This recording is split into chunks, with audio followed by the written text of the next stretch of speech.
Committee will come to order. Without objection, the chair is authorized to declare recess at any time. We welcome everyone to today's hearing on oversight of the Federal Bureau of Investigation. This is the first occasion for the committee to get back together since the tragic death of Charlie Kirk. Charlie was a good man, a happy warrior who fought for principles and values I think make our country special, and certainly was a strong proponent of defending the First Amendment, something this committee cares deeply about. I said this over the weekend. I think Charlie lived that scripture verse, 2 Timothy 4:7, fight the good fight, finish the course, keep the faith. Charlie certainly lived that, and he did it with a smile on his face. And so the tragic killing happened a week ago while we were in markup here in the committee. And I know everyone, our witness was a friend of Charlie's, and I know many people in the dais were as well. So I know we're all praying for Charlie's family. And I would extend a moment to the ranking member if you wanted to say something. Thank you, Mr. Chairman, for saying that. The whole country reacted with horror and shock to the brutal assassination of Charlie Kirk in cold blood. And there is never any warrant for political violence in America. And just as we all recoiled together at the shocking assassination of Melissa Hortman and others who died in that Minnesota attack, we all stand together categorically against political violence in America and determined to end these cycles of political violence that have traumatized the country. Well said. Chair now recognizes the gentleman from Kansas, Mr. Schmidt, to lead us all in the Pledge of Allegiance. I pledge allegiance to the flag of the United States of America and to the republic for which it stands, one nation, under God, indivisible, with liberty and justice for all.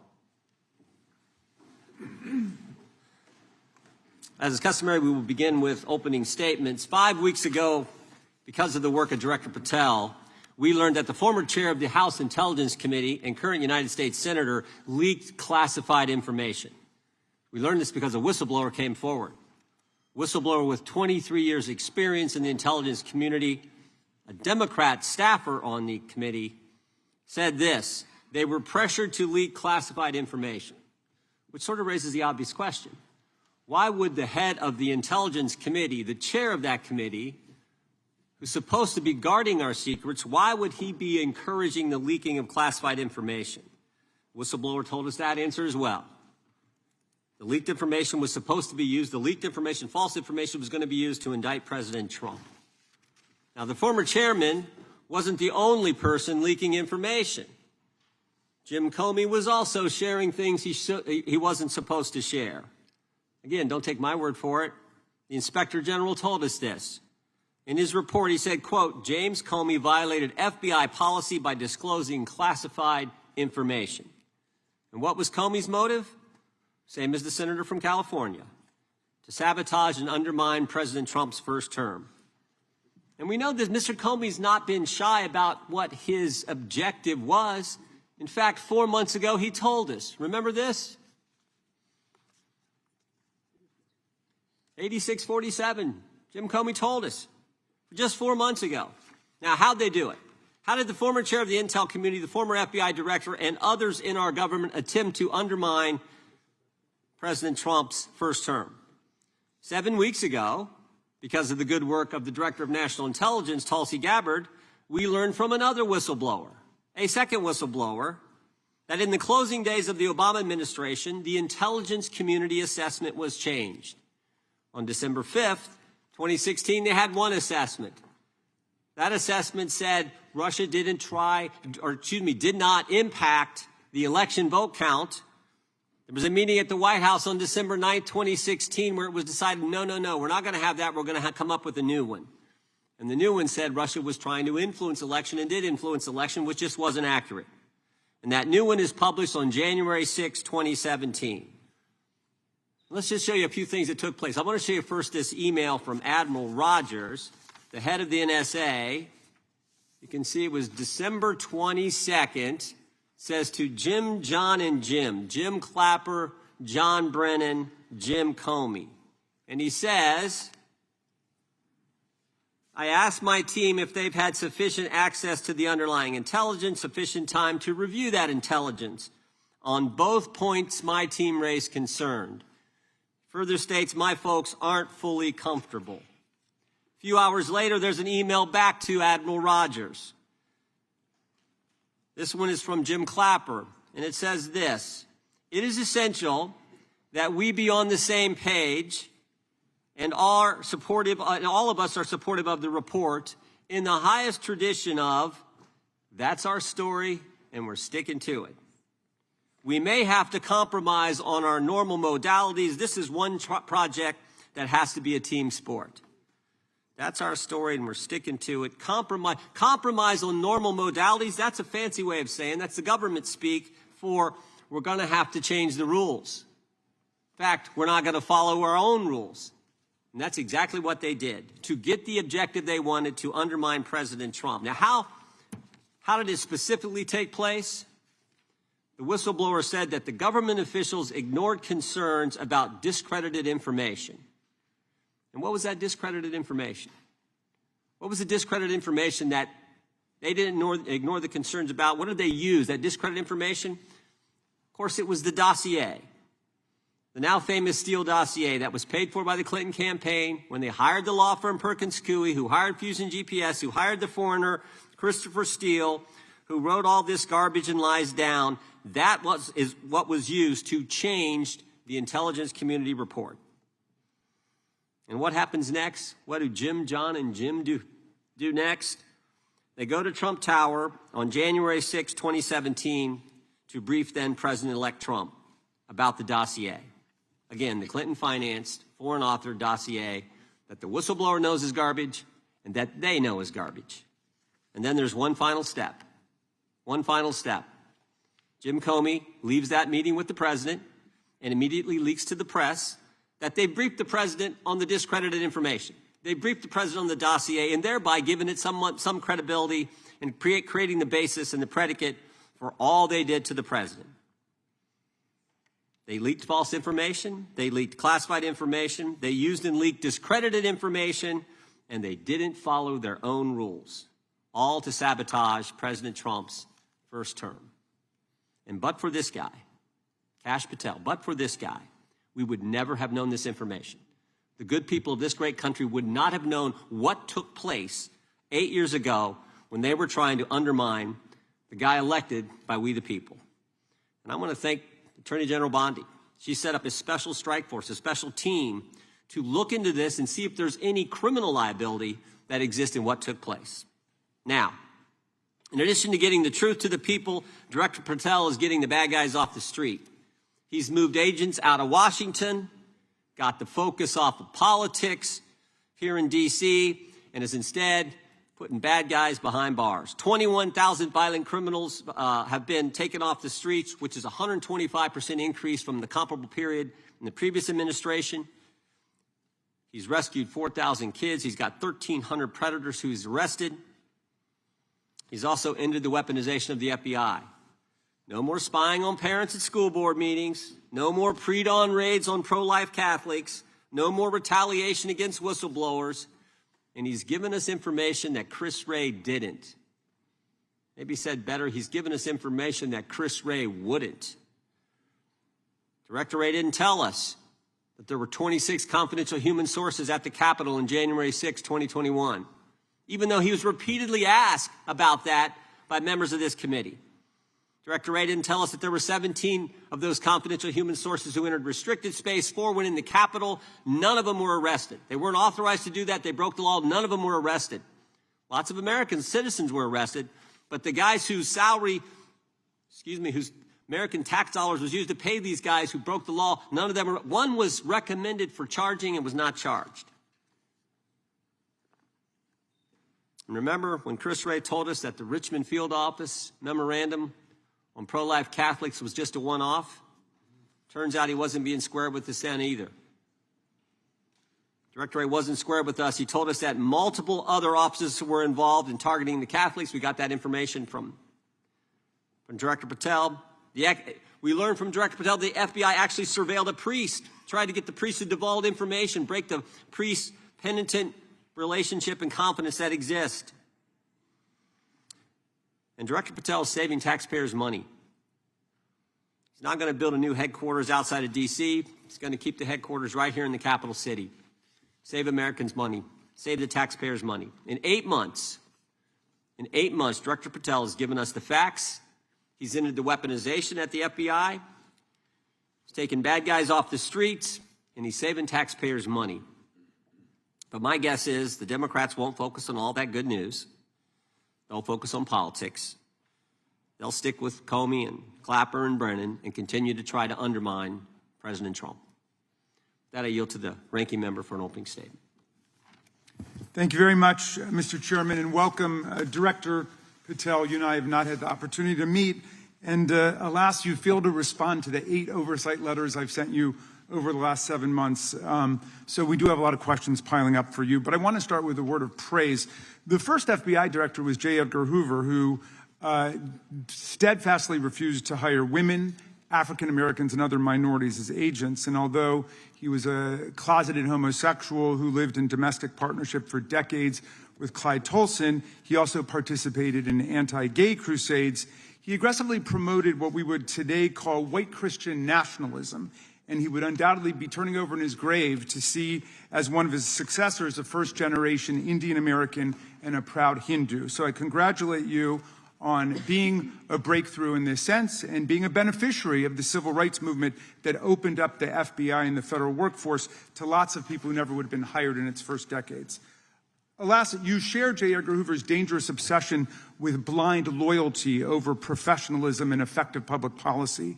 For Hoover, it was blind loyalty to him in keeping his secrets. For you, it's blind loyalty to Donald Trump in keeping his secrets. During your confirmation, it was widely noted on all sides that your primary qualification was your unwavering loyalty to Trump. Unlike other directors, you had no work experience at the FBI, but you had made over 1,000 media and political appearances in support of Trump's campaign. Your Senate confirmation vote was 51-49, the closest in history, with your opponents warning you were not qualified and had no interest in actually developing the qualifications for the job. I hoped that they were wrong. Alas, they were not. While most other new FBI directors drew on their experience as FBI agents, you didn't have that. But you did write a picture book trilogy for children ages 5 and up based on your experience clashing with President Trump's political enemies. In your book, you describe your literary alter ego, Kash the Knight, as a wacky, easily bored wizard carrying out King Donald's vengeance by driving his enemies out of the kingdom.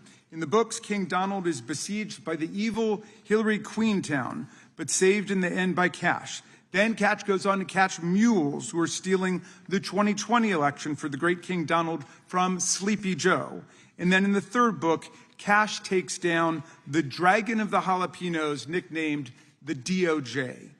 Your supporters had hoped that you would graduate from imagining yourself a romantic fairy tale knight to actually running America's premier federal law enforcement agency.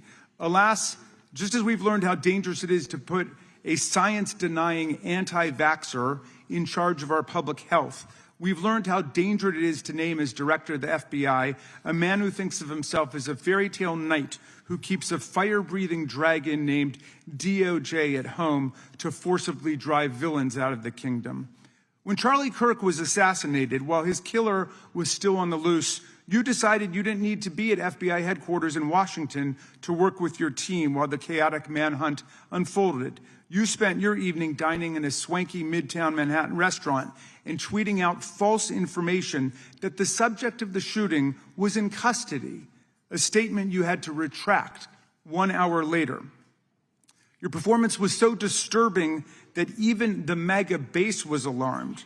Culture warrior Christopher Rufo, who just a few months ago sat in your chair as a Republican witness, observed that you performed terribly, and he called for your ouster. The FBI might be able to survive your delusions of grandeur and the explosively volatile temper that was on display yesterday in the Senate. But the intractable problem is that you are running the FBI not as a law enforcement agency charged with keeping the American people safe, but as a political enforcement agency working directly for the president's vengeance campaign. 7 months in, it's impossible to overstate the destruction, chaos, and demoralization you've brought to the FBI and its workforce and the resulting danger your actions have caused to our country. You've been systematically purging the FBI of its most experienced and qualified agents, division leaders, and experts in counterterror, counterintelligence, and cybersecurity, precisely the people who have the expertise you lack and which the FBI and the country need. They've been expelled from the ranks of the Bureau simply because they did their duty investigating crimes, including those committed by the mob that attacked the Capitol on January 6, 2021, and beat the hell out of more than 140 police officers, or simply because you suspected them of being insufficiently loyal to Donald Trump. You illegally sacked Brian Driscoll, the former acting director of the Bureau and a decorated counterterrorism expert who worked at the FBI for nearly 20 years. According to Driscoll, you told him your own job, quote, depended on the removal of agents who worked on the cases against the president, regardless of whether the agents chose to work on those cases or not. You added, quote, the FBI tried to put the president in jail, and he hasn't forgotten it. You forced out the leader of the Salt Lake City field office, Mehtab Saeed, just weeks before Charlie Kirk's assassination, depriving the FBI of an experienced counterterrorism expert described by her colleagues as absolutely the best and legendary. She would have led the FBI's manhunt had she not been fired. When Trump decided that rounding up immigrants with no criminal records was more important than preventing crimes like human trafficking of women and girls, drug dealing, terrorism, and fraud, you ordered the 25 largest field offices to divert thousands of agents away from chasing down violent criminals, sex traffickers, fraudsters, and scammers to carry out this immigration crackdown. Director Patel, you treated the men and women at FBI with disrespect and paranoia. You've assembled a roving band of freelancing henchmen within your office and charged them with conducting unauthorized investigations, targeting and harassing career FBI employees. Amazingly, you forced senior leadership to repeatedly take polygraph tests to prove their political loyalty and pushed out leaders who refused these demeaning exercises. And now we're seeing one very clear reason why you want to build a political FBI. The Epstein files. You want an FBI blindly loyal to Trump and to you as his enforcer so you can continue your cover-up of a massive international sex trafficking ring with more than 1,000 victims, betraying all of the survivors of the sexual violence. Before you got in this job, you called for full release of the Epstein files, telling podcaster Benny Johnson that the only reason the list was not released by DOJ and FBI was, quote, because of who's on that list. Upon your confirmation, you promised that, quote, there will be no cover-ups, no missing documents, no stone left unturned, and anyone from the prior or current Bureau who undermines this will be swiftly pursued. This spring, you ordered hundreds of agents to pore over all the Epstein files, but not to look for more clues about the money network or the network of human traffickers. You pulled these agents from their regular counterterrorism or drug trafficking duties to work around the clock, some of them sleeping at their desks, to conduct a frantic search to make sure Donald Trump's name and image were flagged and redacted wherever they appeared, whether an email, a text, a letter, an interview, a photograph, or a video. In May, Attorney General Bondi reportedly told Trump that his name had indeed appeared multiple times throughout the Epstein files. And not long thereafter, in July, you and the Attorney General released a memo claiming that, quote, no further disclosure would be appropriate or warranted. In a few short months, how did you go from being a crusader for accountability and transparency for the Epstein files to being a part of the conspiracy and cover-up? The answer is simple. You said it yourself, because of who's on that list. Donald Trump's relationship with Epstein over the years is well documented. A week ago, the Oversight Committee released Trump's disturbing birthday book note to Epstein, written over a drawing of a woman's naked body, referring to a, quote, wonderful secret. The Oversight Committee obtained the note from the Epstein estate, not from the FBI, raising questions again of whether the FBI has been withholding documents. While you're unleashing the FBI to cater to Trump's desire to shut down the Epstein inquiry, the first 9 months of the Trump presidency have seen a spate of political violence and domestic terror events. We saw deadly attacks on political figures on both the left and the right. The brutal assassination of Minnesota Democratic House Speaker Melissa Hortman and her husband, and the attempted murder of Democratic State Senator John Hoffman and his wife, who miraculously survived a combined 17 gunshots. We saw an arsonist set Pennsylvania Governor Josh Shapiro's residence on fire. And of course, last week, we saw the horrific, cold-blooded assassination of Charlie Kirk in Utah that has shaken the nation. 1 minute after Charlie Kirk was shot in the neck, a 16-year-old shooter in Evergreen, Colorado, radicalized by white supremacist ideology online, opened fire and critically wounded 2 other students at Evergreen High School. We've seen lethal anti-Semitic violence, including the murder of 2 young Israeli embassy staffers just blocks from the Capitol, and then in the attack on a gathering of Jewish people in support of hostages held in Gaza in Boulder in June. We've seen continued mass shootings at schools, like the domestic terror incident at a Catholic school in Minneapolis last month, which killed 2 children and wounded 18 others.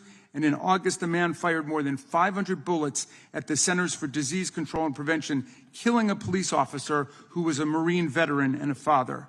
People like Melissa Hortman and Charlie Kirk should be able to participate in politics as elected officials or active citizens without being shot down in cold blood in the United States of America. People should also be able to go to elementary school, to middle school, to high school, to work, to the mall, and to church without being shot down in explosions of gun violence. The important position at the FBI requires a leader who puts public safety and national security and the rule of law first.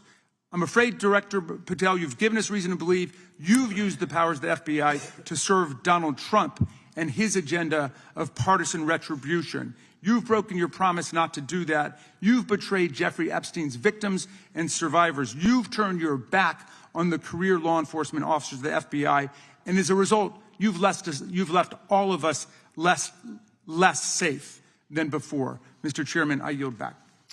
Gentleman yields back. That opening statement may have been longer than any book director's ever written or anyone else has written. Without objection, all of the opening statements will be included in the record. We will now introduce today's witness. Mr. Patel has been the director of the FBI since February of 2025. He previously served as chief of staff at the Department of Defense, deputy director of national intelligence with the National Security Council, and also as a congressional staffer, as a federal prosecutor, where he focused on national security cases. And he also worked as a public defender in the state of Florida. We welcome our witness, appreciate his work, and thank him for appearing here today. We will begin by swearing you in. Director, would you please stand, raise your right hand. Do you swear or affirm under penalty of perjury that the testimony you're about to give is true and correct to the best of your knowledge, information, and belief, so help you God? Let the record reflect that the witness has answered in the affirmative. You can be seated as you are. You know, you've been through this yesterday.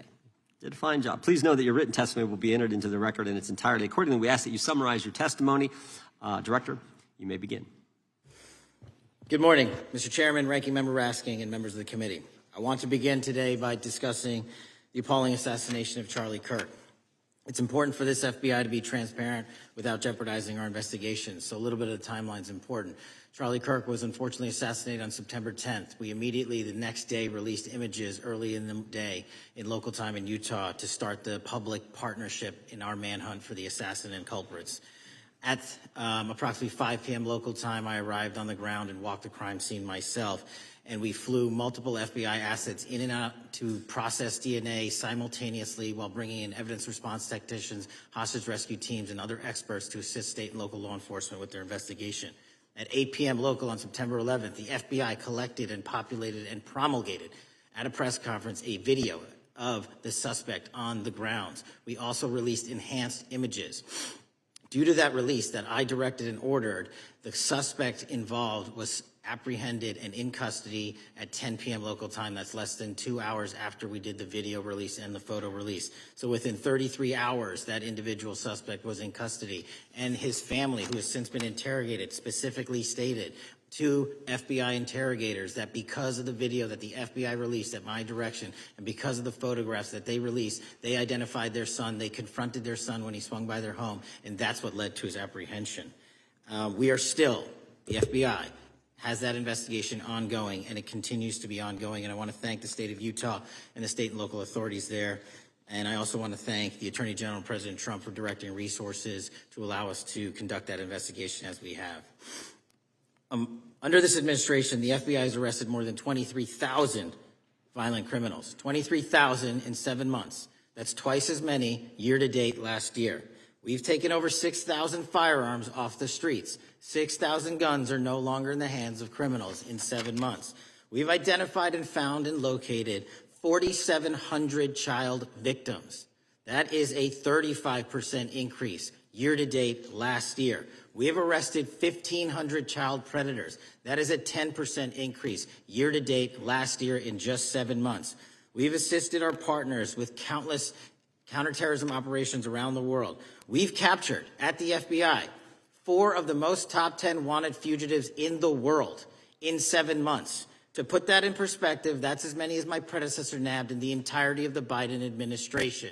We got 4, we got more coming. On top of that, in 2 weeks, thanks to the help of the CIA, we collected and captured one of the individuals responsible for the horrific Abbey Gate bombing that led to the murder of 13 service members. We did that in 2 weeks. They didn't do it in the 4 years of the entire prior administration. Nationwide, we've been executing our Operation Summer Heat, the FBI's national focus on targeting violent crime based on intelligence-driven operations. Ask the citizens of Seattle, Miami, Memphis, Charlotte, Chicago, New Orleans.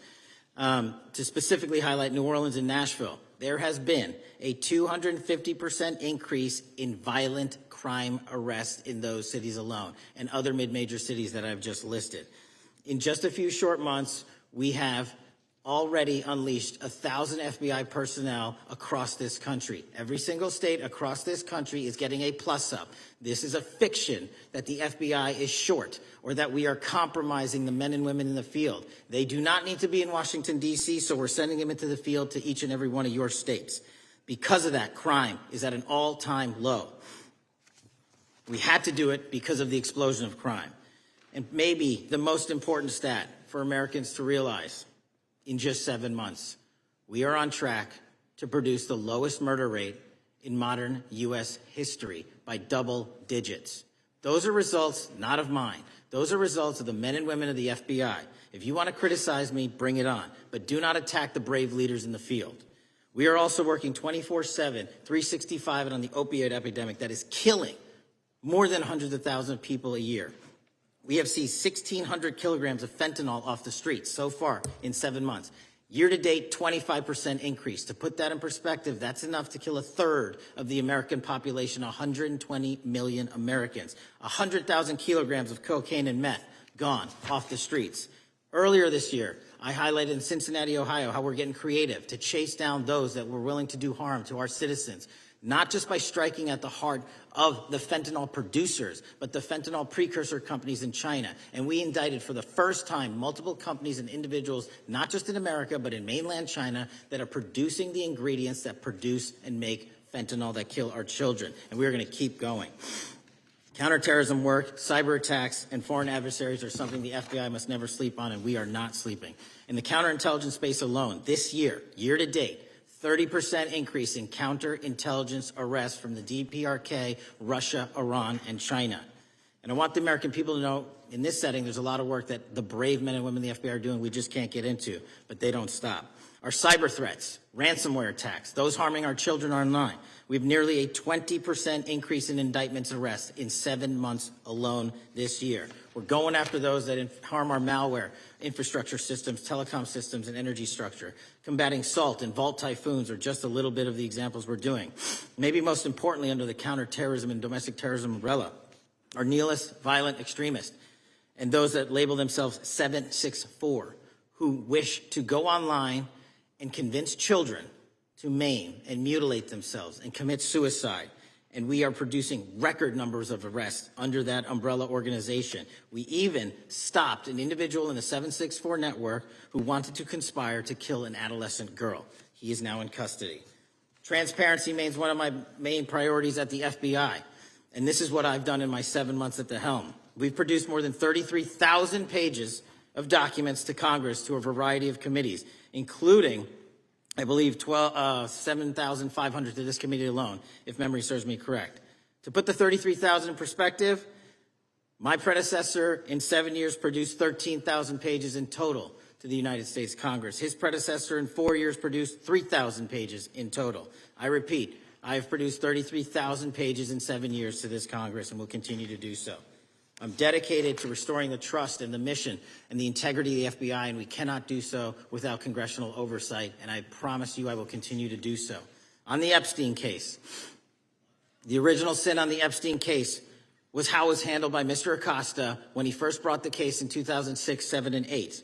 The original case had a very limited search warrant, had a very limited search window, had a very limited investigative window. I was not there when those search warrants and that investigation was launched. I would not have done it that way. They were limited to only 3 to 4 years of investigations from 97 to approximately 2001 and 2002 to 2005. Mr. Acosta allowed Mr. Epstein to enter into a plea agreement where he served weekend jails for trafficking minor women. He also was allowed to leave jail to go home on the weekends. Plus, he allowed a non-prosecution agreement to be signed as part of that plea deal, prohibiting future investigations from that prosecution and from that evidence, and prohibiting the collection of further material. That is the original sin. We are working with Congress to produce more than any administration ever has material on Epstein. And I welcome the challenge to tell us that we are not being as transparent as the law allows. We even went to court and asked the judges to lift those prosecutorial agreements and to lift those court order seals, and they denied us 3 times. Congress is welcome to do the same and join the fight. And I'd lastly like to focus on operation that the president led in D.C. Because of this, we are taking this fight in D.C. to every single city across the country. 2,100 arrests in the last month alone. D.C. has seen a 60% decrease in gun crimes, 75% decrease in carjackings, and 53% decrease in homicide in our nation's capital.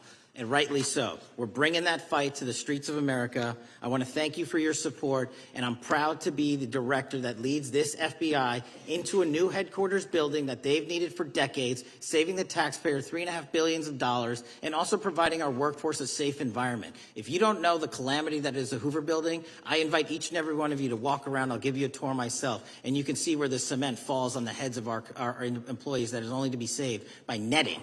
Just to give you an example. Thank you for support to our mission. And I do want to highlight one thing about D.C. It's because the FBI gathered sources and evidence that we were able to, through our source network, identify the horrific murder of the D.C. intern, Eric Tarpinian. And I've spoken to his family, and we are working to bring them justice. And Mr. Chairman, in my 16 years, now my 17 years of government service, if anyone has any questions about my service, bring it on. Yeah. Thank you, Director. We will now proceed under the 5-minute rule. The chair recognizes the gentleman from California, Mr. Issa. Director, delighted to have you here. You are a breath of fresh air. As you outlined, and I won't repeat it, the accomplishments, you did so with the same resources as your predecessor, roughly. Is that correct? I believe so, yes.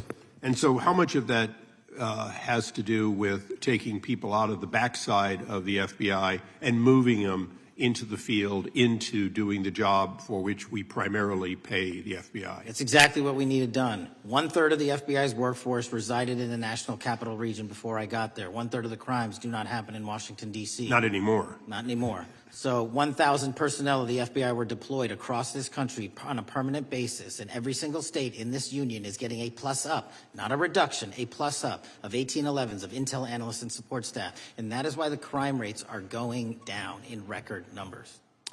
Thank you for doing that, and it's perhaps the hardest thing for a bureaucrat to do is to lower the head count around them that support them, and I appreciate your willingness to do it different than your predecessor. A lot of what you covered earlier was the find, the discovery, and then the prosecution that is done by the DOJ. But I want to talk a little bit about the prevent side. On the Charlie assassination? sir? No, on all of these. Okay. Okay, for example, and I'll bring it up before the Democrats bring it up, January 6th. January 6th, we now know, because of your find, that in fact there were people involved who were not just observers but participants who in fact, it's been alleged, and I personally believe, in fact, were part of promoting, perhaps even the one woman who died, encouraging her to walk through a door that led to her death. When you see that kind of activity, and you know it was done under predecessors with full knowledge, whether it's January 6th, where embedded people crossed the line, or any other activity, including obviously the Russian hoax that we're now dealing with up in, front and center. My question to you is, what can you or others do to prevent it from occurring again? Not on your watch, but on future watches. How can we know that this won't happen again the moment you leave the FBI? It's simple. What I'm doing through our leadership cadre is having FBI agents do what they were trained to do, not what they were not trained to do, not put them in situations that both harm them and the public. We're also utilizing our SORT networks and prioritizing the threat structure to go after the narco traffickers, the counterterrorism people, the counterintelligence threats, and the cyber threats. That's what they were trained to do, and that's what we're letting them do. One major question I have, after decades of doing this, on our side of it, both the chairman, myself, and others, both at oversight and here, have seen that the FBI and the Department of Justice hide behind non-statutory practices. Now, you've changed the interpretation of many of those practices. That's why we're getting the discovery that was previously withheld. How do we work together to make sure that we never again have false walls, non-statutory walls that say the Department of Justice has a prohibition about giving, quote, you fill in the blank, that has led to the chairman not seeing anything until you took over? I'm wedded to aggressive constitutional oversight. Having been a House congressional staffer, I know that is an important part of securing our democracy. And the way we make it an everlasting, enduring process is by showing the American people the results of what we are doing and the important work of this committee and putting it out to them so they can see government waste, fraud, and abuse. And then they can demand from our constituents and our electors that they want this process to continue. Last major question here. Some things are so sensitive that we both would agree they cannot be made public. Will you commit to this committee, when it is too sensitive to disclose, that you would at least make it available for in-camera review by the chairman and ranking members or others designated? I have done that, and I will continue to do that. Well, thank you, Mr. Chairman. This is a breath of fresh air. This is the beginning of what we need. But my questions today for the director are ones in which I believe that we do need to codify by agreement or by statute, if necessary, the kind of openness and transparency that we're seeing from this administration, the kind of discovery that's allowing us to do our oversight properly. And I would hope that that be the follow-up to this, obviously along with the Attorney General. And I yield back my 4 seconds. Thank you. The gentleman yields back. The gentleman from New York is recognized. Thank you, Mr. Chairman. Welcome, Director Patel. In the wake of the tragic murder of Charlie Kirk, Donald Trump said, quote, "Violence and murder are the tragic consequences of demonizing those with whom you disagree, day after day, year after year, in the most hateful and despicable way possible," close quote. I would note for the record that Donald Trump has famously demonized practically every person he has ever disagreed with, and therefore, using his own logic, he has put their lives at risk. I should know, about 2 weeks ago, when I announced my decision not to my decision not to seek re-election, many people on both sides of the aisle, including the chairman, offered me well wishes and thanked me for my service. Donald Trump, on the other hand, took to Truth Social to call me a, quote, psychopathic nut job, among other things. Yesterday, I received a threatening note filled with anti-Semitic comments and hateful attacks that mimicked some of the same language used by the president. I am sure many of us on this committee face similar threats every day. We have seen political assaults on both the left and the right. The attack on Charlie Kirk, the attempted assassination of the president, the murder of the Democratic Speaker of the Minnesota House, the assault on Paul Pelosi, and the attack on the Capitol on January 6th, for example. Director Patel, Do you agree that there is political violence from both the left and the right? There's too much political violence. Do you agree, yes or no, that there's violence? There is too much political violence based on ideologies from either side. From either side, okay. Are you aware of the study by the Cato Institute, a well-known conservative group, that found that 69% of the violence is from the right? I'm not familiar with that study. You're not familiar, okay. I would commend it to you. Are you aware the administration has threatened to use violence as an excuse to crack down on liberty and freedom of speech? Say that again, I'm sorry? Are you aware the administration has threatened to use violence as an excuse to crack down on liberty and freedom of speech? Nobody at the FBI is doing that. I didn't ask you about the FBI, I said the administration. I speak for the FBI. I would like to enter the record an article from today's New York Times titled, "Trump Invokes Kirk's Killing and Justifying Measures to Silence Opponents." In the wake of Charlie Kirk's killing, President Trump and his allies have laid out a broad plan to target liberal groups, monitor speech, revoke visas, and designate certain groups as domestic terrorists. I ask unanimous consent to insert this into the record. Thank you. Politicizing the murder of Charlie King to go after free speech is not a legacy I believe Charlie King would have wanted. Moving on, I want to address another topic. The FBI has traditionally played a key role in prosecuting public officials for corruption.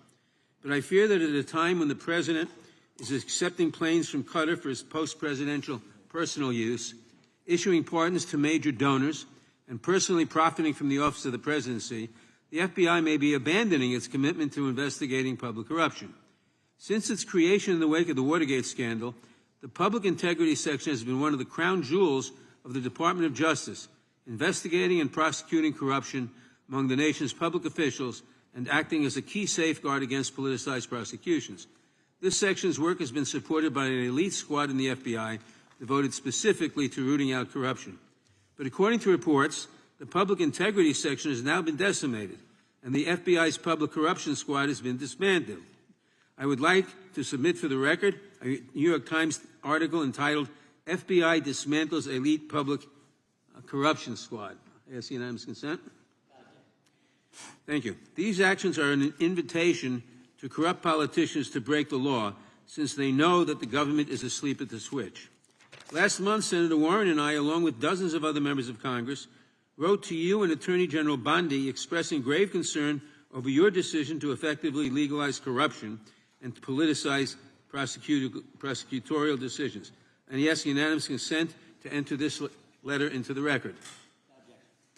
Thank you. I don't have time today to walk through all your questions, all of our questions and concerns, but will you commit to answering this letter in short order so that we can understand what factors led to this decision and how it has impacted the ability to hold corrupt officials accountable? I will review your letter with my team and respond as soon as I can. You will respond. Thank you. I yield back the balance of my time. Gentleman yields back. Gentleman from Arizona is recognized for 5 minutes. Thank you, Mr. Chairman, and thank you, Director, for being here. I appreciate the change in the FBI and the tone since you've been there. We heard the ranking member, however, describe the FBI under your leadership as being resorting to political enforcement and you personally as being paranoid. I would just suggest that perhaps that is the projections of the ranking member himself and not you, sir. I want to refer to something that was said yesterday in yesterday's hearing by Senator Grassley. He said, "It's well understood that your predecessor left you an FBI infected with politics."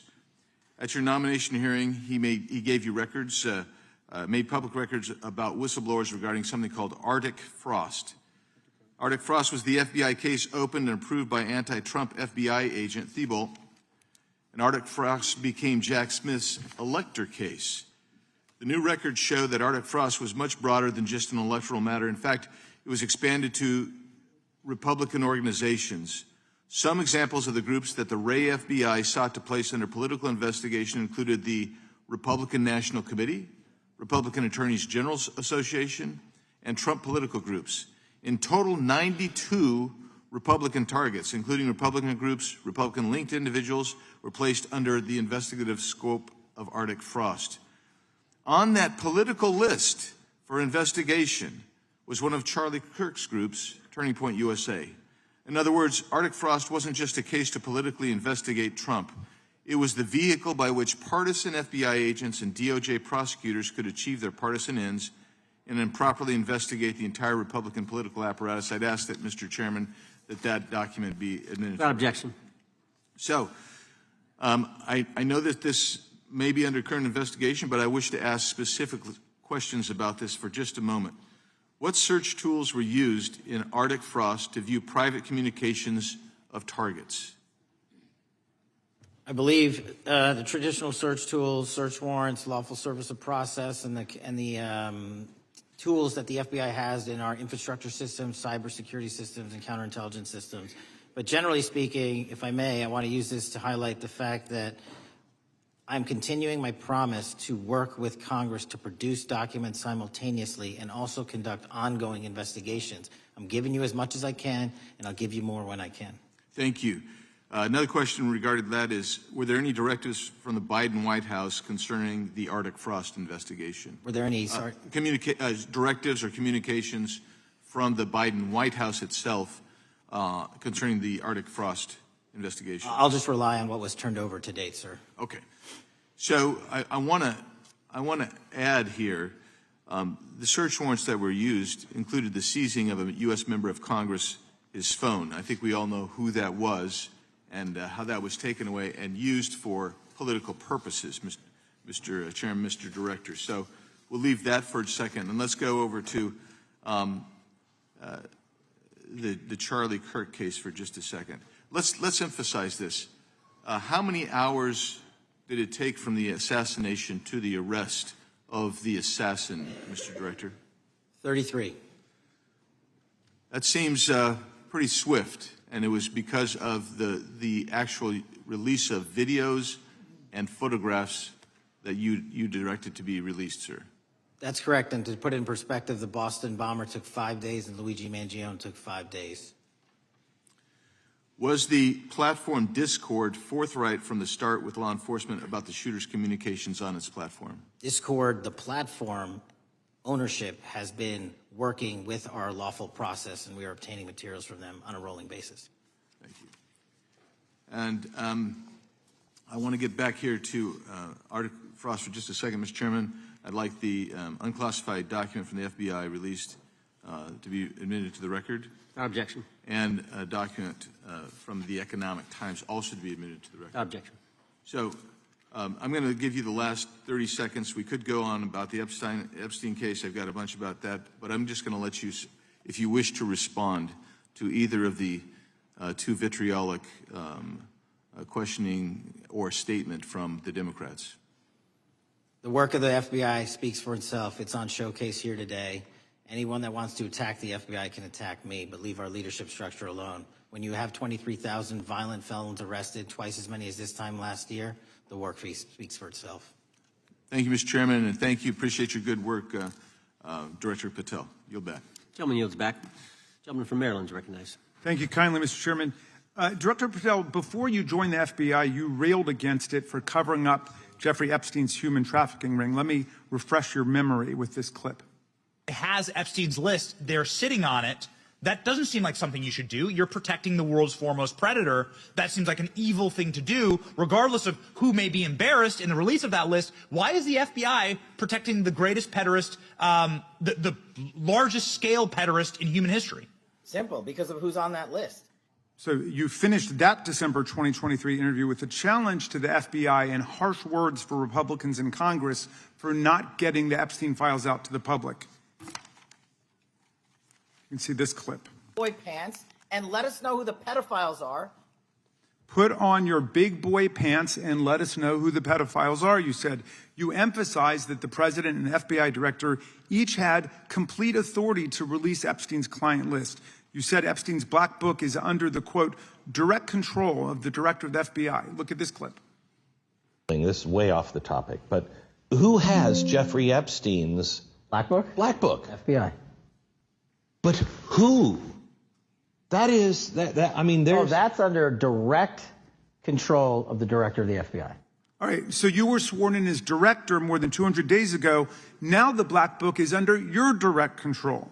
So why haven't you released the names of Epstein's co-conspirators in the rape and sex trafficking of young women and girls? The Rolodex, which is what everybody colloquially refers to as the Black Book, has been released. Oh, no, you're talking about what the journalist got 5 years ago? No, that's not what we're talking about. We're talking about what you were talking about there, That's the Black exactly Book what I under was the direct control of the FBI director. We have released more material than anyone else before. The Biden administration, Obama administration had the exact opportunities to release this material, and they never did. And if you are telling the men and women of the FBI, Why we're have not you going after changed your child position? predators. Hang on, you said we're not going after child predators. 1,500 child predators arrested this year, 35% increase. I'll reclaim my time. 4,700 child victims Mr. Chairman, I'm going to found. reclaim my time if you could instruct the witness. Why have you changed your position? There you were saying it's under the direct control of the FBI director and all of it should be released. Why have you changed your Everything position? that has been lawfully permitted to be released has been released. And as I told you, Really? the investigation was limited. And let me make something crystal clear. I never said Jeffrey Epstein didn't traffic other people, other women, and they're not other victims. This is the investigation we were given from 2006, 7, and 8, and the search warrants from 2006, 7, and 8. That's what we're working with. Well, wait, have you released all of the stuff that the FBI has seized from Epstein's house? The computers, the emails, the file cabinets, the documents? What about the financial records? Have you released all of that? Everything the court has allowed us to Which release. court are you talking about? 3 separate federal courts have come in and said. We're talking about the evidence you've got. It's got nothing to do with what those courts have. Do you have any We're talking idea about how the evidence. law works? Wait. Do you want me to break the law in a federal judge's order? No, to I want you to satisfy follow your own curiosity? word, Director Patel. You said up there it was under the direct control of the FBI director. He had the Black And Book. everything have you released? I have direct control over, we have gone to court. You haven't. Complete We your went sentence. to court. Everything you have direct We- control over, you we said. have gone to court, and everything we have direct Director control Patel, over. complete your and sentence. can You said lawfully everything- I'd like to release. the We're gentleman- releasing. He'd like to complete his answer. You began the sentence, everything you have direct control over, and then you stopped that sentence. You've released everything that you have direct control over? I have direct control over and can lawfully release. If you're not familiar with the court orders, that's not my fault. Oh, I'm Go perfectly, look at them. I'm Go perfectly to familiar court. with them. But how did we prosecute Ghislaine Maxwell? She was prosecuted with the investigatory material that was collected from 2001 and 2005 because of the non-prosecution agreements and the court orders on the investigations and search warrants. We were not able to develop new information. And oh, by the way, Jeffrey Epstein was out for 12 years, and the Obama and Biden administration did nothing to look at his work, his pedophile network. If you want to blame me, that's fine. But now you're blaming the men and women who conducted No, this stop great that. search. I'm not blaming anybody other than you. You're not keeping your word. You said that you would release all of the materials Has under your anyone direct released control. more information on Epstein than I have? Has Well, anyone? much did more- Comey, did Ray? Much Did more. they? Excuse me. Much more has come out in the days since the American people in Congress have been demanding it. But it's coming out in dribs and drabs. Why don't you just release the entire file as you promised to do? I literally just told you. There are multiple federal court orders. I'm not going to break the law to satisfy your curiosity. You didn't join us when we filed court to release the court orders. You could have. You have lawyers. You could have shown up. You didn't do that. That's a tiny fraction of the material we're That talking is about. not. It is How a do you- tiny fraction. How do you know that? Have you seen No. everything? Time It's of the all gentleman. misdirection. How do you know Time that? of the gentleman has expired. The gentleman from California is recognized. Well, thank you. Mr. Director, just to be clear, how many of the Epstein files were released in the 4 years of the Biden administration? 0. And how many have you released? I don't have the number, but it's got to be thousands of pages of stuff. I was going to ask you to begin whether Americans are safer today than they were 9 months ago, but you cited dramatic increases in criminal arrests since you've taken office, a dramatic decrease in crime that's resulted. Who would have thought that taking criminals off the streets would reduce the crime rate? But somehow we have stumbled upon that new truth. But it begs the question, what was the FBI doing during the 4 years of the Biden administration to see that dramatic an increase in work under your tenure? The simple answer is I'm letting good cops be cops. We're working with our state and local law enforcement. We're energizing our partnerships. We're bringing on more task force officers.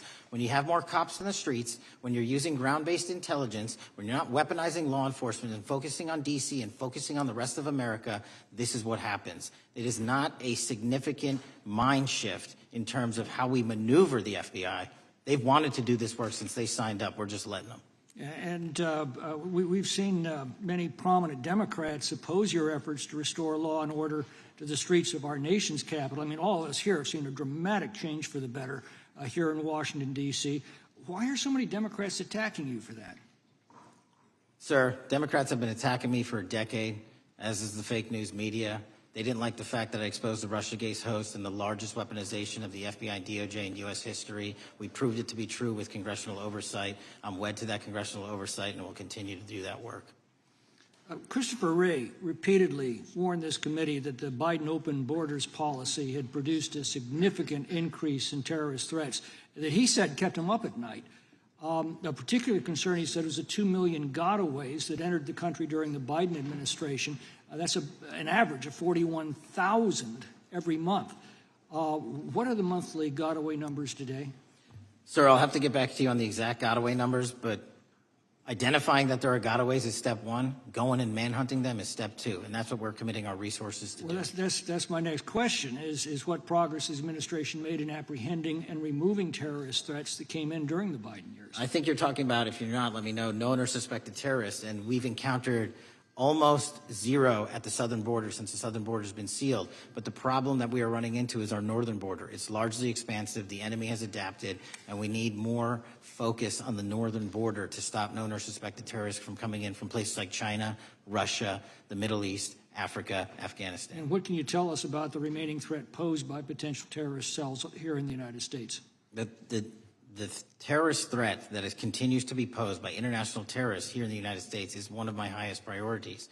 We are working through our intelligence community partners to identify those individuals, and we've taken down numerous individuals and numerous rings across this country to neutralize that terrorist threat, including in places like New York City, Los Angeles, and I believe Dallas, Texas most recently. How extensively did criminal cartels like Sinaloa, Jalisco, New Generation, MS-13, Trinidad, and others infiltrate our country during the Biden administration?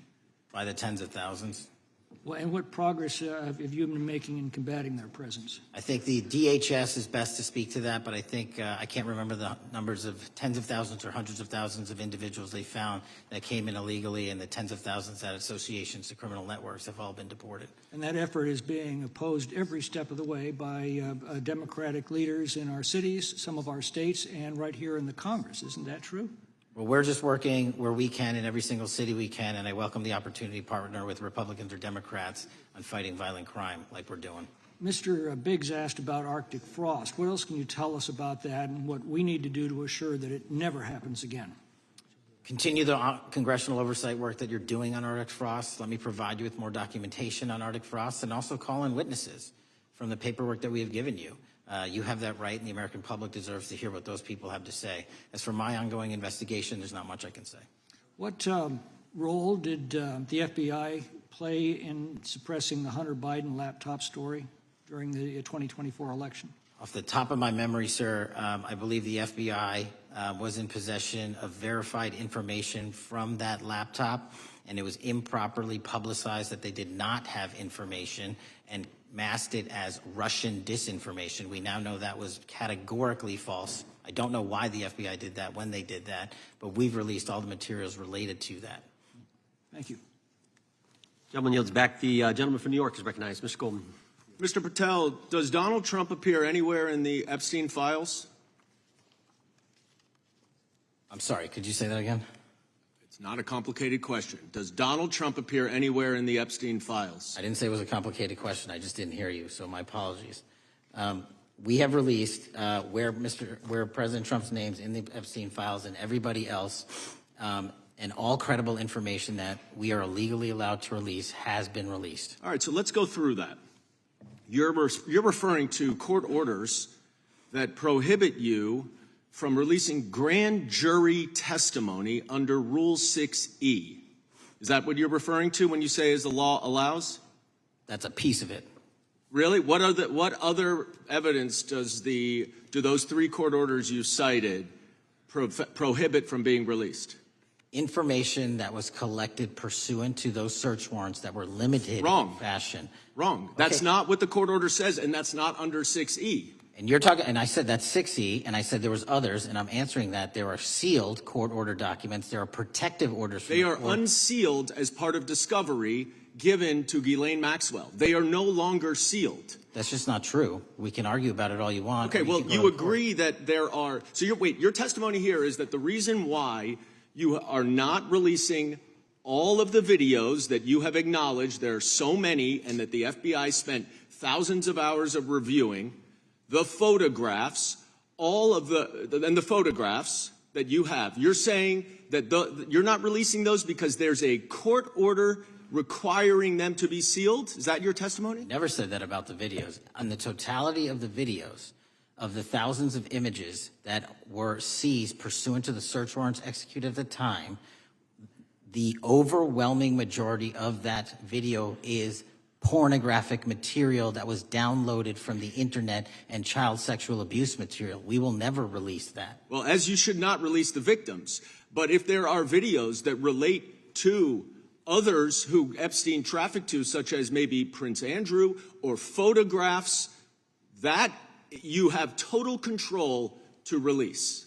Yes, and if it exists... And so why haven't you released it? Why are you supposing that that is a fact when in fact it is false? Are you saying that... You're saying that none of the videos relate to anything relevant to the Jeffrey Epstein trafficking ring? Every single video that we have collected pursuant to the prior search warrants has been examined for the last 10 years. And every single video has been utilized for whatever prosecutions were able to be legally brought. I'm not asking about prosecutions. I'm asking about why you aren't releasing the full Epstein files, including the names of people who were involved in the sex ring that you promised to do before you became FBI director. I just told you I'm not going to release downloaded porn of I'm children not asking on the about internet. that. Fine. I'm asking about all the other files. What other videos? Tell me. Tell me. That's what I'm asking. Tell me. You're saying there are no videos that would be relevant to anyone else involved in the Jeffrey Epstein sex ring. Pursuant to Mr. Acosta's collection of information based on the search warrants. That's all we have in our possession. And I'm asking you, that stuff. That's all we got. I'm not asking all you got. I'm asking you, in that stuff, there's nothing that's related to any other sex traffic, any other people engaged with Epstein in underage sex. That's correct. To my knowledge, no. Okay. Let's talk about the witness interviews. 302s of witness interviews. Those are not subject to the court order. Those are not subject to any fictional sealed order for a search warrant. Why aren't you releasing those with the redacted names of the victims?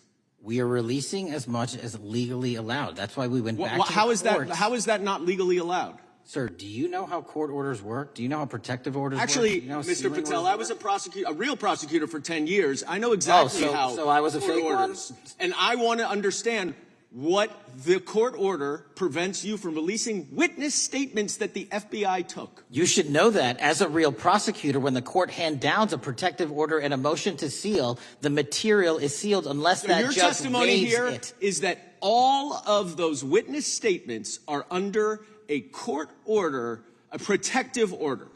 We are providing everything we can legally provide. No, that's not my question.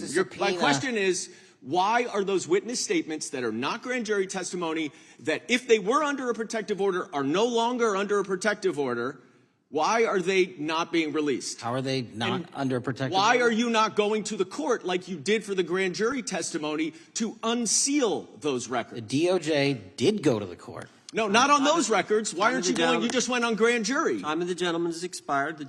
You are hiding the Epstein files, Mr. Time of the Patel. gentleman has expired. You are part of the cover-up. Can I respond? Sure can.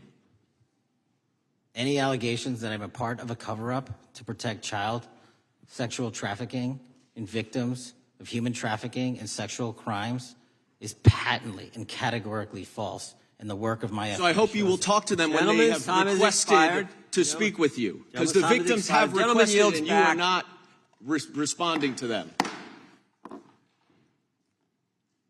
Director, yes or no, is the FBI still spying on parents at school board meetings? No, sir. Is the FBI still targeting Catholics? No, sir. Is the FBI still spying on President Trump? I don't believe so. Is the FBI still censoring Americans? No, sir. Is the FBI still targeting Americans for shopping at Cabela's or purchasing Bibles? Nobody is targeted for their faith. Is the FBI still targeting Americans who are pro-life? Nobody is targeting anyone for their beliefs. Is the FBI still cooking the books on crime data? The crime data is real. Is the FBI still purging agents for conservative viewpoints? No one at the FBI has asked their viewpoints on policy. Is the FBI still labeling the Betsy Ross flag, the flag of the American Revolution, a hate symbol? No. Well, maybe that's why you've been able to, what was the number? 23,000 bad guys you've arrested, a huge increase from the same time period in the previous administration. I think you said 1,400 predators, 4,000 children rescued. Were those the facts? 4,700, 35% increase on children rescued. Yeah. And you got the guy to Abbey Gate. We got the Abbey Gate guy. We had a guy from the 4th District of Ohio who lost his life there serving our country. We appreciate that. Maybe when you're not focused on politics, you can actually do what the FBI is supposed to do. Go get the bad guys, right? That's what the men and women of the FBI do.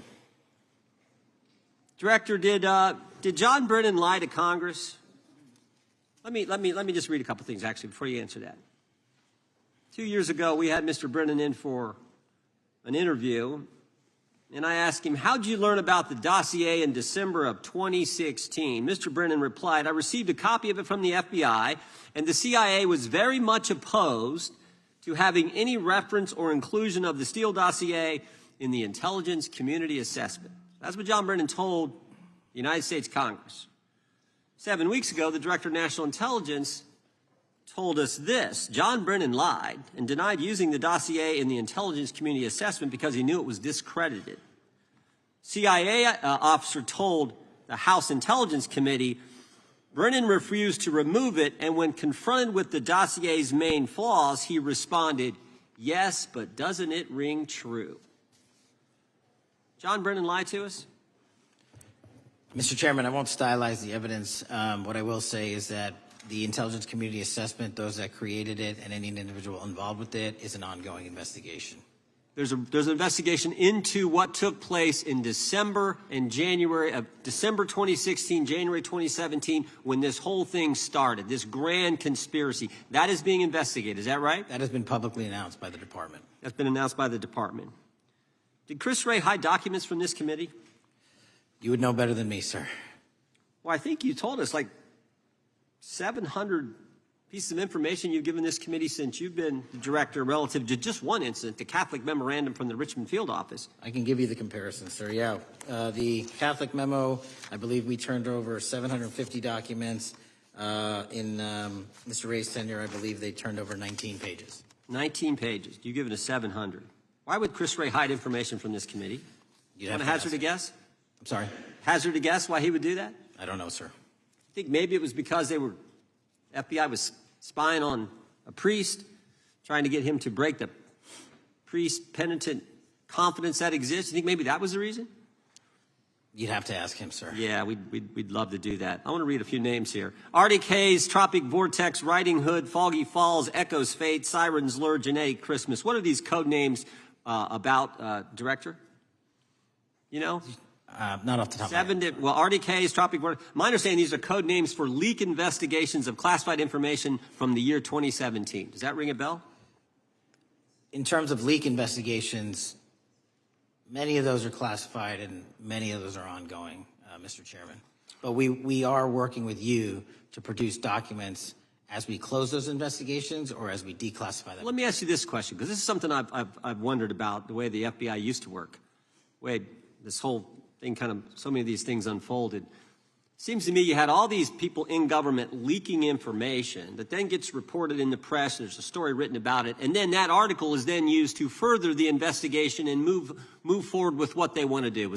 Did that take place back in 16 and 17? That's the exact scenario that took place in the FISA application for Carter Page and the rest of the Trump campaign. And that is frightening, because that's what the CIA is supposed to do in foreign countries. It's not supposed to happen to Americans, but it did, didn't it, Director?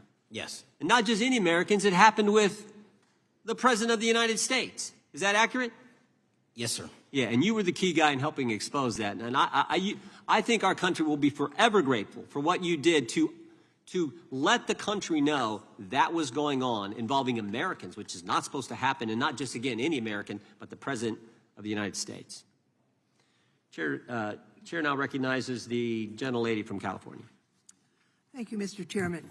I'm concerned by reports that FBI agents have been diverted from their important work on crime and anti-terrorism to work on matters that are not critical to our safety.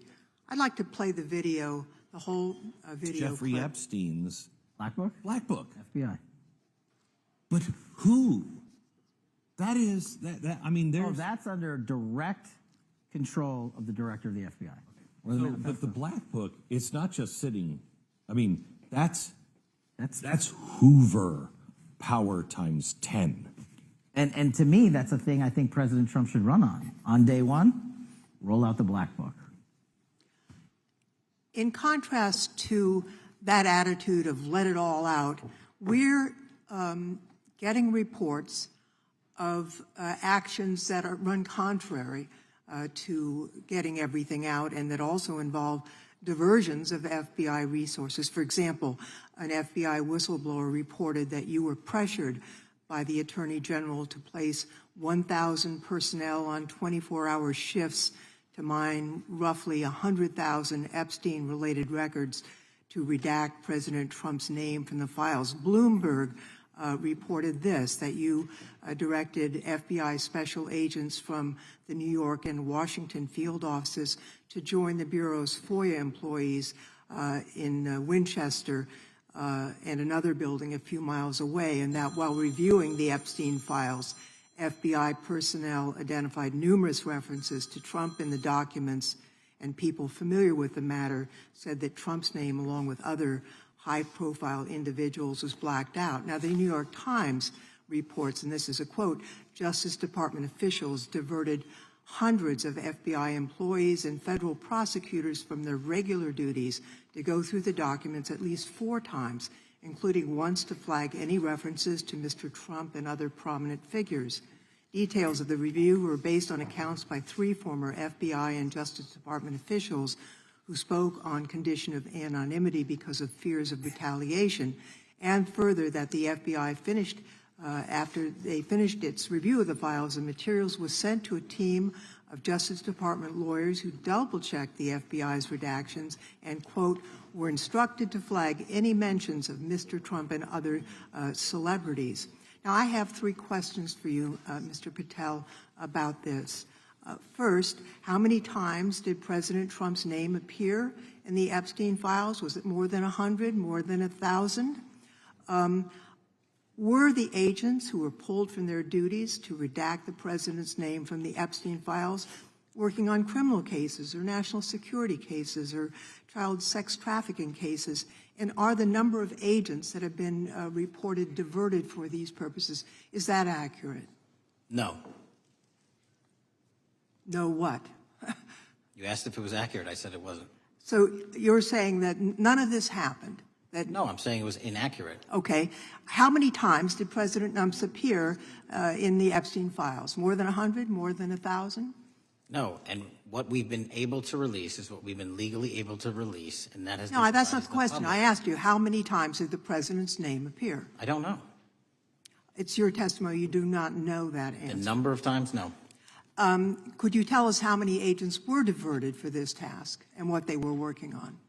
Well, when you say diverted, you make it seem as if agents were pulled off what they do all the time. Agents at the FBI masterfully do double duty and triple duty. And because of the public's interest in this case, we flexed resources to make sure that we could answer the public's signal demand. So do you want us to look through the material and provide it to you, or you do not want us to do that? So it's it's your testimony that no one was diverted from a criminal matter, that this was a top priority to go through this material to look for Mr. Trump's name. Is that your testimony? That's the highest priority for the FBI? What's one of the most impressive things about the FBI leadership and the careers that are in place is that they make the decisions on who to send where on priorities and make sure the mission needs are not hurt. And that's what happened here. It's shocking to me that the FBI would think that erasing Mr. Trump's name from the Epstein files is a high priority when we have crime, we have national security threats, we have terrorism threats, we have murders such as that occurred, unfortunately, with Mr. Kirk. It's shocking to hear that that's your highest priority. And with that, Mr. Chairman, I That's yield literally back. not what I said. Gentleman yields back. Gentleman from Wisconsin is recognized. Director, is President Trump implicated in any wrongdoing related to Jeffrey Epstein? Based on the entirety of the evidence that we have, absolutely not. The president is not implicated. Correct. Thank you. I want to talk a little bit about China's malign influence here in America. And, we've seen spy balloons traverse the United States. We've seen police stations in communities around America. And sitting in the chair you're in just 2 years ago, there was a sheriff from Cochise County, Arizona, Mark Daniels, that was here, who said that the exponential increase in the amount of fentanyl that is coming into America is directly related to the open borders policies of the previous administration. Do you agree with Sheriff Daniels' characterization? In large part, yes.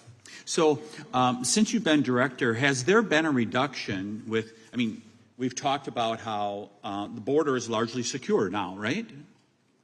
The southern border, yes, sir. The southern border is largely secure. Has there been a concomitant reduction or a reduction in the amount of fentanyl that is coming into America? There has been a massive reduction to the tune of, we have seized more than 25% year-to-date this year than the prior year, and that's enough fentanyl to kill 120 million Americans. Does China play a role in this fentanyl that's coming to America? As I stated in my opening, sir, what they do and the companies in China, mainland China, do is produce the precursors and the cutting agents that they ship overseas through various countries into the Mexican drug cartels who produce it. So they basically are the cooks in terms of the ingredients. Tell us, what is the FBI doing to stop China from delivering death to America? So for the first time in a decade, I actually reached out to my counterpart at the Ministry of Public Security. No one at the FBI had done so. To engage. Ministry of Security, where's that? In mainland China. In mainland China, okay, thank you. To engage in a conversation to say, hey, can we have a certain number of these precursor chemicals listed in China so that they become illegal and illegal to trade. We're also working with our counterparts in places like India and Guatemala because the transshipment routes of the precursors, the Mexican drug cartels have gotten creative, and instead of coming directly to America are going into these countries. And we've had massive success in India and Guatemala, and in those governments, great partnerships in shutting down the ability to ship the precursors into those countries, which are ultimately destined to America. So those people that are working with security agencies have been working with you, is that accurate? Yes, sir. So I want to turn to a couple cases that are at the University of Michigan, where Chinese nationals, on behalf of the Chinese government, smuggled in illicit biological materials, stuff that can harm our agricultural industry. What actions are you taking as we see repeated stories of Chinese nationals doing this in the United States? So just that, sir.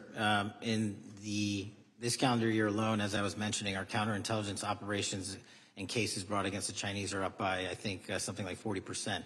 And specifically, the cases in Michigan show two threat streams, not just against our agricultural industry, which is a threat to national security, but they were also bringing in chemical agents in mushrooms. I'm not the exact expert.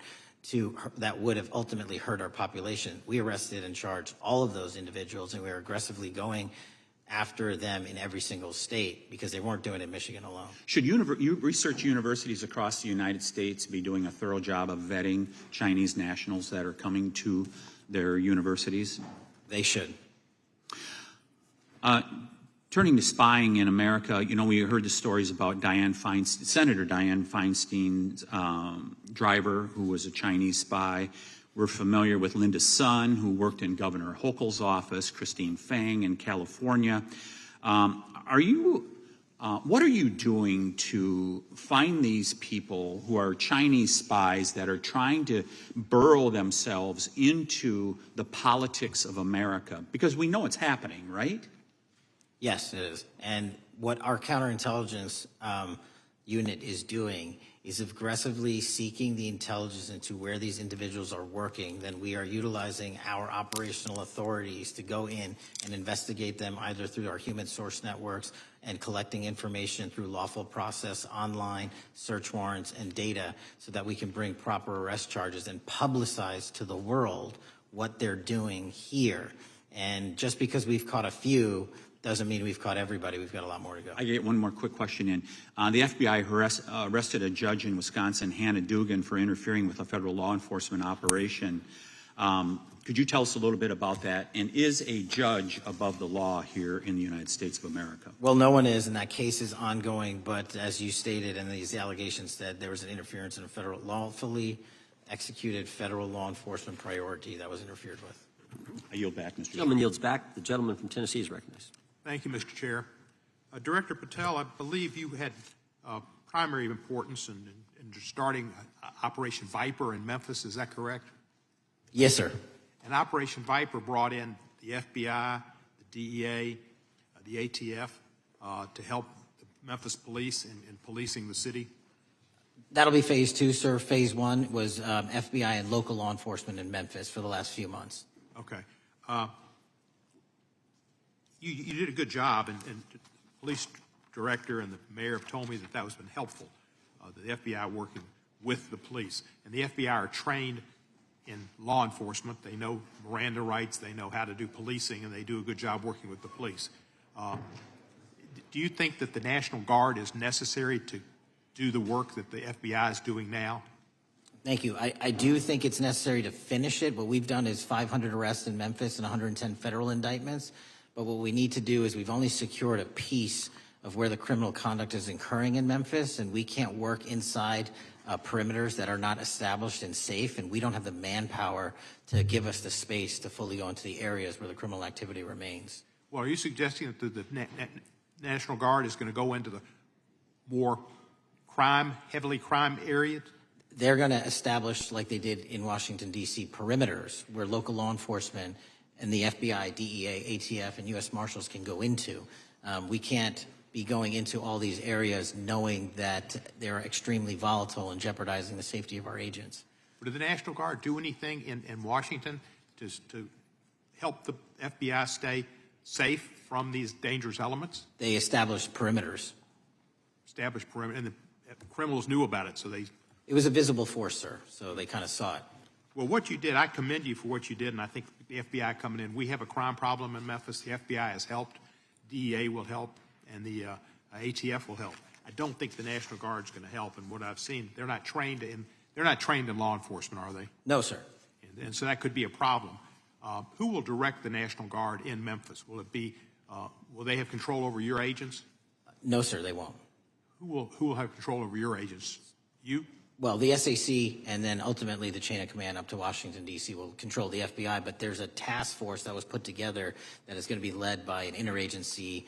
The heads of U.S. Marshals, DEA, and FBI will be working together with DHS collectively on this. Have you visited Memphis before? Yes, sir, I have. So you know how good a city it is. I love Memphis. A lot of us do. And Memphis is a great city, great history, Civil Rights Museum. Might say something about slavery, but that was the history. It needs to be taught. Blues, Elvis. Beale Street. Beale Street, right. Barbecue. And people should come. It's not a troubled city. We've got some crime, but it's not a troubled city. We're not troubled, and we love our city, and we hope that the National Guard doesn't come in and cause people to have questions about Memphis because it's a city they should visit. Let me ask you this about, you said that the homicide rates are coming down to an all-time low? In modern recorded U.S. history, yes, When sir. does modern recorded history start? I think the FBI, and I'll get back to you on this, has stats on that going back about 30 years, sir. Okay, I was thinking back to Ozzie and Harriet, and I didn't think you could beat Ozzie and Harriet's time. Secondly, you mentioned the Epstein case. Did any of the women that were victims, and they came up here and had a press conference and all, did any of them contact your office and ask to give information? To my knowledge, no, sir. If they did, let me ask you first, is there a statute of limitations on sex crimes like that, with sex with a minor, rape? The DOJ is the expert, but I do not believe there's a statute on that, limitations on that. So if there's not a statute of limitations, should you not be interviewing those people who know who raped them and the names and the places and give you that information? That seems like that's a treasure trove of information, and it's a serious, serious, serious number of crimes. Sir, I couldn't agree with you more. We've been very public about asking individuals to come forward with new information, and we would run out every single lead on that. Well, I'm sure the women will come forward, especially today, to be sure that they will get an opportunity, because that seems like something we ought to do. Mr. Driscoll, what was his reputation? I can't comment on Mr. Driscoll's matter. It's an ongoing litigation. Yeah, but his reputation you can tell us about. I can't tell you about his reputation. His work has been laid out in that lawsuit. How many of the FBI agents who worked on the January 6th case have been fired? I don't have that number, sir. Do you have a ballpark figure? No, but I can tell you that individuals based on case assignments in the FBI that I have led have not been terminated for case assignments. Thank you, sir. Come back to Memphis and you work with Kevin Kane in our Tourism Bureau. He's great. Thank you. And thank you for your work in Memphis. Gentleman, yes, back. Mr. Chairman, I have a unanimous consent request. Gentleman's recognized. So I've got 4 documents I'd like to introduce into the record. The first one is Jeffrey Epstein's 6 story played out for years in plain sight. And Acosta is quoted in here saying, I was told Epstein belonged to intelligence and to leave it alone. The second document is entitled, What Epstein's Bodyguard Warned About His CIA Connections. The third document is from Fox Digital. It's titled, Epstein's Private Calendar Reveals Planned Meetings with Obama Admin Official CIA Chief. And the last document is Wall Street Journal article that highlights Ehud Barak's 36 meetings with Jeffrey Epstein. He was the former Prime Minister of Israel and head of military intelligence for Israel.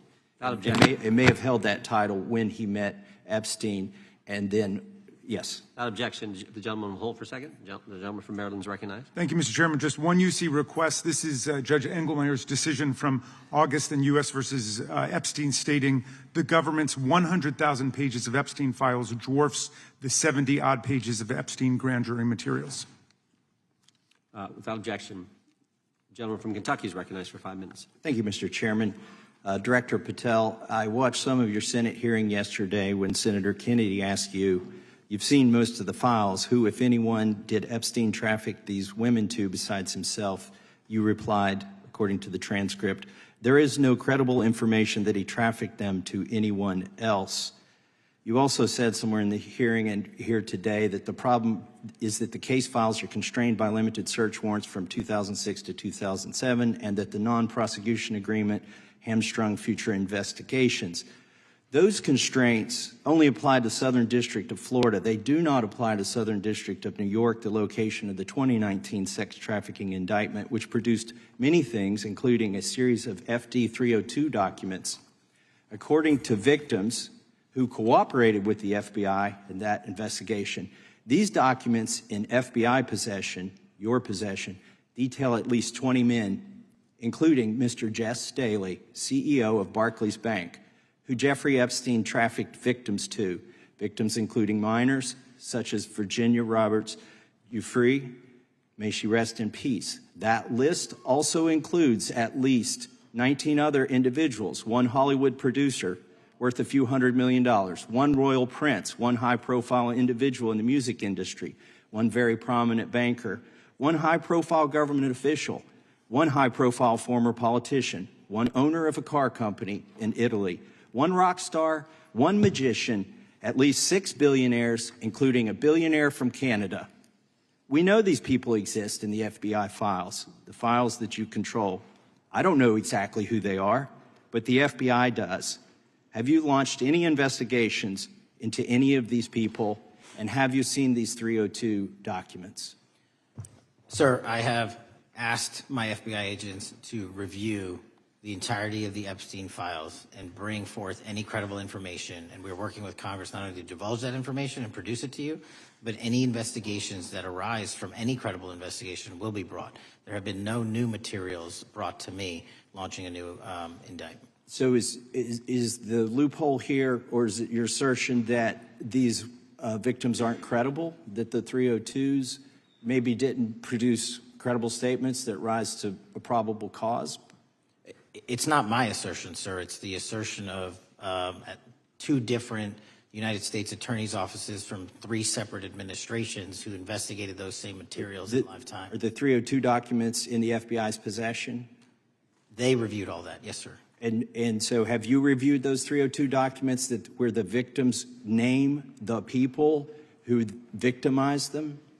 If I personally know, but the FBI has. So how can you sit here and in front of the Senate and say there are no names? I said I named one today. I said we are not in the practice at the Department of Justice FBI of releasing victims' names. That is not what we do. We are also not in the habit of releasing incredible information. That's not what we do. But multiple authorities have looked at the entirety of what we have. Okay, I got to move on here. Were you present when the AG had the White House event when she released the binders to the social media influencers? I was, yes. So if you're willing to meet with social media influencers who stood to benefit from the sensational and sad stories of these victims, will you meet with the victims as well? The FBI will meet with anyone who has new information. Will you personally meet with them? The FBI and the professionals who are handling the cases will. Were you instructed that it was important to release the documents to the Oversight Committee on the day of my introduction of the discharge petition to release these files? I don't know what day that was, so no. Well, they were released that day, and there were victims' names who weren't redacted because they were in such a rush, and the victims are not happy about that. Have you investigated any of the CIA connections? Have you seen the CIA file on Jeffrey Epstein? And if you wanted to see it, would they show it to you? Well, I can speak for the FBI, and that's presuming there's a CIA case file. And I've reviewed everything that the interagency, not I, the FBI, that was provided to us. Would you be willing to look at the CIA file on Jeffrey Epstein? If there is such a file, and if it has not already been turned over to the FBI will look at any new investigative leads. Have you made any progress on the pipe bomb investigation January 6th? And have you made any progress on the motive of the Las Vegas shooter? As to the first, it's an ongoing investigation, and we have made progress. As to the second, sir, I'll have to get back to you.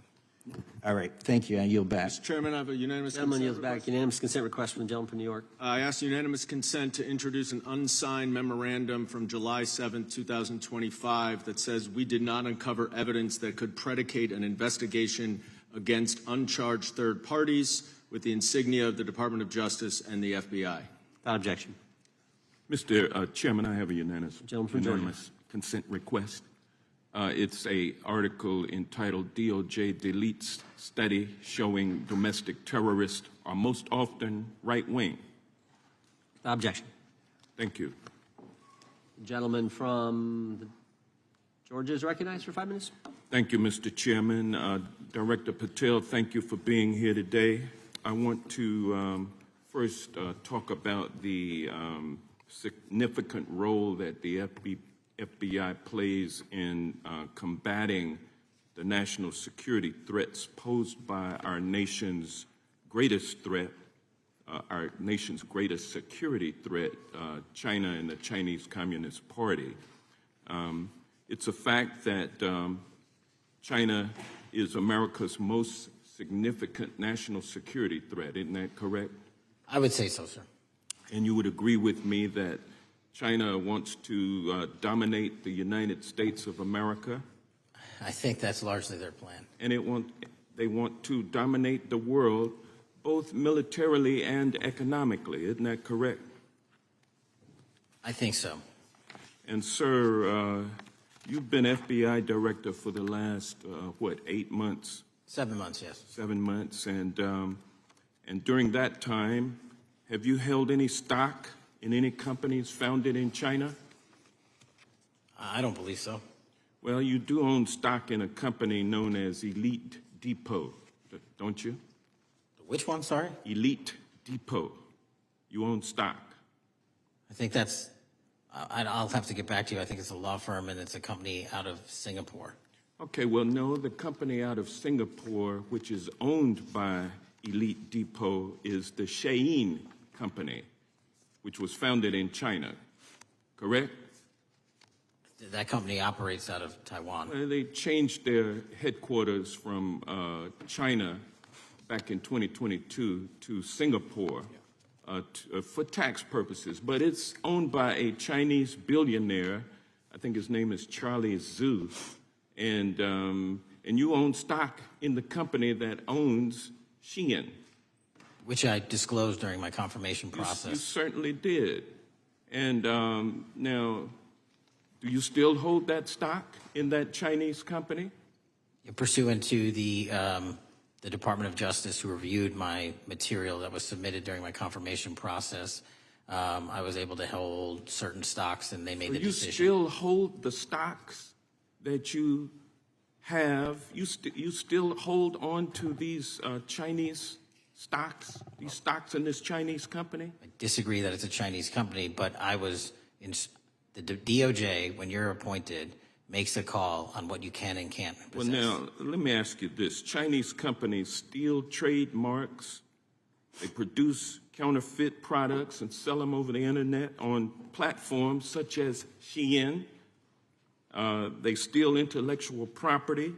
They steal data from American companies. And to me, it seems inconsistent with your role as FBI director that you would own stock in a company that is based in a country that is the nation's premier national security threat. It's like you are putting your own financial security over the security of the nation. I disagree with that characterization. Well, I think the American people look at it like it's a classic situation of the fox guarding the hen house. If the FBI is charged with investigating espionage, economic espionage by companies controlled by the Chinese Communist Party, and you are the director of the FBI, you've got a conflict of interest. Sir, I would just show if there's any intimation that I'm against. Why are you holding on to this stock? It wasn't a decision I made. And it's valued at up to $5 million as of when you last reported, correct? $5 million in stock? No, I don't follow it. You don't follow it, but you're still making money off of it. I don't have any money off of anything. What I have done... Trump's trade policies directly impact the value of that Chinese stock. Won't you agree with that? Which trade policy? I'm not a trade expert. Okay, all right. But I want to tell you this. Crazy on me today. Let me ask you this question. Why are you hiding pedophiles? Why are you shielding pedophiles? Why are you protecting pedophiles? That is maybe the most offensive thing you could say to me, given the numbers. Well, you have not released the Epstein numbers files of pedophiles. You were aware of the Epstein client list that was published in the 18,000. The gentleman has expired.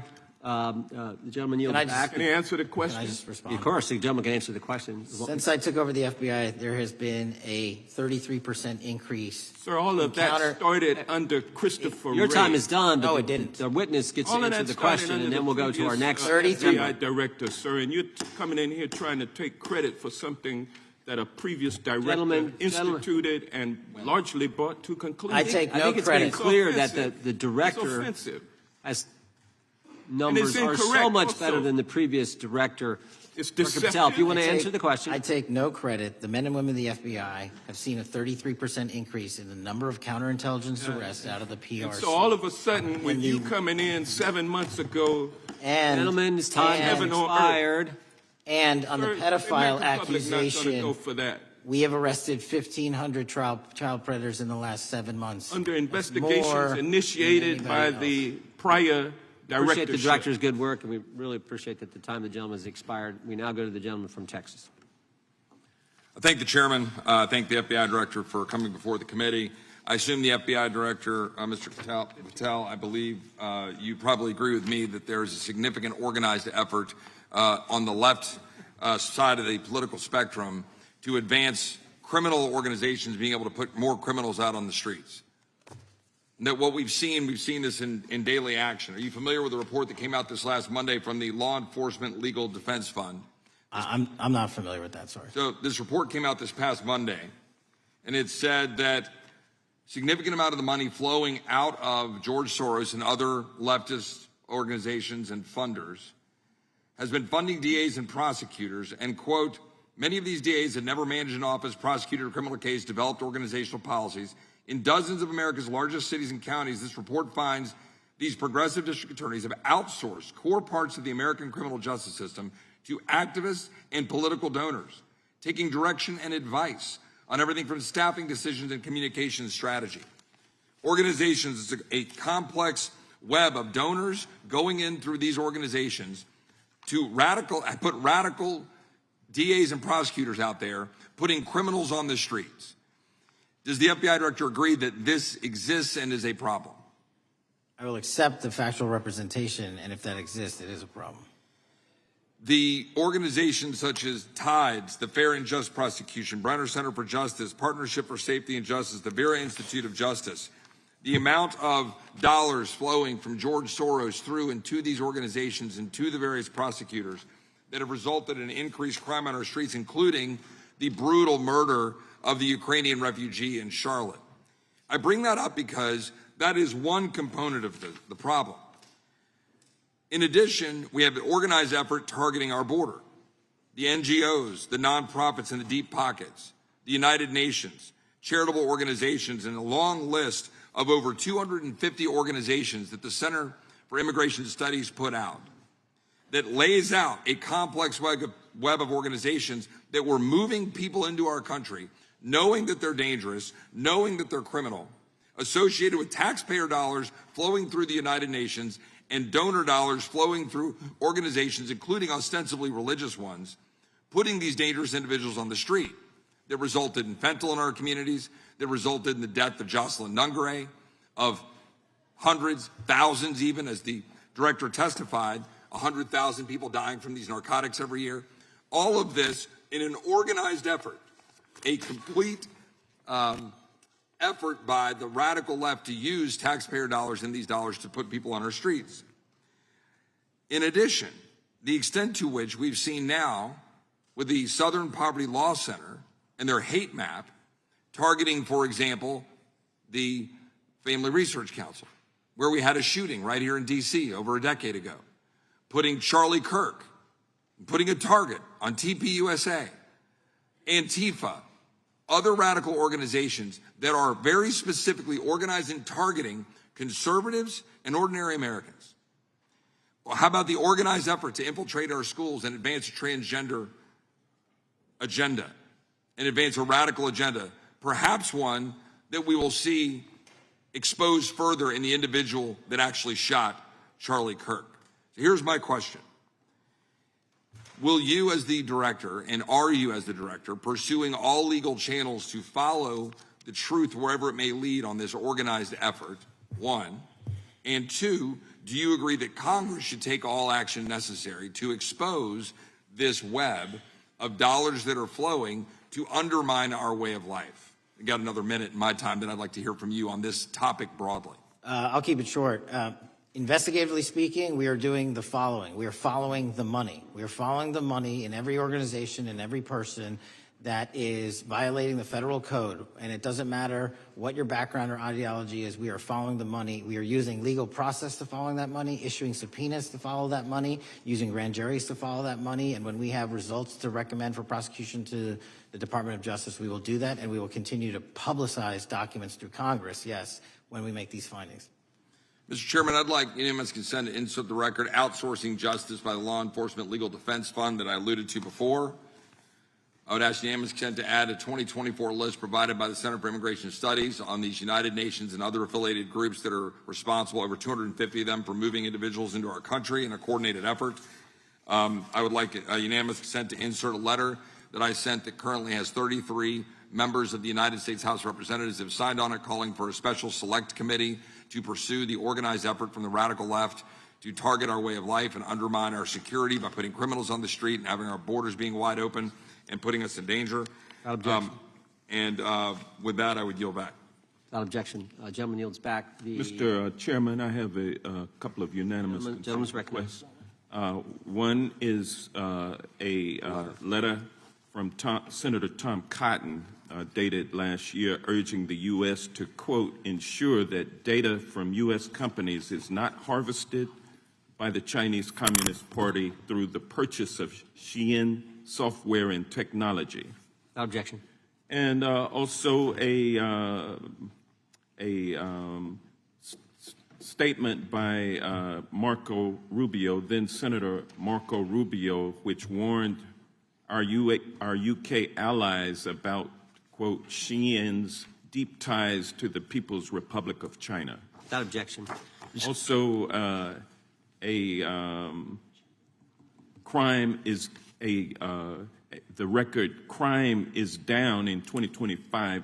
Trump doesn't deserve credit, which demonstrates that the crime rates have been decreasing since 2023, which was published by the Vera Institute. Also, a unanimous consent request to enter into the record a NPR report from July of 2024. GOP vows to make America safe again. Statistics contradict their growing crime claims. Without objection. Also, a report out of the American Presidency Project dated January 17, 2025, record low crime during the Biden-Harris administration. Without objection. Also, Joe Biden is correct that violent crime is near a 50-year low, which was a PolitiFact publication of May 2024. And last but not least, a FBI releases 2024 reported crimes in the nation statistics. These are FBI statistics published on August 5th, 2025, which details decreases in murder, rape, aggravated assault, and robbery in 2024. Without objection. Gentleman from Kentucky is recognized for unanimous consent. Mr. Chairman, I ask unanimous consent to submit two sets of documents. The first is a series of emails from the victims of Jeffrey Epstein. They are making FOIA requests to get their own FBI files and not having any success. So I want to bring attention to that by submitting that to the record. The second document that I want to submit to the record, for the record, I know we don't usually read these. This one's not readable. It's completely redacted for the most part, the first 50 pages.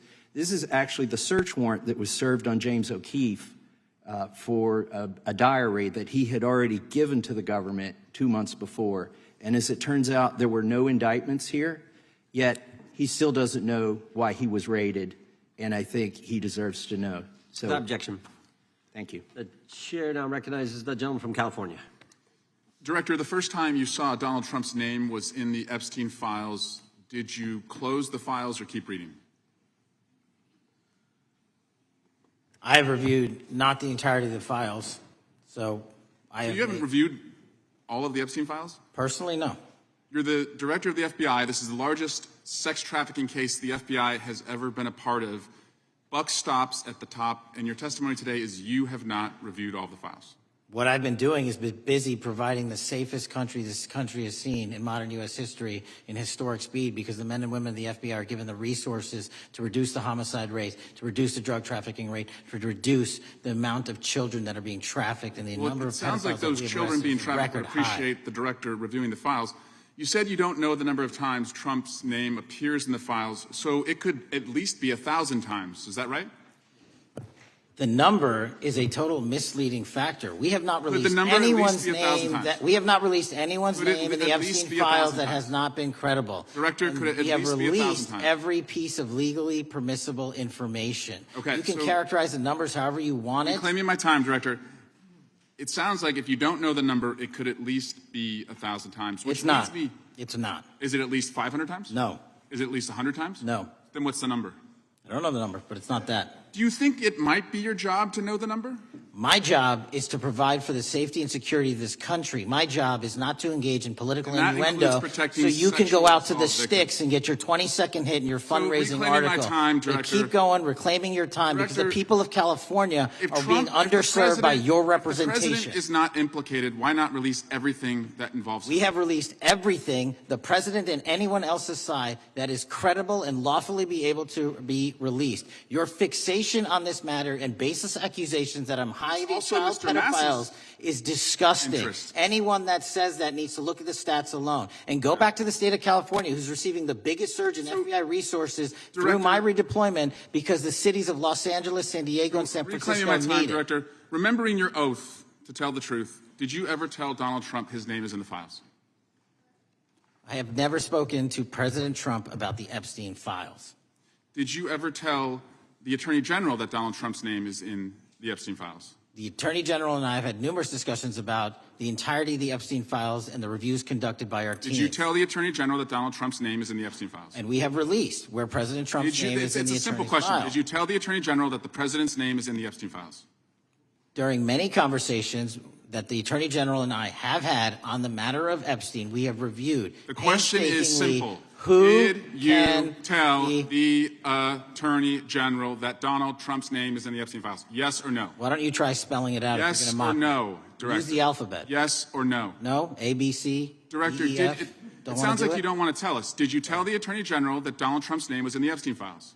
Why don't you try serving your Director, constituency did by you tell the focusing on Attorney reducing General violent that Donald crime in this Trump's country and the number of pedophiles that are Director, legally reclaiming harbored my time, in your Director. sanctuary cities in Director, California? reclaiming I'll my work with time. you on that. Do Regular you want order, to work Mr. with Chairman. us on that? Director, Time reclaiming my belongs to time. the gentleman from California. Did you tell the Attorney General that Donald Trump's name is in the Epstein files? Question has been asked and answered. You've not answered it, and we will take your evasiveness as a consciousness of guilt. Director, did Donald Trump ever say to you, just find and release the entire truth? Don't worry if I'm in it? The instructions from the administration were to release all credible information, and we have done that. Did Donald Trump ever provide information about Jeffrey Epstein as an informant? Donald Trump has not been, and I can only speak for the FBI, an informant of the FBI. So, Director, you've played this cute shell game where you say you can't release everything because the court has said that it legally is not allowed to be released, but the court calls bullshit. Judge Richard Berman said that when you went to the court, quote, information contained in the Epstein grand jury transcripts pales in comparison to Epstein investigation information and materials in the hands of the Department of Justice. So let's move on, Director. You wrote a book called Government Gangsters. You identified 20 individuals in that book. You put me on that list at the top of the list. Thank you. My children find it flattering. 20 of those individuals have been investigated or have had adverse actions. Director, considering that you have identified these people as, quote, government gangsters, will you recuse yourself from making any investigation decisions about these individuals? Anyone that has been terminated at the FBI has been done so the because question they failed again. to meet the muster Director, and their constitutional I will obligation. work on the audio-visual capabilities. I'm of going to the borrow room so your that you can hear me. terminology and call I'm bullshit reclaiming my on your time. entire career in I'm Congress. reclaiming my It has time, been a Director. disgrace to the American Director, I'm people. reclaiming my You time. can Will reclaim your you time all recuse you yourself? want. Mr. Chairman, you're going to allow a witness to speak this way? Mr. Chairman, would you give Gentleman, yourself, The gentleman has no time. Mr. Chairman, would you Mr. admonish the Chairman, point of- witness not to insult members? The gentleman has no time. Mr. Chairman, the just committee will remember. quick point of order. Could the gentleman be extended an additional 20 seconds to complete his thoughts since the witness decided to interrupt him And continuously? then the witness will be able to respond if he wants. We'll make sure he Thank has you. time to do that. My question Gentlemen, is, continue. will you, Director, recuse yourself, yes or no, from investigating or making decisions about the 60 individuals, including myself, that you identified as government gangsters? Yes or no? Time of the gentleman has expired. The witness may respond if he would like. And the answer was no, as I heard. Correct. Okay. The gentleman from Wisconsin, the gentleman yields back. The gentleman from Wisconsin is recognized for 5 minutes. Thank you, Chairman. Thank you, Director Patel, for being here today. I wanted to talk a little bit about the assassination of Charlie Kirk and the FBI's subsequent investigation. I know it's really sensitive, and you can make the call as to whether or not, obviously, it's something that you can respond to, but I think it's still fresh on many people's minds. I want to congratulate you and Utah law enforcement for the work you did in identifying the suspect and apprehending him. According to public reports, and I think this is what maybe it's, I still have questions about, and maybe the public does. According to public reports, the alleged shooter arrives on the Utah Valley University campus nearly 4 hours before the shooting. Was that your understanding? Is that kind of... I'll let the public reports reflect themselves. I don't have the exact timeline. Okay. So we don't have any idea his prep or how he set up or how he utilized that time when he first showed up on campus? All of those are being currently investigated through our cell phone analysis and through our witness interviews. And the state of Utah has now announced charges seeking the death penalty against his suspects, so we're a little limited in what we can continue to say. Sure, I understand. And the suspect, like you referred to, is then captured on security footage jumping off the roof of the alleged shooting location, the Losey Center. Do we have any idea how the suspect got up on the roof in the first place? I think for members of Congress, especially after Butler and Pennsylvania, it's just unimaginable that there could be some type of security breakdown prior to an event of that size where somebody could access a rooftop. So not commenting on the case, but having gone to the crime scene and walked the steps that we believe were taken, the roof was actually readily accessible through an exterior stairwell, so anyone could have gotten on it. Okay. The suspect flees on foot to kind of this wooded area where he drops the rifle, wraps it in a towel, and then proceeds to his staged vehicle and basically drives home. So do we have any idea what the towel was about? Was it used later to identify a place where the firearm was left, or do we... What we can tell you is the towel, there was a screwdriver found on the rooftop, which DNA was collected off of, and the towel was found wrapped around the firearm in question in a wooded area next to the campus. All have been processed for DNA. And then, according to the suspect's roommate, there were allegedly messages on instant messaging platforms, specifically Discord, suggesting the towel may have been used to identify that weapon's location. So the public reports have suggested that the shooter acted alone. Do we still believe that that's true? Do we have any idea as to whether or not those Discord messages led us to believe that the shooter may have had help in any way or assistance?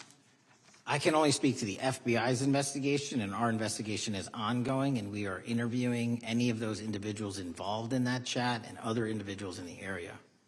Very good. And so my suggestion, if there are accomplices, I'm sure this is something that the FBI is going to continue to investigate fully and thoroughly into the future. Yes, sir.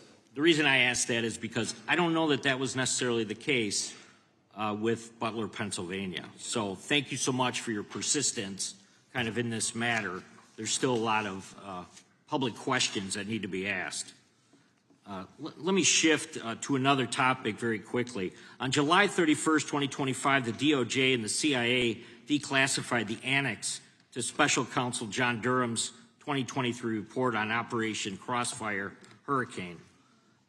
The 29-page Durham Annex contains previously classified information about, among other things, the investigative referral of the Clinton campaign plan. Why would somebody place documents in a burn bag related to this case? That case is very much ongoing, so I can't comment on the stylization of the evidence we're collecting. Can you comment at all on the Durham Annex as I described it? The Durham Annex, which has been publicly released thanks to the FBI's commitment to transparency, is one of the documents that's being utilized. And in general terms, speaking for burn bags, sir, a burn bag is what you use to put classified documents into generally, because that is literally how you destroy them. So it appears that efforts were made by the Clinton campaign to reach out to the FBI agents or the Clinton sympathizers in the intelligence community in order to lead more credibility to the Clinton campaign plan. Do you think that's an accurate characterization? Again, I'm not going to characterize that material because it's part of an ongoing investigation. Thanks for being here today. I yield back. Gentleman yields back. Gentleman from California is recognized. Thank you, Director Patel, for being here today. The FBI searched Jeffrey Epstein's Manhattan residence, correct? I believe that happened in 2018. I think there was 2 locations, sir. It's 2019, and in that residence, the FBI found a safe, correct? I don't have the catalog of evidence in front of me. In that residence, the FBI found a safe, correct? I'll accept your representation. Okay. And in that safe, the FBI found topless and lewd photographs of girls, correct?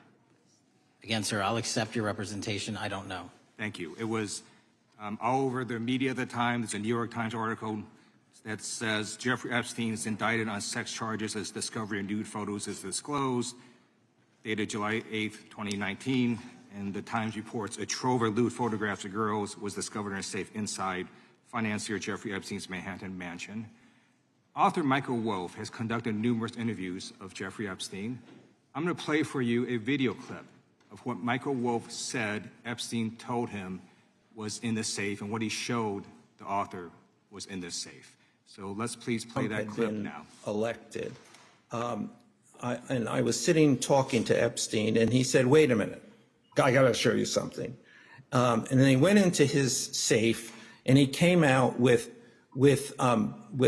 photographs. They were Polaroids, I think, and he kind of spread them out like playing cards, and it was Trump.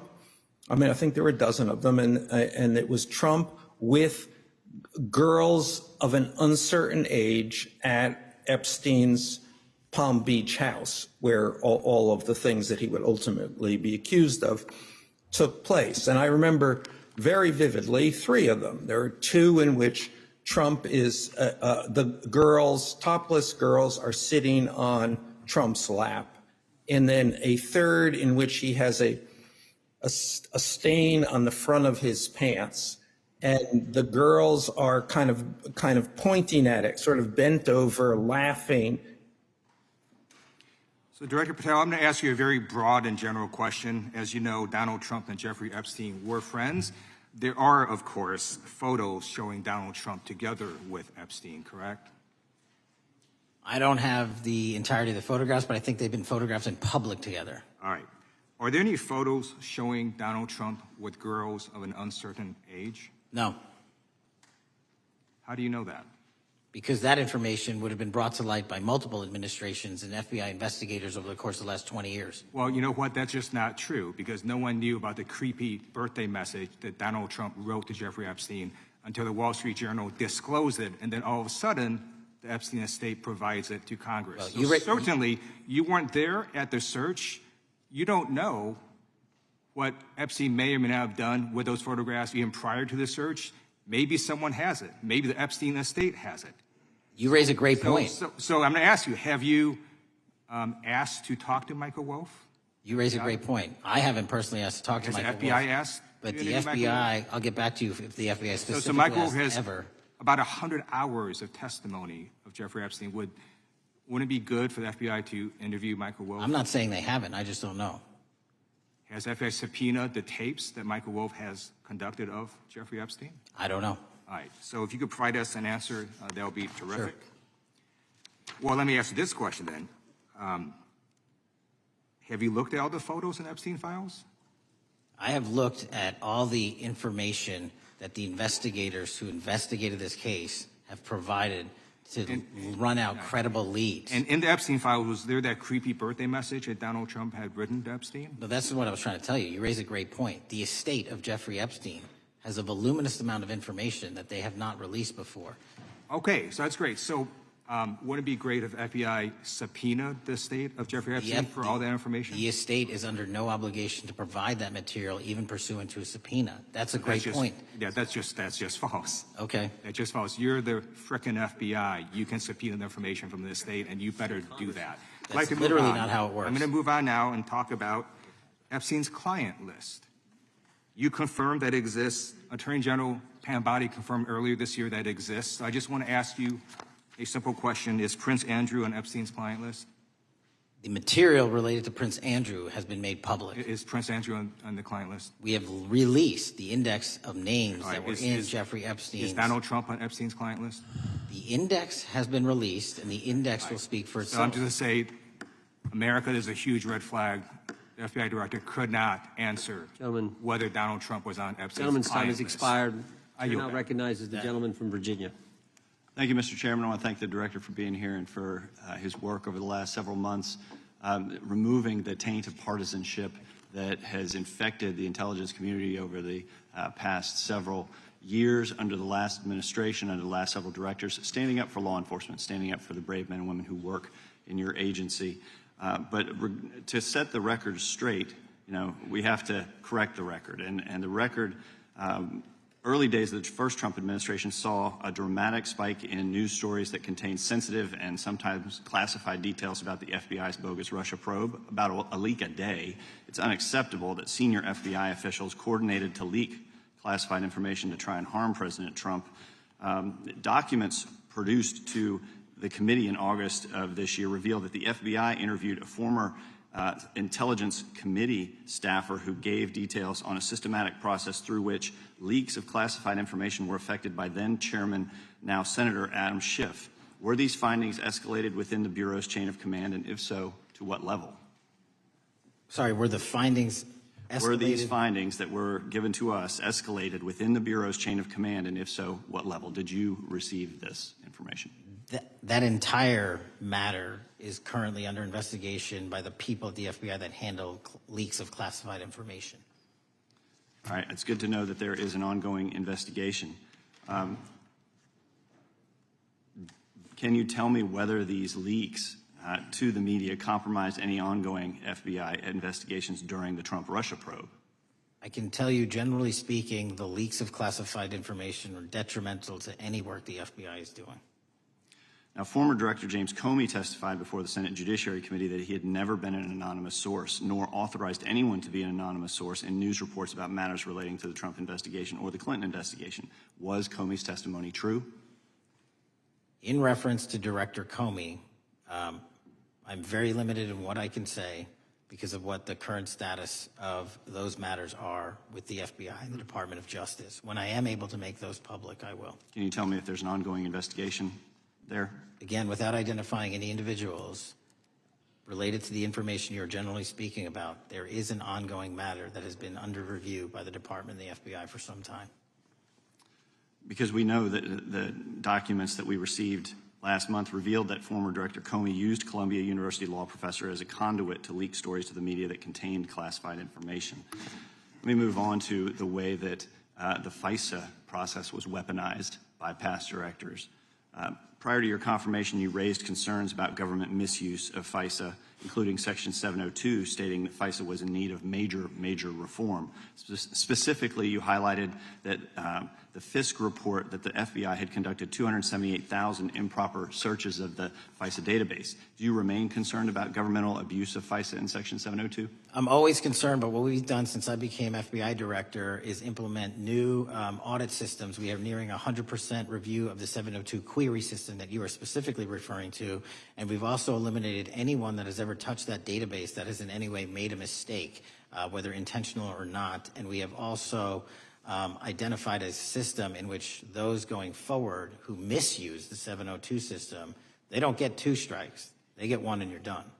Okay, I'm glad you mentioned you're continuing to audit because, as you know, in May, the New York Times reported you closed the FBI's Office of Internal Auditing. Can you explain why you decided to close this office? Yeah, because under the new restructuring of the FBI, to save resources, there were 2 different places doing the exact same thing. We have a specific division dedicated to audits. I didn't need another audit system doing the audits again. And so we folded some of those folks with their expertise into our specific division and then took the rest of those folks and are moving them out across the country. Under previous FBI leadership, FBI agents were found to have lied to the Fisk. There have been hundreds of thousands of violations of querying standards. In light of past violations, what action is the FBI taking to ensure that similar abuses do not occur in the future? Exactly what I've outlined. You cannot have access to the 702 query system if you improperly queried that system at all at any time in your career. Okay. At a Senate hearing 2 years ago, your predecessor, Director Wray, testified FBI had previously purchased U.S. phone geolocation data for a specific national security pilot project and further stated that the project had not been active for some time and that the FBI relies on court-authorized process to obtain location data from companies. Does the FBI purchase location data or any other data of Americans from data brokers? I don't believe so, but I'll get back to you. Thank you. That'd be important. I appreciate that. I yield back. Gentleman yields back. Gentleman from Washington's recognized. Thank you, Mr. Chairman. Mr. Patel, before you joined the FBI, you had very strong opinions about what the FBI was hiding regarding Jeffrey Epstein. In a September 2023 interview with Glenn Beck, you said the Black Book is under the, quote, direct control of the director of the FBI. In December 2023, you said, let us know who the pedophiles are. Even for a short time after becoming FBI director, in February of 2025, you tweeted, quote, there will be no cover-ups, no missing documents, no stone left unturned. In June, you told Joe Rogan, quote, we've reviewed all the information, we're going to give you every single thing we have and can. But then suddenly in July, everything changed. You and Attorney General Pam Bondi released one video and said that there was nothing more to see. Your July memo says you uncovered more than 300 gigabytes of data and physical evidence, but that you had decided no further disclosure would be appropriate or warranted. That is a quote. I think what happened, Mr. Patel, is that suddenly you discovered that Donald Trump's name was all over these files, and you started a giant cover-up. So you are under oath, Mr. Patel. You just testified to Mr. Swallwell that you did not speak to the president about the Epstein files. To your knowledge, did Attorney General Pam Bondi speak to the president about what was in the Epstein files? I can't speak for Attorney General Pam Bondi. So to your knowledge, you don't have any information. The question was, do you have any knowledge? Do you have any knowledge? I can't speak. You are refusing to answer the question, so let me tell you that the Wall Street Journal reported that in May, Bondi told Trump that he was in the Epstein files, and at the same meeting said that the DOJ did not plan to release the files. Yesterday, you testified to Senator Kennedy that there was, quote, no credible information that Epstein trafficked girls to anyone else, and that you have, quote, continuously and publicly asked the public to come forward with more information, and we'll look into it. Today, in response to Mr. Massie's question, you appeared to say that the survivors were not credible. These are survivors. That's not at all what I said. Okay, great. I'm going to ask you this in a second, but let me tell you about the survivors, and let's bring them up here into the room. These are women who came to the Hill and testified that they were groomed and raped at the age of 14 and 16 years old, and they called to meet with the president and to meet with the FBI and to have people investigate their claims. Some of them have never testified before. If you are so interested in getting the public to submit any information, why have you not met with them? You said you haven't met with them. Have you met with them? I'll give you one more chance. My job as the FBI director is to Is invite the all answer yes or no leads. to whether or not you met with these women who were sexually abused and raped? Any insinuation by you or any people on your side that I am not manhunting child predators and sex traffickers, just look at the stats. Patel, and you talk about cover-ups, man. Mr. Chairman, you talk about cover-ups. And I will take as much time as Where I were want. you during the Instruct Obama the and Biden witness, Mr. administrations Chairman. when these so-called Instruct the cover-ups were witness. going on? Mr. Why didn't Chairman. anyone in those administrations talk to any of these Mr. purported Chairman. witnesses? Let's I get have some regular order, welcomed Mr. every Chairman. single person to provide credible information. Time belongs to the gentlelady from Washington. And I'm going to When take when another you couple accuse of the minutes. witness of something, he's allowed to respond. That's how it works. You say Listen, something, he didn't you even, say excuse me, Mr. Mr. Chairman, you have Point always of order. been fair, but this And is I'm not being fair. fair, and you will get No, your- this you will is get your my time. and he You will give the said gentlelady that the a few witnesses additional were not credible. seconds of time. I'm going to get an additional minute of time because No, that's you'll how get much what time you he won't get a took. minute. You'll get some seconds. What we think is under 5 minutes. You don't get to demand Mr. how much time you Patel. get. That's not how it works. Mr. Patel, are the victims of the Jeffrey Epstein horrific trafficking ring, are they credible?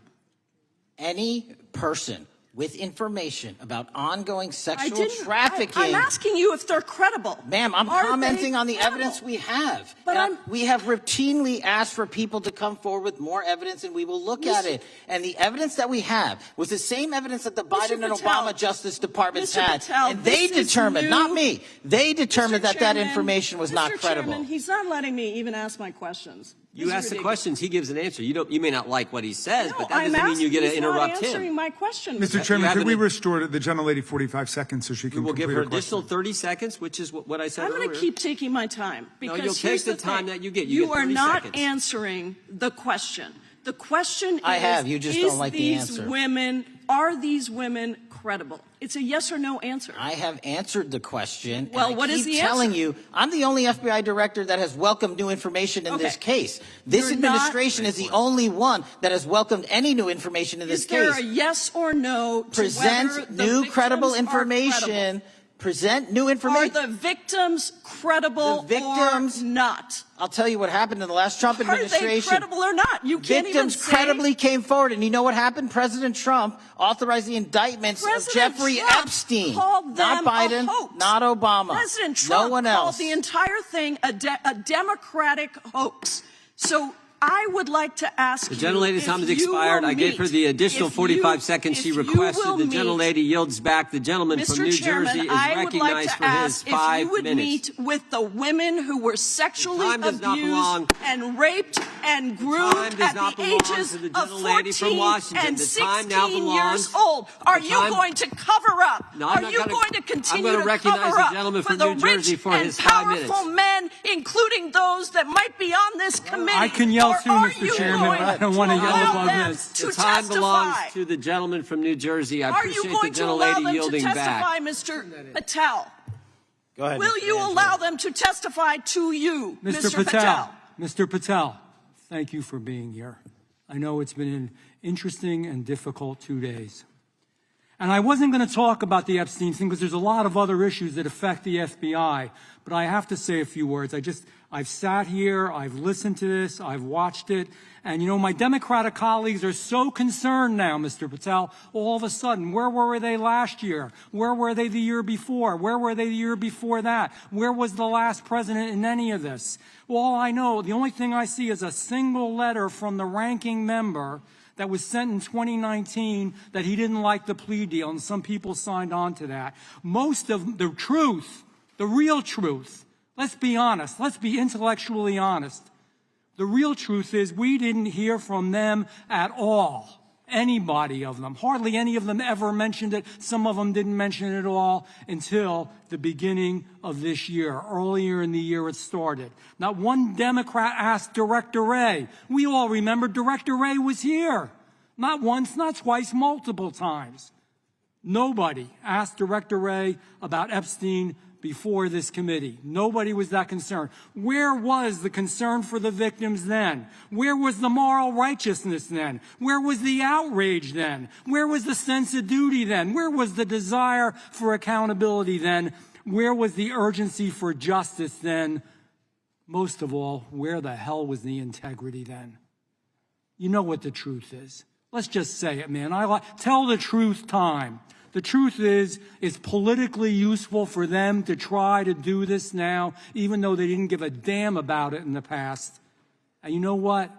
That's an insult to the victims, and that's an insult to America. Continue to do the work you're doing. Continue to uncover what needs to be uncovered. One real quick thing before I say anything to 9/11.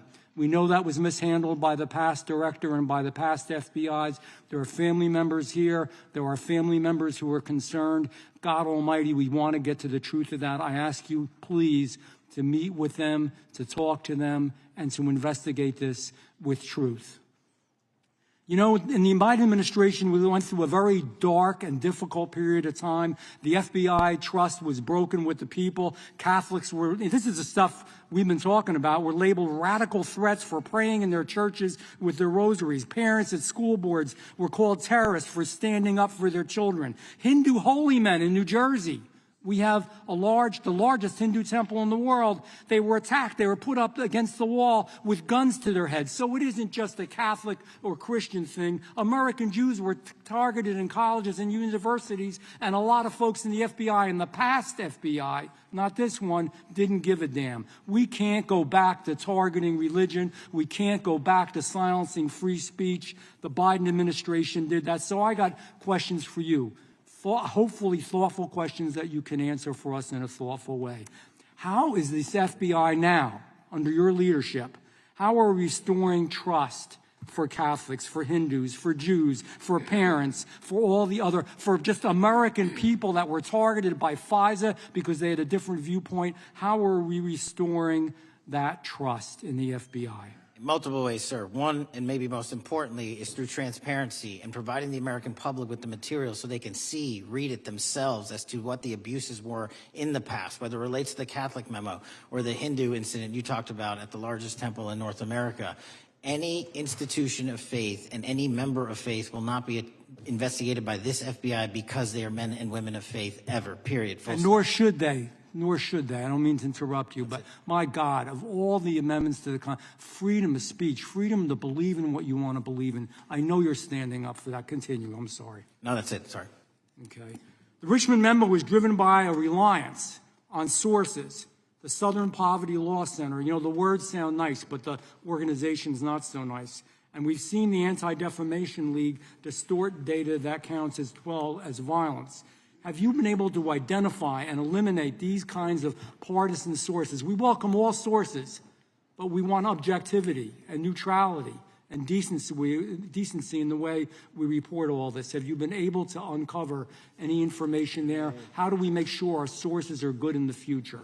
We have reviewed the source processes that infiltrate any institutions of faith, and they will no longer be going into institutions of faith. They will be directed towards criminal activity and protecting the homeland, the two most important missions the FBI has, and that's what we're going to continue to do. Good. And I'll say this. There was a lot of bull today, a lot of you-know-what, and I'm not going to say it because I respect the institution so much going on around here. Continue to do the work of the people. You are here for that reason. The administration is here for that reason. It was weaponized and politicized, the FBI, in the past. I hope to God we never, ever see that again. One of the darkest parts of American history. Thank you, Mr. Patel. I yield back. Mr. Chairman, I have a unanimous consent. Gentleman yields back. The gentleman from New York is recognized for UC. I would like to introduce a CNN article that explains how an alleged top leader of the MS-13 gang was dismissed. His case was dismissed in Brooklyn so that he could be deported back to El Salvador, even though he was charged with murder. Without objection. Mr. Chairman, I have some unanimous The consent lady from requests. Washington is recognized. I ask unanimous consent to enter into the record an article titled "Justice Department Told Trump in May that his name is among many in the Epstein files." Without objection. I have another one that is a July 2025 article by the New York Times entitled "How a Frantic Scouring of the Epstein Files Consumed the Justice Department," stating that DOJ and FBI employees reviewing the Epstein files were instructed to flag any mentions of Trump and other celebrities. Without objection. And I have another unanimous consent request to enter into the record an August 2025 article by The Guardian entitled "Ghislaine Maxwell Hinted at Epstein's Ties to Trump Officials. Why wasn't she pressed for names?" stating that Maxwell told Deputy U.S. Attorney Todd Blanche that some of the, quote, cast of characters around Epstein are in Trump's cabinet. Without objection. Chair now recognizes the gentlelady from Pennsylvania. Thank you, Mr. Chairman, and thank you, Mr. Patel, for coming before us to testify today. I am concerned by your repeated claims that you're not able to disclose anything further about the Epstein investigation and files, and that there's no evidence of a broader conspiracy or other people who should be charged, because the American people aren't buying that you've been transparent or that there's nothing further to be seen. In your exchange with my colleague, Mr. Roy, you reiterated something that I heard you say yesterday in your Senate testimony, and that is, under your direction, the FBI will always follow the money. Is that right? The money, did you say? Yes. Yes, you said you'll follow the money. That's great.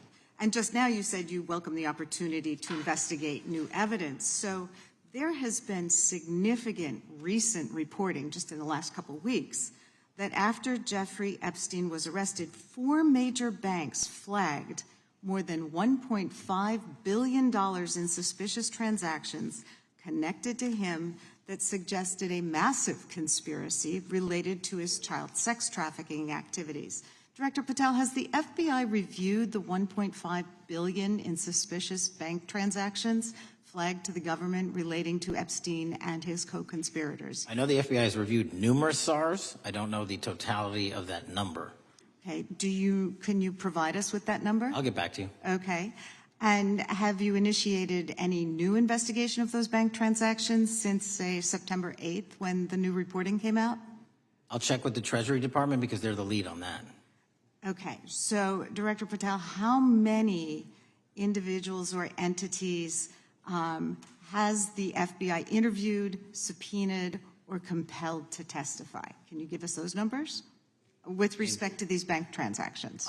Not off the top of my head. I'll have to work with Treasury. Okay.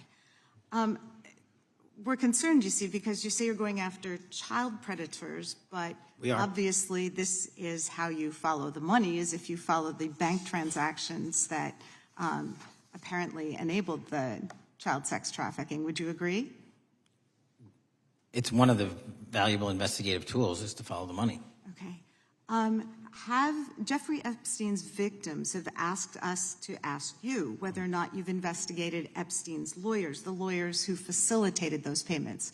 Have you subpoenaed or questioned any of those lawyers? So in 2018 and 19, what I recollect is many, if not every one of those lawyers was part of the investigation. But you weren't there at that time, I wasn't right? there. Okay. So can you get us the names and the numbers of who was investigated then with respect to those lawyers? As long as I'm allowed to release it, absolutely. Okay. Well, if we provide you with subpoenas, I assume you can release it. Is that right? We have a current subpoena, and we're working with Congress to provide it.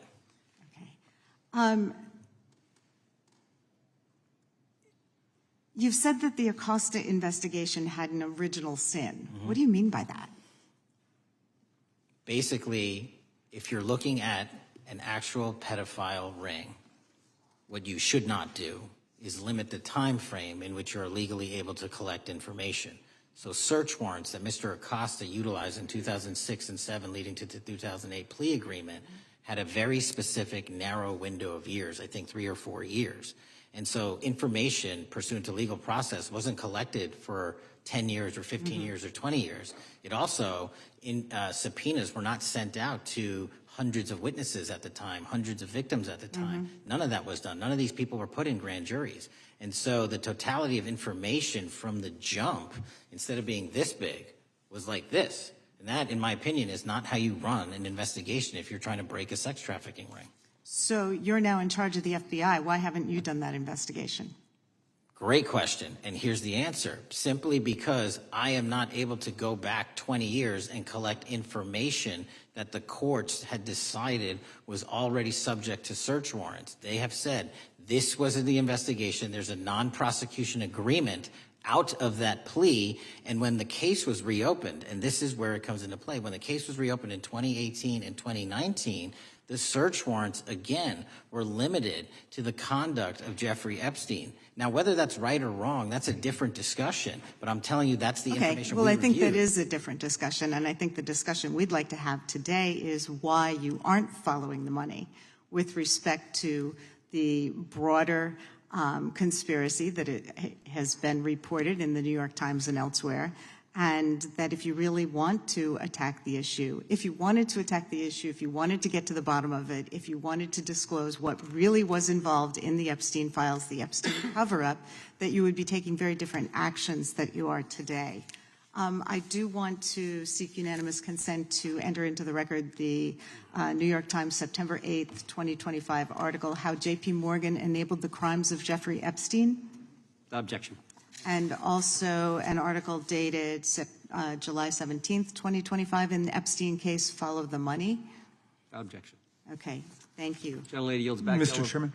Gentleman from Maryland is recognized. Thank you much. Pursuant to Clause 2K6 of Rule 11, I move that the committee subpoena the CEOs of 4 banks, J.P. Morgan, that's Jamie Dimon, Bank of New York Mellon, Robin Vince, Bank of America, Brian Moynihan, and Deutsche Bank, Christian Sowing, in order to get the suspicious transaction reports. These 4 banks have flagged to the government $1.5 billion in suspicious transactions related to the sex trafficking crimes and conspiracy of Epstein, Maxwell, and all of their collaborators. And as you know, Mr. Chairman, we got the SARS reports for Hunter Biden totaling around $20 million. And so these $1.5 billion in SARS reports we should get, especially since the director doesn't seem to be forthcoming. And I request that we do this immediately. I think the director's been very forthcoming. We will hold any motion to subpoena in abeyance until the conclusion of the hearing. The chair now recognizes the gentleman from Texas. Thank you, Mr. Chairman. Thank you, Director Patel, for being here. It is quite clear that certain members of this committee, they want their 15 seconds on TV, stamping and coming. Maybe it's for fundraising. Maybe they're struggling in their district. They need a little bump. But they turn a committee into a clown show, and that's what we're seeing. You're being unjustly attacked today. I watched the Senate hearings yesterday. You were attacked there. We know there's an agenda. There's always an agenda. It's the same characters with the same personalities, the same objective, and that is destroy the mega movement. You're being attacked, Director, is because you're effective. You highlighted what you've been doing in D.C. with the president in reducing violent crime. You're very effective. Another individual that was very effective with meaningful debate and dialogue was Charlie Kirk. And they killed him for it. Charlie Kirk was a man of faith. First and foremost, he loved his Lord Jesus. He loved his family. Beautiful wife, beautiful children. Just a remarkable, honorable man that was silenced with this assassin's bullet. I would say if Charlie Kirk lived in the biblical times, he'd have been the 13th disciple. He'd have been the 13th disciple. We have a new committee, if you're not aware, a new select committee regarding January 6th. I'm honored to be on that committee. I'm looking forward to working with other members to expose truth, questioning federal agencies that were involved on January 6th, like the FBI, played a role, but we don't really know, Director, to what extent. We don't know. The January 6th sham committee was not formed by Nancy Pelosi to seek truth. It was nothing about getting to the truth about January 6th. Their sole mission was to damage Donald J. Trump and end his political career. And everybody knows it. That's what the purpose was. You know what's nice, so I kind of get to ask the question, though, how did that work out for you? Donald J. Trump is back in the White House, and America loves him. I spent 30 years in law enforcement, retired sheriff from a large county in the great state of Texas. I have seen, Director, I have seen more enthusiasm and support for law enforcement today because of what you and Donald Trump have done over the last 8 months to protect the American people. The American people couldn't count on their government to protect them. Crime is rampant. And now we have a president and an administration that puts the American people and their safety first.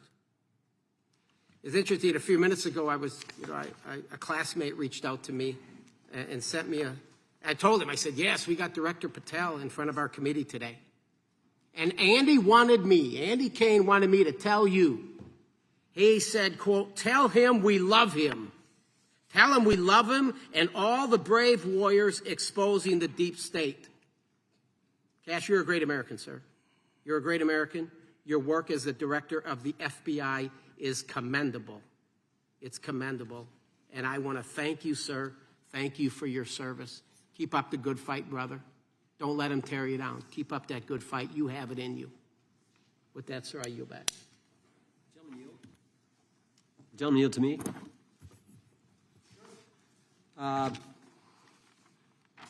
Director Patel, there were 26, the gentleman mentioned the select committee, there were 26 confidential human sources at the Capitol on January 6, 2021. 4 entered the Capitol and thereby broke the law. Do you know if those individuals were being paid by the Ray FBI? So we've provided 600 pages of documents to this committee alone regarding January 6th. That's 600 pages more than any of my predecessors. Yep. Generally speaking, confidential human sources are always paid by the FBI. That's how it works. I can't speak to the specifics on each one and how much they make. And we appreciate it. We've reviewed some of that material, and you've given us a lot of material that we didn't get from Director Ray. That specific question, I think, is important to the American people. Were people who were confidential human sources of the FBI who broke the law, one was recommended for prosecution, my understanding is, by the information we've received from you. Were they actually paid by the very taxpayers who may have got charged with the same offense? I think that's important for us to understand. I'll get back to you on that. Thank you. Chair now recognizes the gentleman from California. Thank you, Mr. Chair. Welcome, Director Patel. I want to focus a little bit on domestic terrorism. We have a graph here, data up to 2021, but as you can tell, domestic terrorism is on the rise. Nation, our citizens under threat.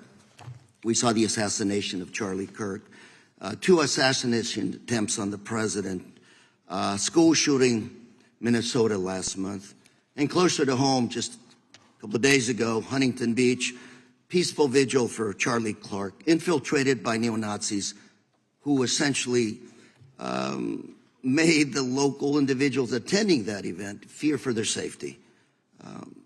All of us know that a lot of these domestic attacks are by lone wolves, but yet they do leave clues, social media or elsewhere. Director Patel, you're it. You're the thin blue line. The FBI, your job to protect our citizens back home from those that would harm us. You have to find the needle in the haystack. Takes a lot of work, a lot of resources. Talking to my local sheriff this morning who said they're concerned.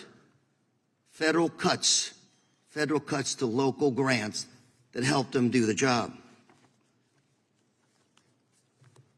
Then, of course, let's not forget about other threats that are coming before us, like high-tech fraud. Local senior recently was talking to me about a text she had gotten, a demand by the IRS to send a payment immediately, or the IRS agents were on their way to arrest this individual. Pretty gutsy stuff by folks probably from Europe, North Korea, Russia, China, people, okay, going after those precious savings our senior citizens rely on. Yet the president's proposing a budget cut of $500 million or more to your organization, the FBI. You've said that that'll essentially equate to about 1,300 less jobs at the FBI. So I'm going to ask you essentially, what is it that we can do to help you do your job? Little concerned. Friday Night Lights. One of the events I love to do on Friday nights, go to the local high school football game. Sit there at the stadium and you always say, what if? What if? You're the thin blue line. Can you do your job cutting $500 million from your budget? Thank you, sir. I think we are doing our job, and the distinction is with the budget that we have, we are flexing more resources to the field. California is receiving the largest FBI plus-up of any state in the union due to that plus-up. They're not getting a reduction. No state is getting a reduction. Every state is getting a plus-up. And so I'm utilizing the money that we have to first plus it up. And the empty vacancies that we have, those haven't been filled in years, not under my leadership. Here's my concern. You're going to do well. You're doing more with less, is what you're saying. Yet we're about to vote on a budget that has $88 million more to protect members of Congress, the executive branch, and the Supreme Court. There's a contradiction here. Back on Main Street, we're saying you can do more with less, you can protect them with less money.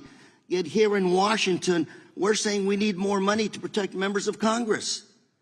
It's a little contradiction here. Or maybe, sir, you ought to talk to leadership about coming in with your management style to protect the Supreme Court, Congress, and the administration.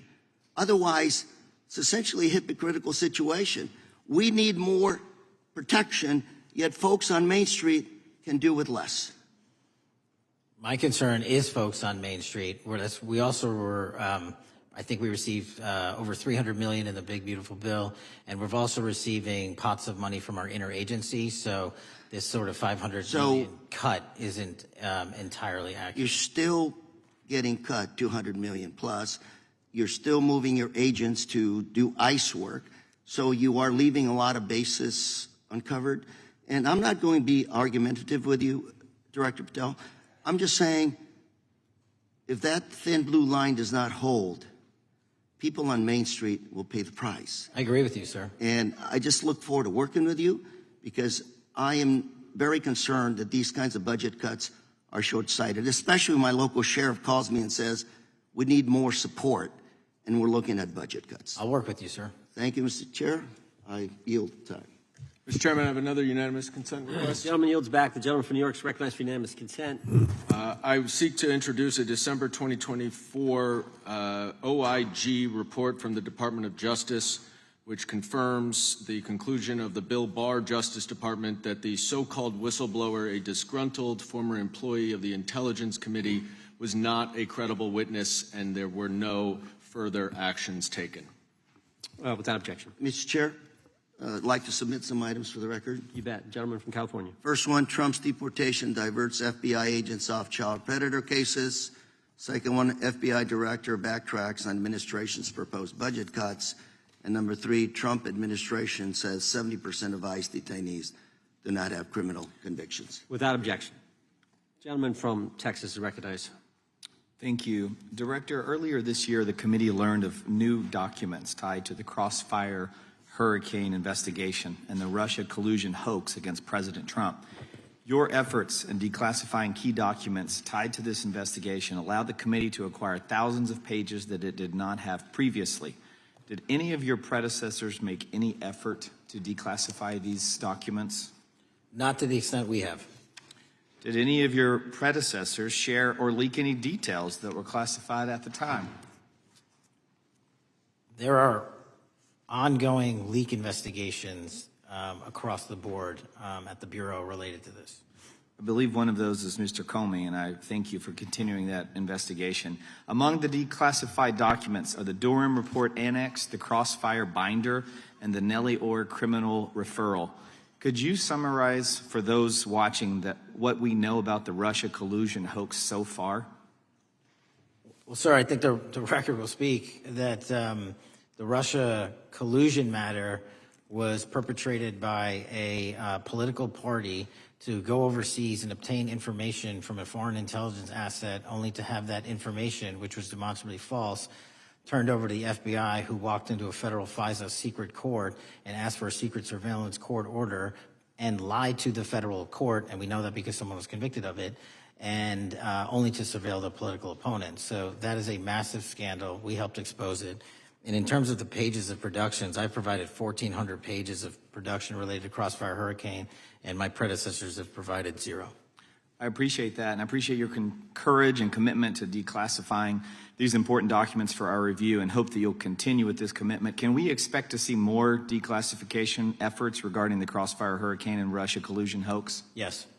Thank you. I yield the remaining balance of my time to Chairman Jordan. Oh, I thank the gentleman for yielding. And, Director, that's when it all started, right? The whole Russia, that's when it all began. And then it was Mueller, then it was impeachment, then it was Jack Smith and Fonnie Willis and Alvin Bragg and you name it. But it all started then. And that's why I think the gentleman from Texas wants to make sure we get all the information there. And I want to go back to when it was changed. We talked about this earlier. I just want to read to you what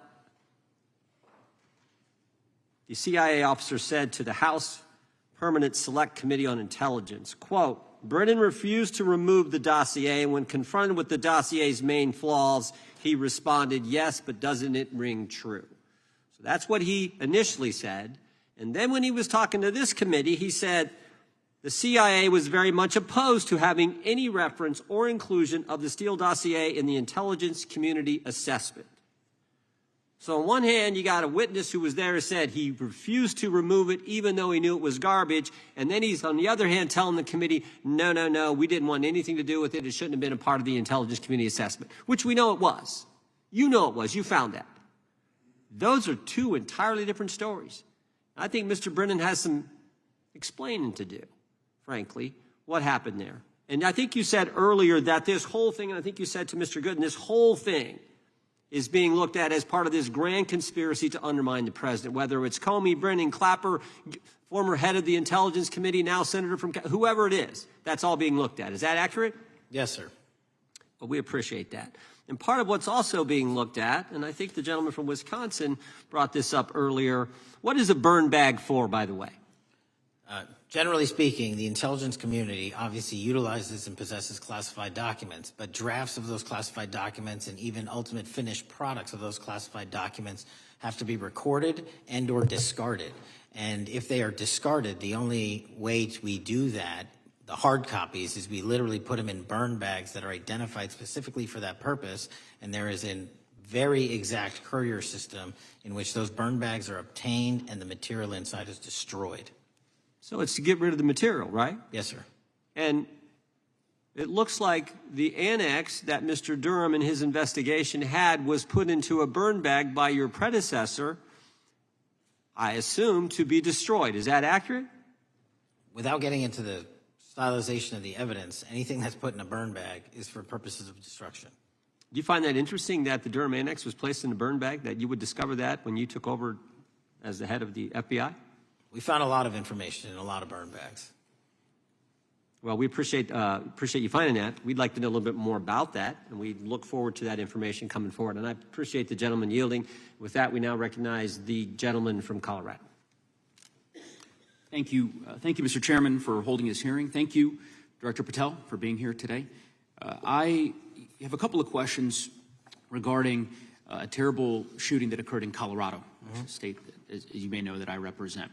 You've testified previously about, I think, what you would describe as your efforts to provide more information regarding the investigation with respect to the horrific assassination of Mr. Kirk. And so, in that same vein, I'm hoping you can provide this committee and my constituents in Colorado with some clarity. Absolutely. I think, as my colleagues know, in Evergreen, Colorado, Jefferson County, a county that I proudly represent, at Evergreen High School, a shooter ultimately injured. 2 students were praying for their swift recovery. There's an article here from Colorado Public Radio. The title is, quote, FBI was already investigating an account that may have been linked to the Evergreen shooter. You're familiar with the circumstances generally, Director, regarding this terrible tragedy. Yes.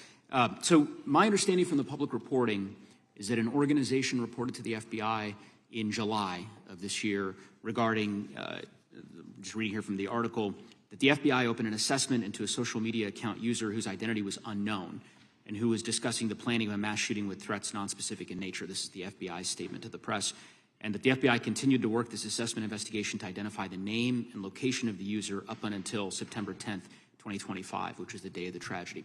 Can you provide us some clarity on what were the impediments to finding, the account user, and maybe describe in greater detail the FBI's work in that regard? Generally speaking, yes, because I know even though the shooter's deceased, the investigation we're not done. Sure. And so the impediments to finding these individuals, and you highlight a great point. We had 2 huge tragedies in the span of days in this country. The school shooting in Evergreen, Colorado being one of them. And proactively going out onto these social media platforms, which are so large, is our biggest impediment.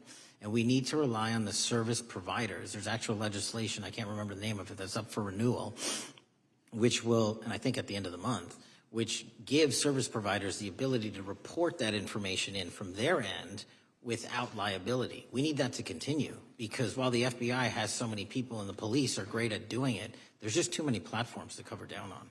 Well, I appreciate that, Director Patel, and I think I'm interested in continuing this conversation, because I think the reporting suggests that there's a pattern, and that ultimately we want to make sure that law enforcement is able to prevent this kind of tragedy from happening in the future. I have a question. It's not meant as a gotcha question, so it just frame it there. But it is in regards to some reporting around a periodic transaction report that you had filed earlier, this year. So this is in July, pursuant to the ethical obligations as a senior executive official. You remember filing that in July? Yes. Yeah. So in that report, as best as I can surmise, you disclosed that you divested $100,000 or more in a variety of different stocks, which I presume was pursuant to the ethics agreement that you negotiated with the Department of Justice. In that same report, there's a disclosure regarding purchases of 2 different transactions. So between $15,000 to $50,000 in a national coffee house chain, and between $50,000 to $100,000 in a semiconductor company on May 9th and May 12th. Are those transactions that you're doing personally, or are these through a stockbroker? Or are these transactions that you're handling yourself? So how they happen is I submit proposals under DOJ guidance to say, hey, I would like to trade this or that, and they run their review, and the FBI runs a review, and then they come back and say yes or no, and then I make the transaction. Is there a reason that you decided to make the purchases into those two companies? Generally speaking, before I got this job, I was, trading stocks, but not a lot, like most people, and I just follow certain industries, and I thought they would be a good investment. So the reason why I ask, right, because you had divested in other companies, and I presume that wasn't because there were actual conflicts. It's just that you wanted to avoid an appearance of impropriety. It was both. Both, but not all of the companies were conflicts. Whatever they make divested from. I don't make the call; they make the call. Sure. Yeah. I guess my point would be, the reason why I ask is, why I said it's not a gotcha question. I have for years led an effort here in Congress to try to ban members of Congress, senior executive officials, from trading stocks. And it's bipartisan in nature. We're working really hard to get that done, Republicans and Democrats. And you can understand, I think, given your role, given the nature of the position that you hold as the leader of the largest law enforcement agency in our country, that divesting entirely, not doing day trading now, I think would be something that would be in the interest of the American people. So I just would hope you would consider that, and that moving forward, that perhaps not purchasing stocks in individual companies, I would think would be something that would be worth pursuing. Gentleman's time is... I'm happy to give the witness an opportunity to answer. Thank you. I'll work with you on it. Gentleman from Alabama is recognized. Thank you, Mr. Chairman. Thank you, Director Patel, for being here today. Newly declassified documents confirm that the intelligence community under President Barack Obama knowingly relied on unverified and fraudulent evidence to manufacture a false claim that Russia, in fact, meddled in the 2016 election. Is there more to be done to uncover the depths and origins of the Russian collusion hoax? There is, and we're doing it. Why should Americans still care about that, Director Patel? Everybody wants to talk about a weaponized bureaucracy. And when we put out the facts about a weaponized bureaucracy, not because I said so, but because we found the FISA documents, because we found the 302s and the 1023s, then it becomes a political football. My job is to continue to put out that information and let the American public read it for themselves when I'm lawfully able to do so. And that's been my commitment on any subject, Russiagate or otherwise. Wherever the law allows me to do it, I will do it. When I first came in 2020, the number one concern as I was doing town halls was the weaponization of the government against the American citizen. And so are there things that you're doing, structural reforms that implementing so that the FBI cannot be weaponized again, whether it's against President Trump or future elected presidents? It shouldn't be weaponized against anyone. And the structural reform is simple. If you're going to go after a political individual or someone seeking political office, there has to be a grounded basis in law and fact to open up a criminal investigation. And if there's not, the investigation isn't even opened. And I've also gone back and reviewed other cases that were opened in prior administrations related to public officials. And we've closed a number of them because we felt that some of these actions were weaponized on either side of the aisle. I felt it wholly inappropriate for the FBI to be playing umpire and referee amongst these decision makers when there was no factual or legal basis to continue those investigations, so I shut them down. And I think that's so desperately needed because we need to restore trust in law enforcement and certainly in the DOJ and the FBI so that the American people don't fear the very government that's supposed to protect them. And so thank you for doing that. On August 11th, you released to the committee documents concerning leak investigations that began in 2017. Do you believe these leaks were accidental or were they intentional in order to influence public opinion against President Trump? When I can publicly make a final decision on that, either through a recommendation of charging that the DOJ makes or findings that I have, I'm able to do so, but they're still not complete. Why did the FBI under Director Comey want to undermine the Trump administration? I don't know. You'll have to ask him. Think it might have been political? How will Director Comey be held accountable for his leaks and classified information concerning the Russian collusion hoax? Well, anyone. Doesn't matter what you did before or what seat you were in. If you leaked classified information, that's illegal. And we will investigate it fully. And if we can bring enough evidence to recommend charges to the Department of Justice, we will. But as you know, in these leak investigations, it's very difficult to produce the information necessary. We know leaks happen. They literally happen every week. It's one of the most destructive things to this country.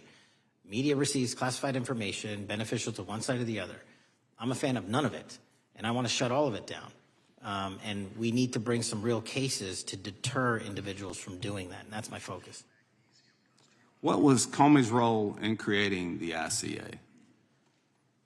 Speaking from my memory, as the head of the FBI, he was charged under then Director Brennan and Director Clapper and the other IC elements to come in with the NSA, CIA, FBI, and ODNI and put together a collection of information on how the information sort of surrounding Russiagate came together. So he represented the FBI in that. Was former director of CIA, John Brennan, he's denied that the Steele dossier was used in creating the ICA. Is that true? Well, it's, without commenting on him, the FISA has been released, and the dossier was in the FISA. It was in 4 FISAs. So I'll let the public decide. Well, former director Brennan actually denied repeatedly that he pushed for the Steele dossier to be included in the ICA. Is that true? Denied. I'll let his testimony speak for itself, but then Deputy Director Andy McCabe also testified to the House Intelligence Committee, which has now been declassified, that were there no Steele dossier, there would have been no FISA. Well, my time's getting close, but let me tell you this, sir, and my colleague from Texas said, thank you for the job you're doing. You're making the American people safe. You're restoring trust in these agencies that so many of us had lost trust in. So thank you for the work you're doing. That thin blue line, you're doing a fine job, and we want to let you know we appreciate it. Thank you. God bless you. Lady from California is recognized. Thank you, Mr. Chair, and thank you, Director, for coming here today. And actually, thank you for your response to my colleague from New York who asked you earlier about violent extremism. And you said that there is violent extreme ideology on both sides. And I think you actually alluded to that same statement yesterday in the Senate. So I too have some questions I'd like to ask you. These are not gotcha questions, and just deny, please, what you deem to be false. So Dylan Roof, who followed white supremacist propaganda, murdered 9 black parishioners in Charleston in 2015. Do you deny this? I'm sorry. Dylan Ruth? Roof, can you give me some more information? You're head of the FBI, you probably know this. If you don't know, that's fine. You can give me a reminder. I've got a lot in front of me. It was national news. Robert Bowers murdered 11 Jewish worshipers in Pittsburgh in 2018. I do remember that. And it was the deadliest anti-Semitic attack. So do you admit that that happened? I'm not saying the other thing didn't happen. I'm just asking for a little information. Patrick Cruces, who posted a manifesto about a Hispanic invasion, walked into a Walmart in El Paso, Texas in 2019 and began firing. He murdered 23 people that day, and the youngest was 15. Do you admit or deny that that happened? I'll take your presentation as accurate. All right, well, I have to say all of these cases have been adjudicated. As I said, they are not gotcha questions. These incidents were national news. And as director of the FBI, you have access to all of this information. So in 2022, Peyton Grendon walked into a supermarket in a black neighborhood in Buffalo, New York, and started shooting. He murdered 10 people that day. And on September 10th, your friend Charlie Kirk was assassinated. Tyler Robinson has been taken into custody and charged, but also on that day, Desmond Holley, a 16-year-old white male, shot and injured 2 students at a high school in Colorado before killing himself. And according to the Anti-Defamation League, he had a fascination with mass shootings and white supremacy. So do you admit to, deny these facts? Those happened. Okay. Your predecessor, former FBI Director Christopher Wray, said that one of the most dangerous concerns is that racially motivated violent extremism, especially white supremacists, has been the biggest chunk of our domestic terrorism cases and is responsible for the most lethal attacks over the last decade. Do you admit or deny, A, that he said this? I'll let the record reflect that. Whatever he said was what he said. All right, and do you agree? That there is racially motivated crimes being committed in America, yes. Yes, especially white supremacists, which is the biggest chunk of our domestic terrorism. I'm glad that you said this. So last week, President Trump was asked if there were extremists on both the left and the right. He was actually asked this by Fox and Friends, and his exact words were, "I'll tell you something that's going to get me in trouble, but I couldn't care less. The radicals on the right oftentimes are radical because they don't want to see crime. The radicals on the left are the problem, and they're vicious, and they're horrible, and they're politically savvy." Do you agree with the president? I don't speak for the president. The president speaks for himself. Do you agree with the president? I don't. On what matter?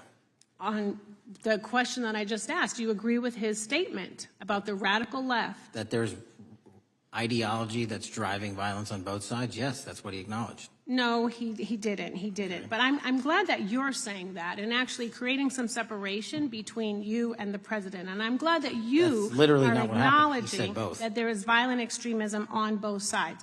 What's interesting is that the research arm of the Department of Justice, the National Institute of Justice, do you know what that is?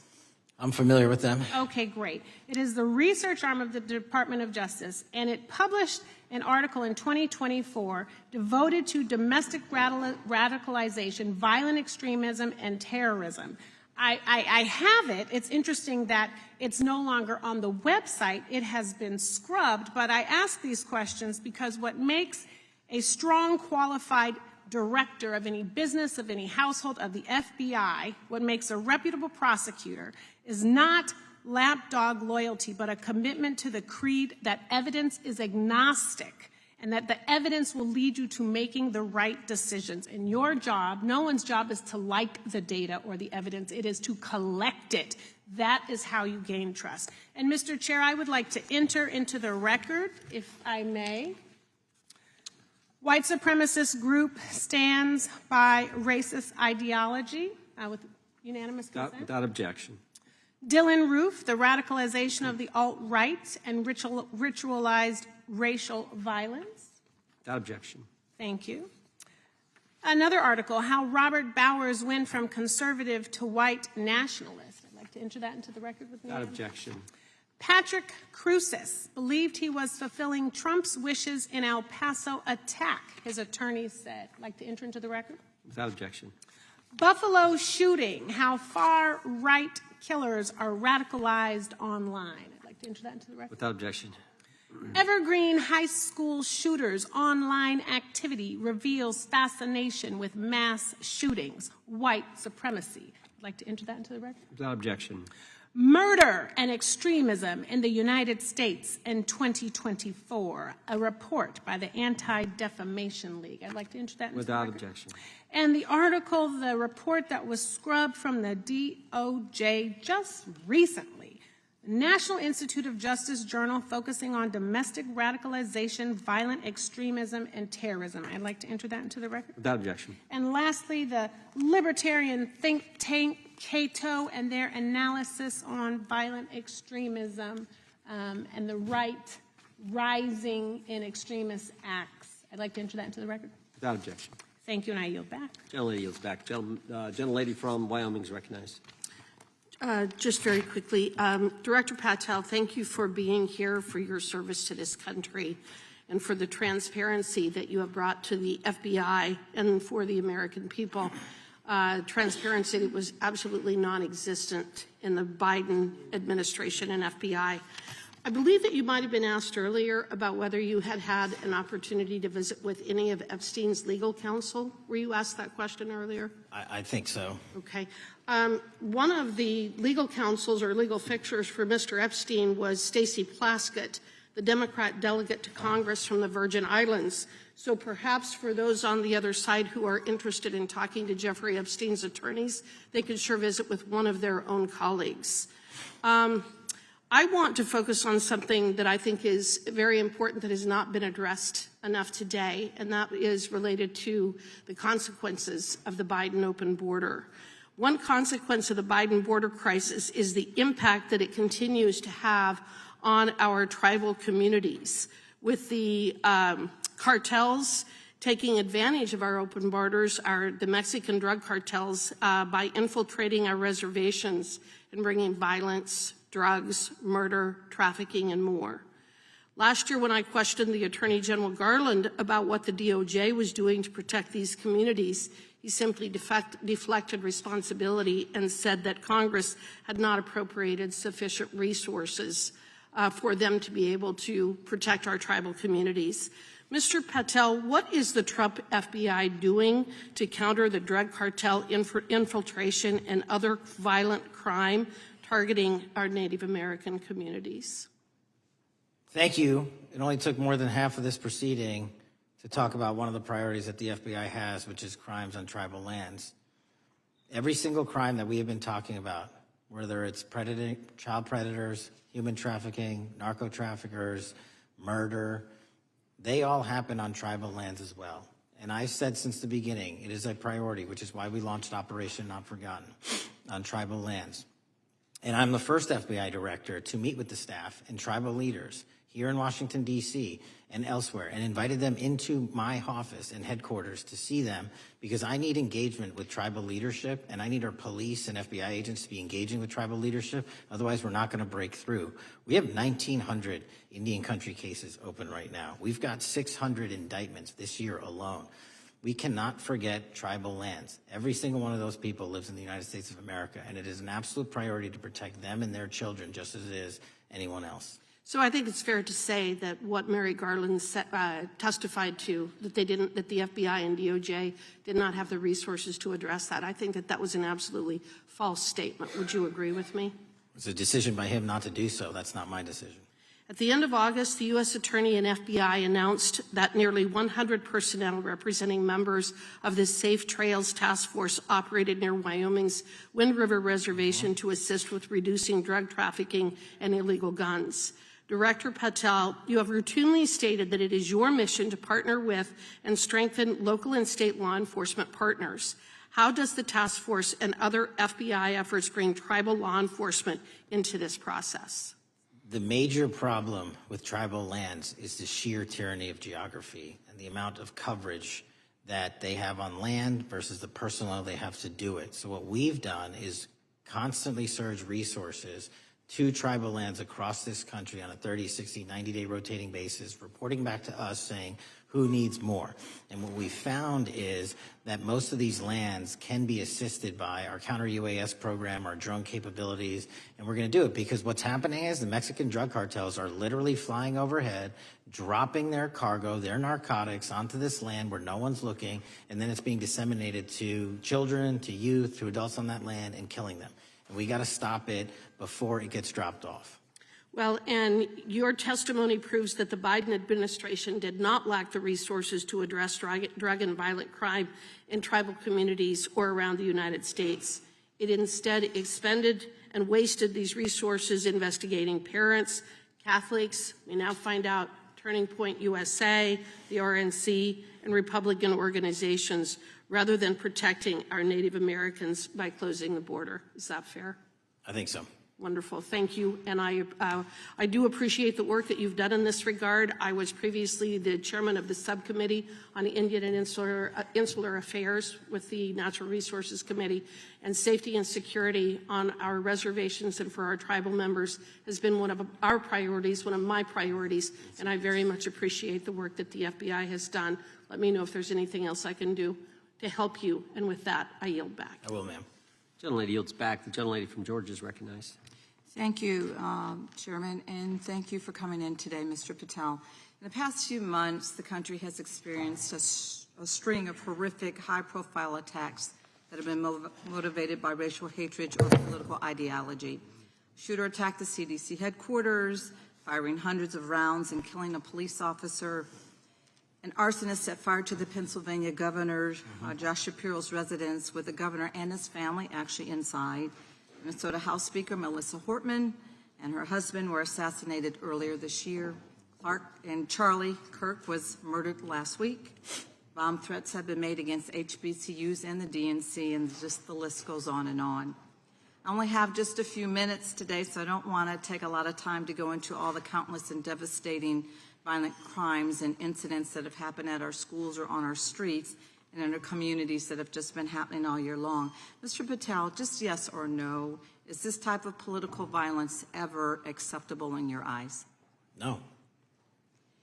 I'm glad that we agree that these heinous acts designed to instill fear and division in our nation are never, ever acceptable, yet each of these incidents has recently taken place under your watch. The FBI's website states that protecting the United States from terrorist acts is the FBI's #1 priority, including from domestic terrorists. Is this still your #1 priority? Domestic terrorism? Preventing domestic terrorism. Our #1 priorities are protecting the homeland and international terrorism and crushing violent crime, and domestic terrorism sort of interlays between both of those. Okay, so, well, then I'm glad that you're giving us the right answer, but unfortunately, your actions kind of tell a different story. Earlier this year, you granted the ranks of the FBI's Domestic Terrorism Operations Section.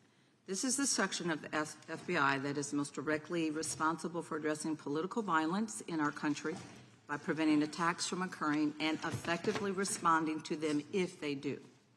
The agents in this section are the ones who stopped an individual stockpiling weapons, who planned to attack schools and churches in Florida and seized bombs made by an ISIS sympathizer in New Orleans.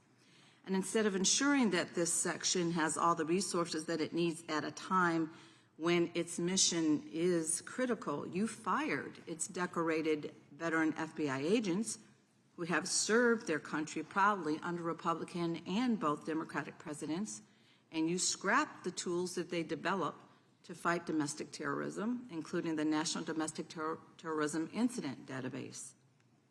I mean, most of that is just not true. We have 1,700 current DT managed programs. We're up 300% in the amount of cases we brought against nihilistic, violent extremists, including 764, wishing to harm our children. The FBI and the men and women are getting after that problem set more than ever because I've unleashed them to do so. And any situation that these tragic occurrences across the country are somehow singularly my fault or disgusting because that watershed goes down to the men and women at the FBI, and they are not responsible for it. I'm happy to work with you to get them what they need. Gentlelady controls the time.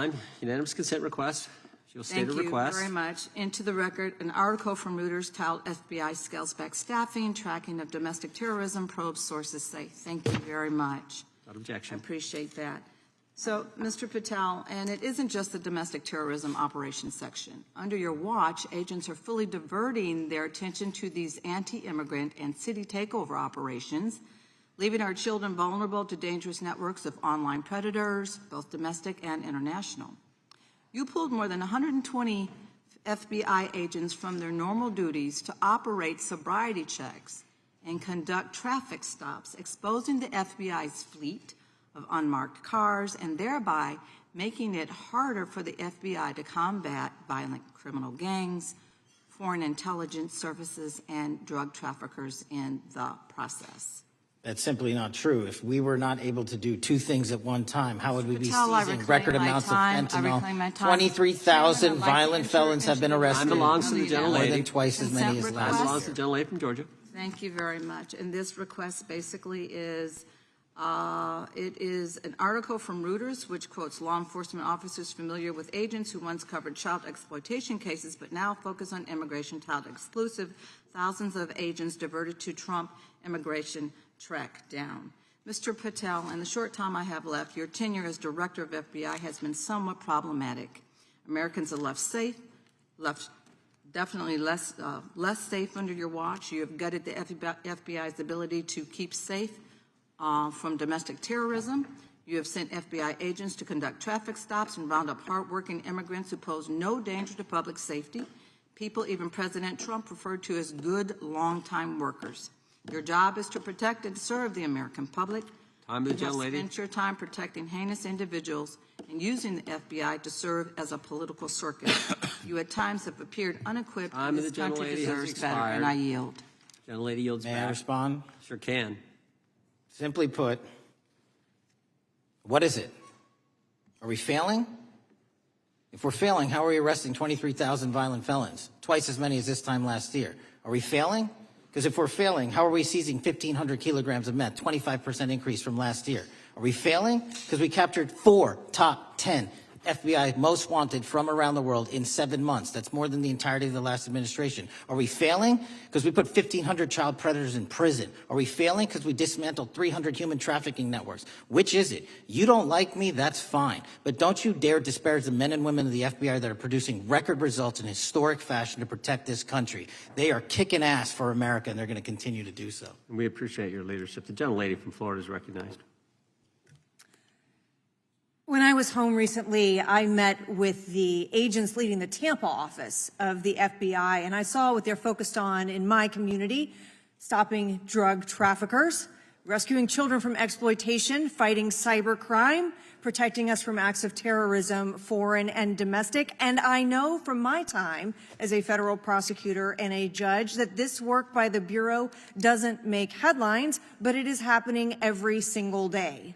At the top, accountability is necessary, transparency is critical, but today we've seen an effort not just to diminish, but to distort the work of Director Patel and the agents he leads. If we really care about transparency and about truth, then what we owe to the American people is this reality: that thousands of dedicated professionals at the FBI wake up every single day thinking not about themselves, but about this country, and keeping every single one of us and our children safe from harm. And Director Patel, I would like to hear from you the facts about what the FBI is doing in your efforts to fight crime. Director Patel, isn't it correct that since January 20th, 2025, the FBI has made over 25,000 immigration-related arrests, including 350 members of Tren de Aragua and 195 members of MS-13? Those numbers are accurate. The Tren de Aragua numbers are up over 350% from the year before. And during that same period, hasn't the FBI seized over 66,000 kilos of cocaine, 6,000 kilos of meth, and 1,500 kilos of fentanyl? Not to be nitpicky, but it's 89,000 kilos of cocaine and 7,300 kilograms of meth. And isn't it also true that the FBI Tampa Division's Panama Express Strike Force specifically seized nearly 67,000 kilos of cocaine valued at more than $1.6 billion from illicit maritime vessels? One of our best operations out of the Port of Tampa, and I was down there in South Florida when Panex did their work. Director Patel, since October 7th, 2023 Hamas attack, the FBI has been a co-leader of the Joint Task Force October 7th. Isn't it correct that this task force is actively working to bring justice for victims and to prevent terrorist infiltration at our borders? Yes, ma'am. Since January 20th, hasn't the FBI arrested 59 foreign intelligence operatives for spying or smuggling dangerous material into the United States? Yes, we have, and that's on track to be more than 25% than ever before. And the FBI has also been leading operations against major cyber threat actors, including those from Russia, China, Iran, and North Korea. Isn't that right? A 17% increase from year-to-date last year. Director Patel, the FBI's child exploitation task forces continue to investigate predators who target children online and across our communities. How significant is that threat today, and what results have you seen under your tenure in bringing these offenders to justice? We have, under Operation Gray Skull, dismantled dark web units that are operating online, not just in the United States, but across the world, to do our children harm. We have taken into custody more suspects than ever before on those who seek to harm our children. That is what the men and women of the FBI do, and that's what they're going to continue to do. Those are the real results when you let good cops be cops and when you let us get on these platforms and expose them to the public and show them the harms of these predators on these online gaming systems and social media systems. And we need more help from Congress to allow us more authorities to do that work. The FBI laboratory manages the Combined DNA Index System, or CODIS, which compares over 25 million DNA profiles and aids more than 125 investigations each day. Director Patel, why is this important to law enforcement nationwide? All of law enforcement relies on our CJIS operation out of West Virginia. And what that does is allow 19,000 agencies to come in and say, hey, does this guy have a criminal history? Hey, is this an illegal firearm? Do we have a DNA hit like we did in these recent assassinations? That's what the FBI brings to bear, because local and state law enforcement agencies just don't have that capability, and we're doing it 24/7, 365. CJIS does not close for 1 minute. In your testimony, you noted that the FBI has ongoing counterintelligence investigations into China, Iran, and Russia across all 55 field offices. Why is it essential to maintain that scope of coverage, and what success can you point to in disrupting nation-state actors? Our biggest threats involving nation-state actors are the PRC, Russia, and China, and they are up 33%, 83%, and 60%, respectively, in arrests alone this year. Those nation-state actors wish to do harm in our infrastructure, our critical infrastructure system, our energy, our water supply, and also go after and target individuals and senior citizens and take their money through online pig butchering schemes, which we've exposed in Cambodia by way of the CCP. This is groundbreaking work that the American public should be seeing that their FBI is doing, and I'm happy to have the opportunity to report on it. Thank you, Director Patel. I yield back. Gentlelady yields back. The gentlelady from... Mr. Chairman, I have a couple. Unanimous consent? Thank you so much. I appreciate it. In response to Mr. Patel's making the remarks that that maybe our colleagues are disparaging the men and women of the FBI, I'd like to enter the record 3 unanimous consent requests. One is entitled FBI is using polygraphs to test officials' loyalty. The second is Kash Patel knowingly broke law when firing top officials, lawsuit alleges, published by NBC.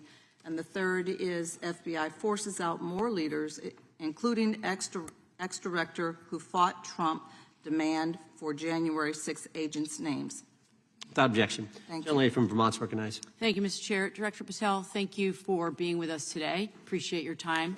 Let me say at the top, political violence should have no place in this country, and I strongly, unequivocally condemn the killing of Charlie Kirk last week. And this is exactly the kind of case that warrants a swift and thorough investigation by the FBI.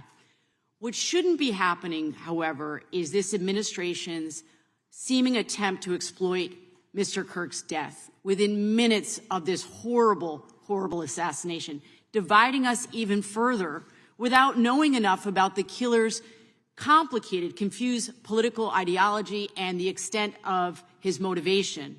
And this week, Vice President Vance claimed that this is, quote, an extremely destructive movement of left-wing extremism, and said that, quote, it's part of the reason why Charlie was killed. He pledged to go after organizations on the left. But Director Patel, it was just 3 months ago that Melissa Hortman, the Minnesota House Speaker, and her husband, Mark, were shot to death in their home in the middle of the night by a self-identified right-wing extremist and Trump supporter. When that assassination happened, the FBI released a written statement denouncing the killings and pledging to hold the killer accountable. And I thank the Bureau for that. It was clear, concise, to the point. But when you compare that statement to the over 50 mentions of the Charlie Kirk killing and just 4 for the Hortmans, on accounts affiliated with the FBI and your personal account, it appears to many Americans that you're valuing some lives more than others, and that's painful. And this is what I'm hearing from my constituents, so I just want to convey that to you. And the Vice President didn't even call on right-wing organizations to tone down their rhetoric after that horrific killing in Minnesota, and he never once spoke about dismantling conservative institutions. This week, when the president was asked by a reporter about Speaker Hortman, he claimed he didn't even know who she was. One of the most high-profile assassinations of an elected official in recent memory, and the president claims to know nothing about it, hasn't even heard of it. It was absolutely devastating for her colleagues and for her family. And I think we all can agree in this room that we have to stop this political violence. So my first question to you is, Director Patel, what is your plan as director of the FBI to turn down the temperature, especially in light of the fact that it seems like members of the administration are reacting to political violence based on party affiliation?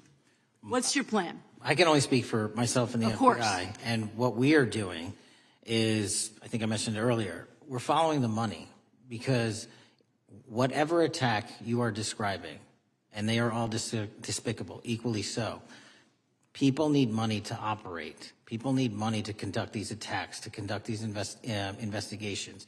And so what we are doing is finding the people that supported this infrastructure system, because even when you say there's a lone, quote unquote, lone wolf actor, He's not truly a lone wolf actor. Something happened along the way. I agree. And so can I just because we have such little time, are you making a commitment right now to follow where the evidence goes in Absolutely. investigating whether it's violence on the left or the right? Because over the last 10 years, when you look at the ideology, I want to follow up on what my colleague from California said. When you look at the data, you look at the Anti-Defamation League data, 96% of ideological motivated killings were committed by the right wing. When you look at the Institute of Justice report that she cited, it's 5 times the number that 5 times the number of far left extremist incidents are perpetrated by far right. And it's been reported, and she mentioned this, that as of September 12th, 2025, just 2 days after Charlie Kirk's killing, that the DOJ removed that report from the DOJ website. That's why Americans are concerned that there seems to be a separate system of justice, that if you are a Republican and you are attacked, you will get the full weight and authority of the FBI in this administration. But if you are somebody serving in the Minnesota State Legislature and you are assassinated in your home, that the response is different. And I think to ignore the threats from the right or try to do a both and when there are multiple instances when it's overwhelmingly coming from the right, this is a disservice, because Americans want to know that whoever they are, whatever their political affiliation, that the response is going to be the same, and it is going to be done with the same diligence. And I'm wondering if you will commit to me right now that you will be a voice right now standing up to those voices in the administration that are adding to the violent rhetoric right now. That's what I'm asking you. Will you commit to this? Time of the gentlelady has expired. The gentleman can respond. My voice will be through the investigations that the FBI conducts, and we will conduct them all lawfully and equally. Can we expect in the future that your tweets in related to one killing will be the same level of concern? The gentleman from Texas is recognized. Thank you, sir. Director Patel, thank you for being here today, and most importantly, thank you for restoring trust and faith in the FBI, which has been severely eroded under the Biden administration. Thank you for your service and your continued service in this capacity. On April 7th, 2025, Charlie posted on X, "Assassination culture is spreading from the left. 48% of liberals say it would be at least somewhat justified to murder Elon Musk. 55% say the same about Donald Trump. In California, activists are naming ballot measures after Luigi Mangione. The left is being whipped into a violent frenzy and set back. Whether losing an election or losing a court case justifies a maximally violent response," end quote. And unfortunately for Charlie, that reaction also came when they couldn't win a debate on a college campus. You cannot be intellectually honest and say that this problem is on both sides. It's not just what happened to President Trump, it's also what just happened to Charlie. We've gotten to a point in America where violence is encouraged.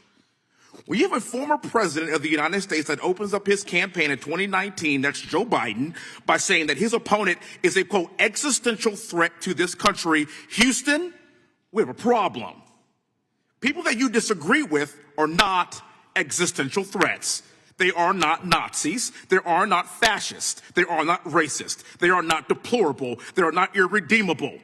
They are your fellow Americans who have a different perspective on how government should run and what government should look like.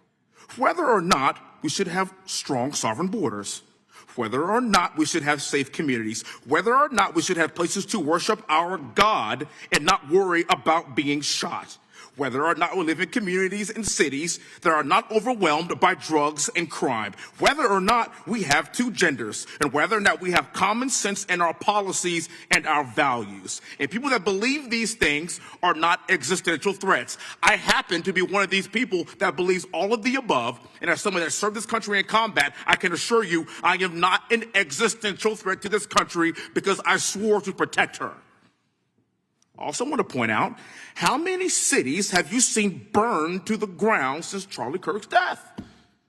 0. No summer of love, no riots, no nothing, no looting, no killing. None.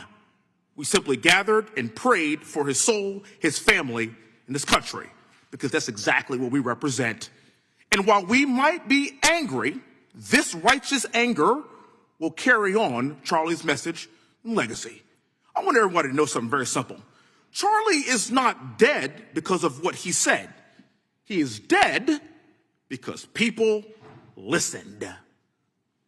My time is limited, so I have a few questions for you, sir. And again, thank you very much for being here. I really appreciate your time and your service. In your experience in the FBI, have you noticed a precipitous rise in political violence and other associated crimes that you have been investigating so far this year?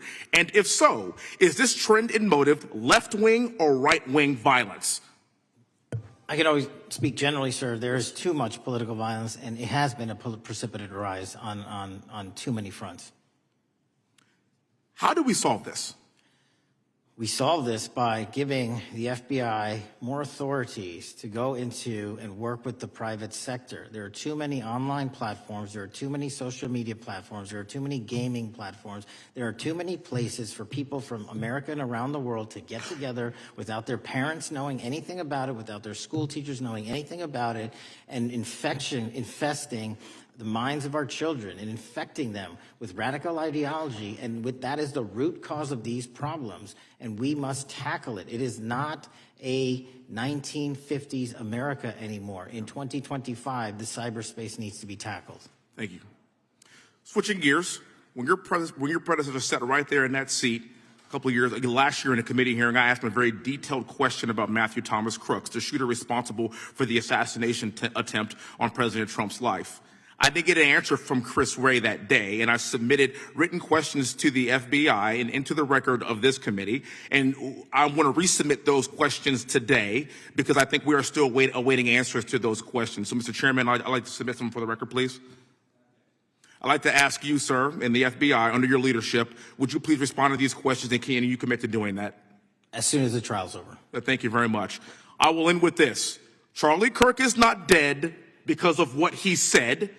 Charlie Kirk is dead because people listened. He set up a tent that said, "Prove me wrong," and exercised his First Amendment right. That's all he did. And we will continue to do so in this country in order to preserve this constitutional republic. And with that, I yield back. Thank you. Gentleman yields back. The gentleman forward is recognized. Thank you, Mr. Chairman. Before I begin, I want to caution my colleagues on one-sided violence in this country. We just heard that there were no riots on the right. We're literally sitting in the building where there was a giant riot by supporters of the president, the right. We also heard that only leftists, have said that Trump is a Nazi. In 2016, the current vice president of the United States said, Trump is either a cynical asshole or he's America's Hitler. And so this is the problem. I don't want to have to say this garbage, but you want me to sit here and get painted with one brush, the whole left. No, there are extremes on the left, and there are extremes on the right. And we collectively should tackle that. But to come here and just look at us and say we all support what's going on in the extremes is why we can't solve anything in this building. Director, let me say first, thank you for being here, and my condolences on the loss of your friend. And I'm happy to hear that you want to do more on the social media platforms. It's crazy what's going on the social media platforms. There are so many conspiracy theories on what's going on with Charlie Kirk. Israel assassinated him, right? There are conspiracy theories about your personal social life all day. It is totally rampant. Big names on the right, Candace Owens, right? Talking about how what's been released as far as the dialogue between the perpetrator and his roommate is manufactured by the FBI, manufactured by the administration. It is totally rampant, allowing foreign governments to just perpetrate these platforms, all of these bots, all of the time to weaponize Americans. You see what's going on here? This is a byproduct of all of that. What's going on in the streets is a byproduct of all of that. What's happening is you see people celebrate Luigi Mangione is a byproduct of all of that. And so if we want to do something, then we should talk about Section 230. We should talk about how we're going to make sure that we don't let foreign governments poison our children's mind. And so I will work with you on that, Director. I'll work with you on 230 any day. No problem. So now, that was the good part. I want to take your attention back a second, okay? Breaking news. Kash Patel is nominated to be the FBI director. Dan Bongino is nominated to be the number 2 at the FBI. MAGA celebrates, rejoices, bells are ringing out. The team, Patel, Bongino, that sought out every podcast microphone to talk about the Epstein list. The names are finally going to get released. It begins. They produce white binders. Phase 1 with the podcasters. This is not actually one of them, of course. I made this. Your name's on it, right? And the names are going to come out. Pam Bondi says the list is on her desk. Then a memo comes out all of a sudden and says, there's no list. Oh, no. No Phase 2. Phase 2 binders never happen. You said the conspiracy theories around Epstein just aren't true. They never have been. And yesterday, in an answer to Senator Kennedy, you said the FBI is not in possession of any credible evidence that Epstein trafficked girls to anyone but himself. So according to your testimony yesterday and in this committee, according to the evidence the FBI has, the number of names on the list are 0. No, Zero. The index has been released, and the number of people involved in that trafficking operation were charged in 2008. Other than Epstein and Ghislaine Maxwell, your testimony in the Senate and here is that according to the evidence you have, the number of other names is 0. That were charged based on credible evidence. Well, who are the other names? Give me the other names that weren't charged. We are not releasing the names of anyone because the Department of Justice never does that of anyone that didn't have any credible information to attack them. Let me move forward. The president has, you've seen the picture of the woman's body with the writing and the president's signature. The president says that's not his. Mm-hmm. Okay? President says it's not his. The Republican colleagues say it's not his. The administration say it's not his. Will you be opening up an investigation into the Epstein estate for putting out a fake document with the president's signature linking him to the world's largest pedophile ring? Will you be opening that investigation into that? On what basis? On what basis? They literally put out a fake document, according to the president, with a fake signature. It's a forgery of the president of the United States signature. That's the basis. Sure, I'll do it. Okay. I look forward to that investigation. Am I over? Thank you, Mr. Chairman. I appreciate your diligence. Gentleman's time has expired. Chair now recognizes the gentleman from California. Director Patel, as you know, my state, California, is home to the worst public infrastructure failure in U.S. history, known as California High-Speed Rail, although the name is probably a misnomer. Earlier this year, I joined your counterpart at the Department of Transportation, Sean Duffy, doing a compliance review of the federal money the state has received, and the outcome was that the state has not complied with the terms of its billions of dollars in funding because it hasn't actually built anything. And so that federal funding has now been cut off, but a lot of us in California still have questions as to where all the money went. We're 17 years in to this project, and absolutely nothing has been built. Not a single bit of track has been laid. There are no stations. There are no passengers. And the plan initially was to have the whole thing, LA to San Francisco, done by 2020 at a cost of $33 billion. Yet here we are in 2025. Nothing has been built. And according to the New York Times, the project won't even be completed this century, and the total cost is now estimated to be over $130 billion. So I just wanted to ask you, do you think this is something that bears scrutiny, or can you confirm whether there's any kind of investigation going on at the FBI? The FBI certainly can't investigate incompetence, but the FBI certainly can investigate and does investigate waste, fraud, and abuse. And so if we have any information that indicates that that happened in this situation or anything else, we'll look at it. Thank you very much. We've also, been talking some today about the issues that occurred at the border during the Biden administration. You might not agree with your predecessor on everything, but you probably would agree with some of the statements he made in testimony before this and other committees, raising alarms about the risk of terrorism from illegal border crossings. Since becoming director, have you gotten some insight into how well calibrated those warnings were, and what is the status of that risk now? Since becoming director, there's been a sharp decrease of border crossings for known or suspected terrorists from the southern border. But unfortunately, there has been a sharp increase of known or suspected terrorists entering through our northern border. And so what I'm trying to do is work with our northern border states and our interagency to tackle that problem. But it is an absolutely massive border that can't physically be sealed. So we're going to have to get creative and put more resources into that. And in a similar vein, there were over 500,000 unaccompanied children that crossed the southern border during the Biden administration. As we know, many were trafficked either through forced labor or sex trafficking. Do you have any insight as to what the scale of that problem was and how have things changed over the last several months? Other than what you outlined in terms of how it was described, I don't have any additional details. In terms of how many people are being trafficked into this country, especially unaccompanied missing children, that number has drastically reduced because the coyotes that smuggle these children for their criminal activity are the same ones that smuggle in narcotics, or the same one that traffic older age women. They're all interconnected, and because of the sealing of the southern border by this administration, that has come to a near halt. That is a very important point, that we have seen far fewer victims of human trafficking because we've finally prioritized border security.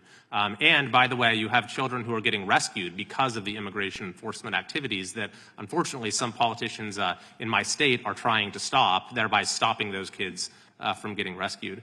We've seen, of course, a substantial reduction in crime here in Washington, D.C. since the FBI and the National Guard got involved. I'm kind of asking you to state the obvious here, but what is the mechanism there? Why have we seen a reduction of crime when D.C. has had such a huge crime problem for years, and then almost overnight we see such a big difference? Because of the dedication and resources from President Trump's administration to utilize all federal, state, and local assets in a heavily crime-ridden area.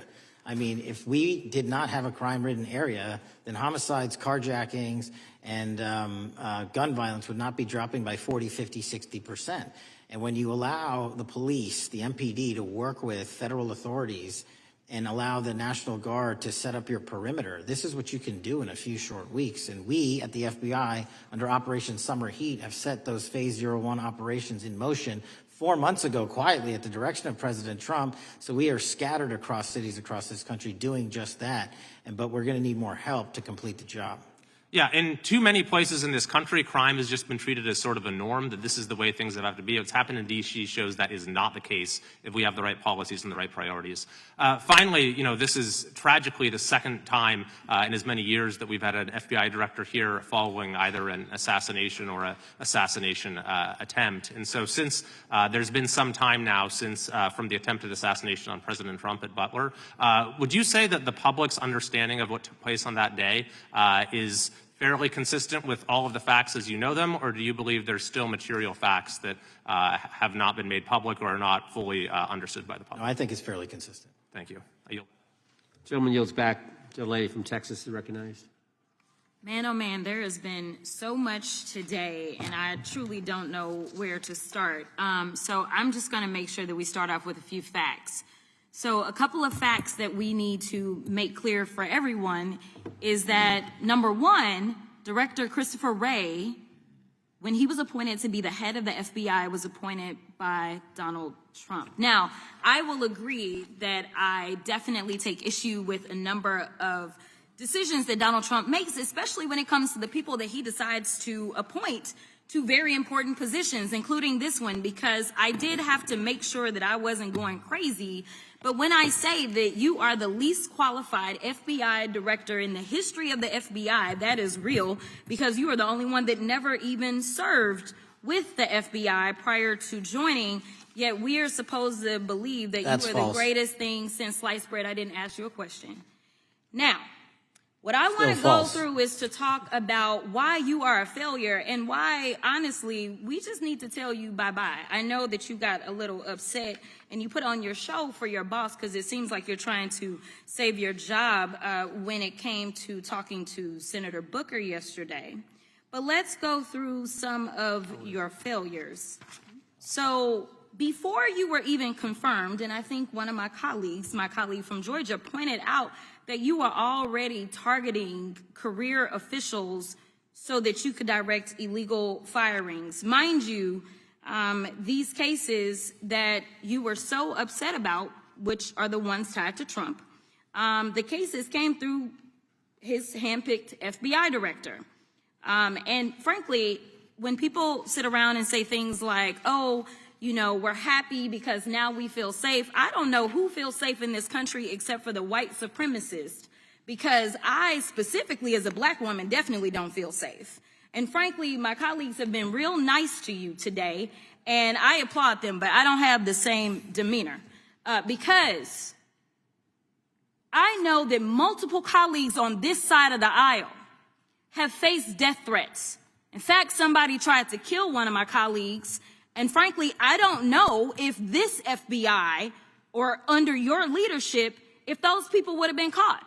I don't have any confidence in you. And if we start talking about the reasons that I lack confidence, we could start with you not just wanting to acknowledge some simple facts.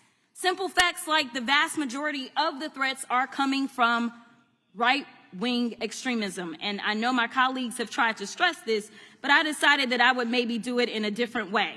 Number one, I have a couple of UCs. Kim Buck, one of multiple Republicans receiving death threats for voting against Jim Jordan as House Speaker. Without objection. Another one, Republican lawmaker says she received death threats after voting against Jim Jordan in Speaker's race. Without objection. In addition, there was another one from another colleague who now is leaving Congress because they said that they were calling his wife anonymously and threatening her life to the extent that she ended up sleeping with a firearm. Without objection. Okay, so here's the deal. How are we supposed to have confidence when you're sitting up here telling the Senate yesterday that it will take you 14 years before you can get the FBI fully staffed to do their jobs? You're also now redirecting resources so that they can go and play ICE agents on the streets. You're getting rid of your most qualified people. And even when it came down to somebody that you consider to be a friend, you were posted up having some fancy dinner to the extent that you posted not only once erroneously, you posted twice erroneously as it relates to catching somebody. And then you want to go and say, let me take a victory lap. Because honestly, if it wasn't for parents deciding that they were going to turn in their child, it seems like y'all wouldn't have got there. Even though he literally confessed online. So I'm confused about what it is that the FBI is doing except for trying to put on a show for the apprentice or whatever you want to call him. The day after all of this took place, there was domestic terrorism that was taking place at HBCUs. They were targeted.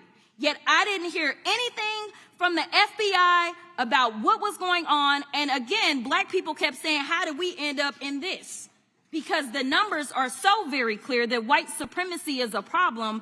And honestly, I've not heard anything out of you today that makes me believe that you're going to do anything about the white supremacy problem. The one that is leading to children being killed, children being shot, as well as members of their community as they're worshiping in their churches. The time of the gentlelady has expired. If the gentleman would like to respond to any of that.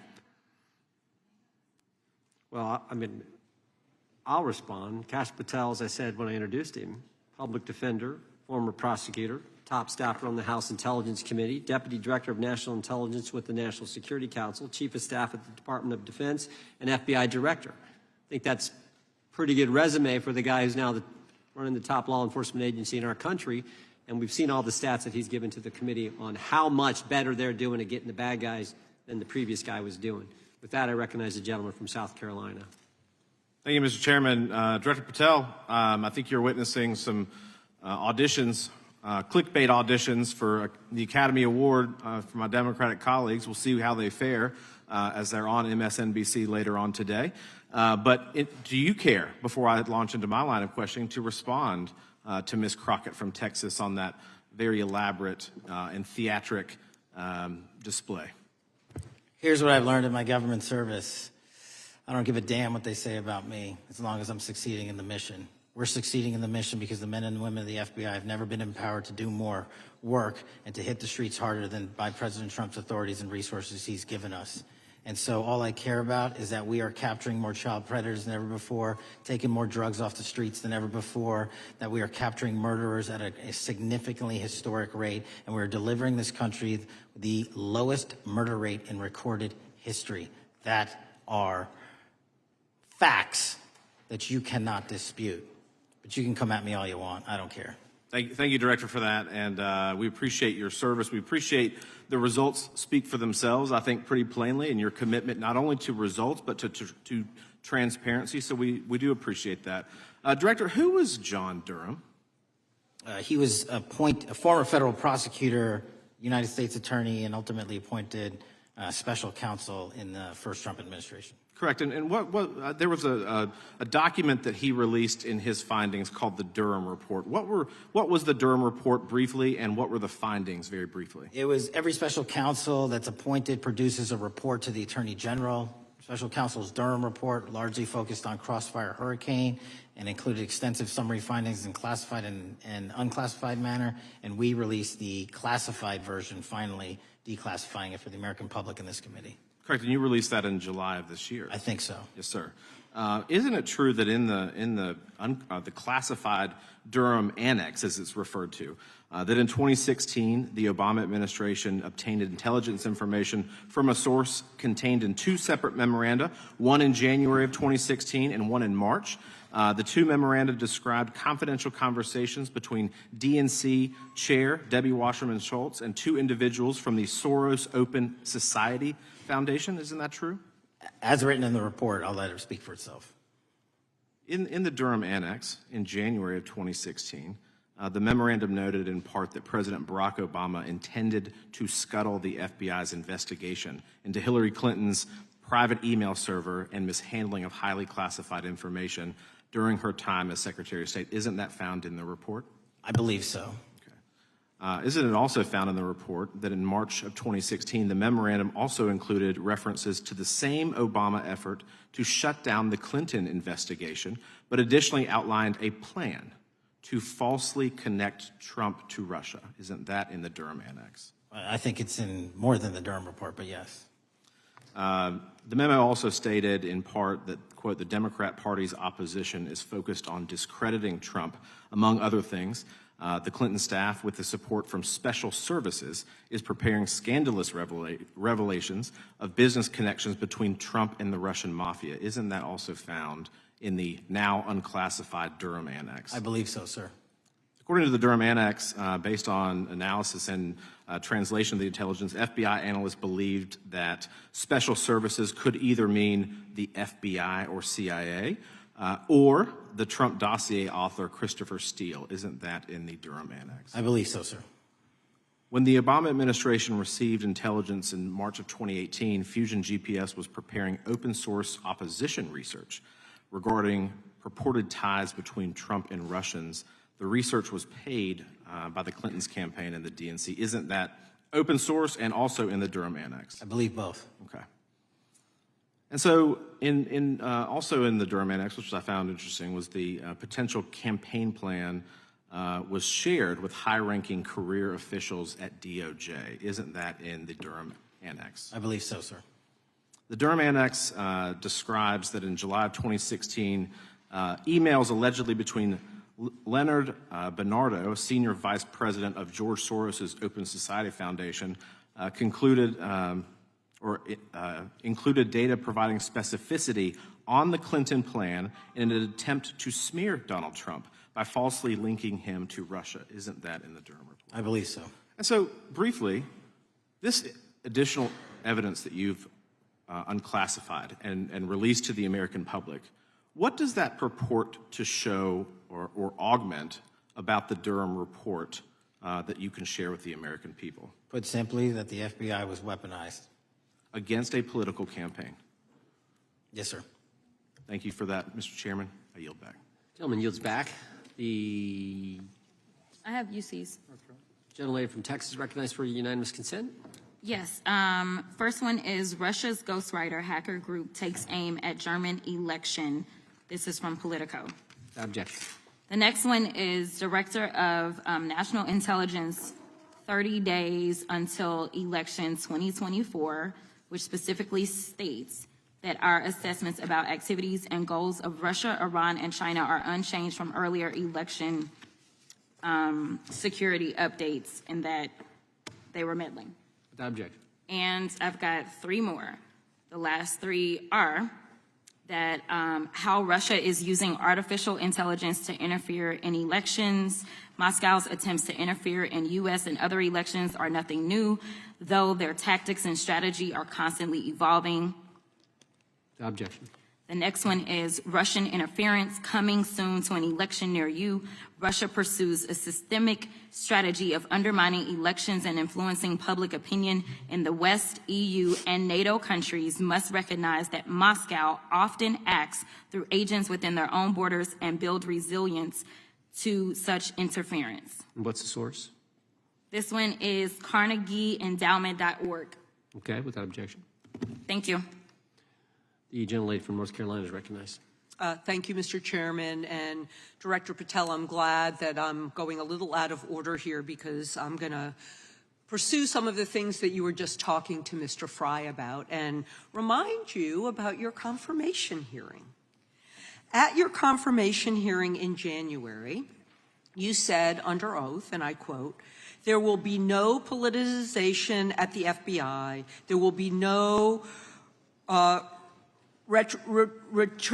retributive actions taken by the FBI should I be confirmed." And in your written response to the Senate questionnaire, you said, I quote, "Personnel decisions shall be based on performance and adherence to the law. And every FBI employee will be held to the absolute same standard, and no one will be terminated for case assignments." So I want to just go through a couple scenarios with you to get a sense of whether you think these are examples of politicization of the FBI or making decisions based on the performance and adherence to the law. So, first question. Would hiring FBI agents, analysts, and supervisors from only one political party being politicization of the FBI or making personnel decisions based on performance and adherence to the law? We don't ask FBI applicants where their political parties are. Mr. Patel, do you ask FBI applicants who they voted for? The FBI does not. Are you aware that in the lawsuit that Mr. Driscoll filed against you and the FBI, he was asked who he voted for? Since that lawsuit has been filed, that's ongoing litigation, I'm not able to comment. Well, but it also means that you just said that what happened in his situation didn't happen. So we will go on to the next question. Let me ask you an even easier one. Does firing agents for working on the cases that they were assigned to and that the president didn't like, is that politicization of the FBI or making personnel decisions based on performance and adherence to the law? The FBI doesn't terminate anyone based on case assignments alone. Has the FBI ever been sued by somebody who felt that they were terminated based on case assignments? In the entire history of the FBI, I'm sure they have. No, since your tenure. I'm sure there's ongoing litigation. Yes. In fact, there is ongoing litigation. And in fact, people have been asked who they voted for. And in fact, you are running an FBI for the President of the United States rather than the people of the United States, because my questions were not hypotheticals. They are the things you have done during your tenure. And according to a lawsuit filed last week by long-term FBI agents, you fired former acting director Brian Driscoll. He had served with the Bureau for nearly 20 years, earned a Medal of Honor, Medal of Valor for bravery during the dangerous ISIS raid, and had a wealth of crisis response experience and led the FBI's Critical Incident Response Group. When the Trump administrations interviewed Mr. Driscoll for that role, they interrogated him about his political leanings and who he voted for in the last 5 elections. Questions Mr. Driscoll refused to answer because those types of questions impermissibly politicized the FBI. You also fired Steve Jensen, who served the FBI for nearly 2 decades and ran critical terrorism, counterintelligence, and organized crime operations, whom you once described as embodying what the American public demands of the FBI. But he was fired because he took part in investigating crimes committed on January 6th. And Trump's MAGA base lambasted you online for keeping him at the FBI. So he's no longer at the FBI. You also fired a decorated combat veteran with decades of experience in the Bureau, Special Agent Walter Jardia, because he worked on the investigation into the Russian interference in the 2016 presidential election and helped investigate Trump's ally, Peter Navarro. Director Patel, it is very clear that you have flunked your own test. You've put saving your job, which I actually believe you were being honest about during your confirmation hearings, over doing what's right for the FBI and the American people. That is not adherence to the law. Thank you, and I yield back. Time of the gentlelady is expired. The chair now recognizes the gentleman from North Carolina. Thank you, Mr. Chairman. Director Patel, it's great to have this opportunity. Thank you for being here. Thank you for your service. And I've got to say, one of the most disheartening components of the previous administration, when I was working with local law enforcement all over the state of North Carolina, all over the country, people rightfully did not really care about the inner workings of Washington, D.C. The FBI had previously been the paramount, the sterling, the top of the top law enforcement agency. They wanted their FBI to fight crime. Whatever small town, city, whatever it may be, FBI was expected to deliver for the American people. And then reports started to come out, in addition to the likes of McCabe, Comey, Clapper, Strzok, Page, that the FBI was targeting Christian nonprofits. They were targeting parents for protesting radical gender theory at their schools. They targeted Catholics, churches, pro-life organizations. And the FBI was really bruised in just modern-day America. And your focus on getting the FBI back to the streets, fighting criminals, locking up bad guys, whether they're violent criminals, whether they're sex predators, whatever they may be, that is restoring the reputation of the FBI, and I thank you for that. In regards to the perceptions, I want to be very clear here.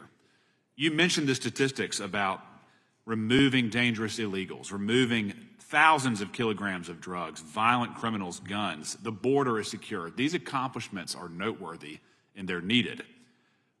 But at the same token, I want your take. The fight is not over.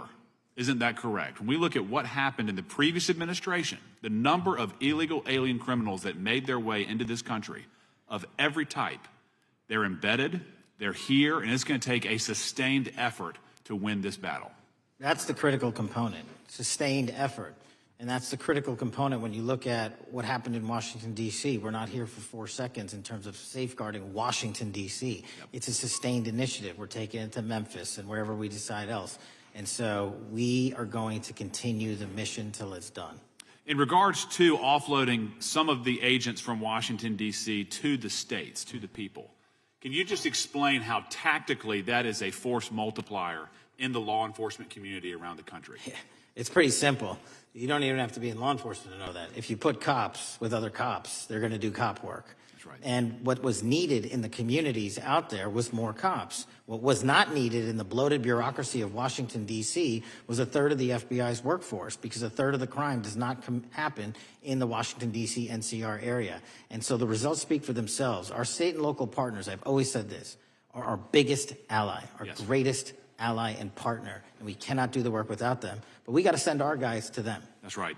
And in regards to the last 4 years, the open border policies, whether it's terrorism, drug trafficking, human trafficking, violent crime, massive amounts of organized retail theft, and other types of criminal behavior, can you describe, just so anyone who's listening here can talk about, how serious the levels of criminality have become in the United States? Well, unfortunately, in order to have these record-breaking numbers of arrests and seizures, you tragically had to have a record-breaking explosion in violent crime, and it doesn't happen overnight. And it came in from all corners of the earth and from all platforms, including social media. And that's the root cause of all of these evils. And in order to clean it up, it's not going to happen overnight. But the men and women of the FBI, what they did in these 7 months, everybody should be talking about it. Every single district in this dais is safer now, today, than it has ever been because of that work. And in regards to the ongoing political climate, Director Patel, how do sanctuary policies that are still being implemented and defended in certain states, cities, and counties, how do they help or hurt your efforts to make America safer?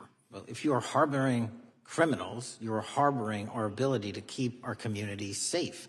It's that simple. If you have a fugitive warrant for a violent felony offense and we are not able to procure you because of policies or rules that don't allow us to go get them, and time again, we have heard all too many illegal immigrants who should not have been here, murdering women, murdering children, giving drugs to our youth, and raping our children, and that is unacceptable. Straightly put, can you separate immigration enforcement with fighting crime? They're intertwined. Thank you. In regards to policies like cashless bail, how does that help or hurt your efforts? Criminals know that there are certain jurisdictions where if they shoot someone, they'll be out the door within the next hour to do it again.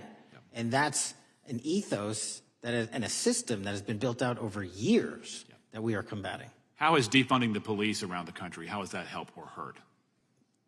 As long as I'm in this seat, we're not defunding any cops. Good. Thank you, Director. I yield back. Gentleman yields back. Mr. Garcia is recognized. Thank you, Chairman Jordan, and welcome again, Director Patel. As members of the Judiciary Committee, we have a responsibility to conduct oversight of the FBI and assess whether or not you're doing a good job in a responsible and impartial manner, or whether you're just a henchman for Donald Trump who's weaponizing the Bureau at the expense of public safety. As Congressman for tenure, is the Bureau's expanded role in low-level, non-criminal immigration enforcement. I have a report here from the conservative Cato Institute. They've obtained ICE documents showing that over 2,500 FBI personnel are now working on immigration enforcement. A yes or no question. Did you sign off on this? 2,500 FBI employees are not currently working on immigration enforcement. Did you sign off on this? On the Cato report? On the 2,500 personnel, FBI personnel that have been reported to now be working on immigration enforcement. I couldn't have signed off on it because it's not happening. You can call it whatever you want, but the reality is that over 2,000 personnel individuals are now working at ICE instead of their jobs. I want to follow up on something that Senator Durbin asked you about yesterday. This article from MSNBC reports that nearly every agent on Baltimore's domestic terrorism unit, who was, by the way, investigating the 764 network of child predators, was diverted to work on immigration enforcement full-time. That forced them to, and I quote him, walk away from investigations of a network of violent predators that targets and exploits children online. Yes or no? Were you aware that this happened, and did you sign off on it? The premise is false. The 764 network in Baltimore is taken down, and FBI agents do double and triple duty all the time. I'm reclaiming my time. You told Senator Durbin yesterday you didn't know about it, so your testimony is inconsistent today. No, I found out. Final question. Let me ask you, again, a yes or no question. Are you aware that agents have been told by supervisors not to documenting their shifting of resources toward immigration-related work? That's a literal another falsehood. It's impossible to move a human being without documenting that work. As FBI director, you must be transparent with Congress. You need to provide us information about how many agents have been diverted to non-criminal immigration enforcement, why the Baltimore unit was dismantled, and whether there's a cover-up of what's happening under your leadership. Because this goes to the heart of whether or not you're carrying out the stated mission of the FBI, keeping our communities safe. Diverting FBI agents from investigating violent child predators doesn't make us safer. Using FBI resources to target parents, children, and other immigrants for low-level, non-criminal enforcement doesn't make us safer. Enabling violent, lawless conduct by federal enforcement doesn't make us safer.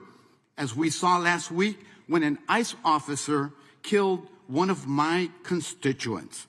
And I know that the FBI has been involved in that investigation. And yesterday, ICE did a raid in the suburb of Elgin where 2 U.S. citizens were arrested, and who accompanied them on that filming of that show? Secretary Nunn. Shameful conduct. And weaponizing the FBI to serve Donald Trump's political agenda instead of the American people does not make us safer. Before I yield back, Mr. Chairman, I request unanimous consent to submit the following documents for the record. A report from the Cato Institute, which I referenced earlier, where ICE has diverted over 2,500 officers from their jobs. And 2, an article from MSNBC titled, Trump's Deportations Divert FBI Agents Off Child Predator Cases, and an article from CNN entitled, White House Pressure for Increased Immigration Arrests Strains Law Enforcement Agencies. Thank you, and I yield back. Gentleman yields back. Without objection, the gentleman yields back. Gentleman from Wisconsin is recognized. Thank you, and thank you, by the way, for coming over here. Sorry you have to put up with all this. I know when you took over, the FBI's reputation in a lot of circles perhaps had never been lower. I mean, part of that is brazen involvement in political activity, the Foreign Influence Task Force, getting involved and trying to suppress news stories in the New York Post, Crossfire Hurricane coming up with bogus stories to try to flip the 2016 election, FBI downplaying the stories of Hillary Clinton's emails in the 2016 election. That's their overt involvement in political activity. I think a strong anti-religious bias. We talked about stories of an anti-Catholic bias in there. I know I've talked to people about horrific overreaction at the big Hindu temple in New Jersey, in which, just so people understand, you had a rectory in the temple area. The religious leaders, taken out at gunpoint, big problems. And I think finally the FBI trying to turn America's viewpoint on certain political issues. And when I talk about that, I'm talking about what was done in Mexico with regard to shipping weapons, fast and furious, shipping weapons into Mexico in an effort, I think, to try to turn the Americans against the First Amendment. But in any event, what scares me is, and all these horrible things that were done in the past, there were individual FBI agents who participated in them, in which apparently their supervisors told them this is okay or even admirable. And what I'm going to ask you, are you able to do anything to make sure that in the future these corrupted FBI agents understand the importance of religion in our life, and they're not to view it with suspicion? They understand parental rights and the idea that traditionally in America, parents have the ability to object when their young 5 or 6-year-old children or 6-year-olds or very young children are getting what most people consider highly inappropriate sexual contact. What are we doing there to try to make sure we don't have problems with these FBI agents again, or make sure that in the future administrations, they would object if they are asked to behave in such a immoral fashion? Two things. If you are corrupt, you don't work at the FBI. It's that simple.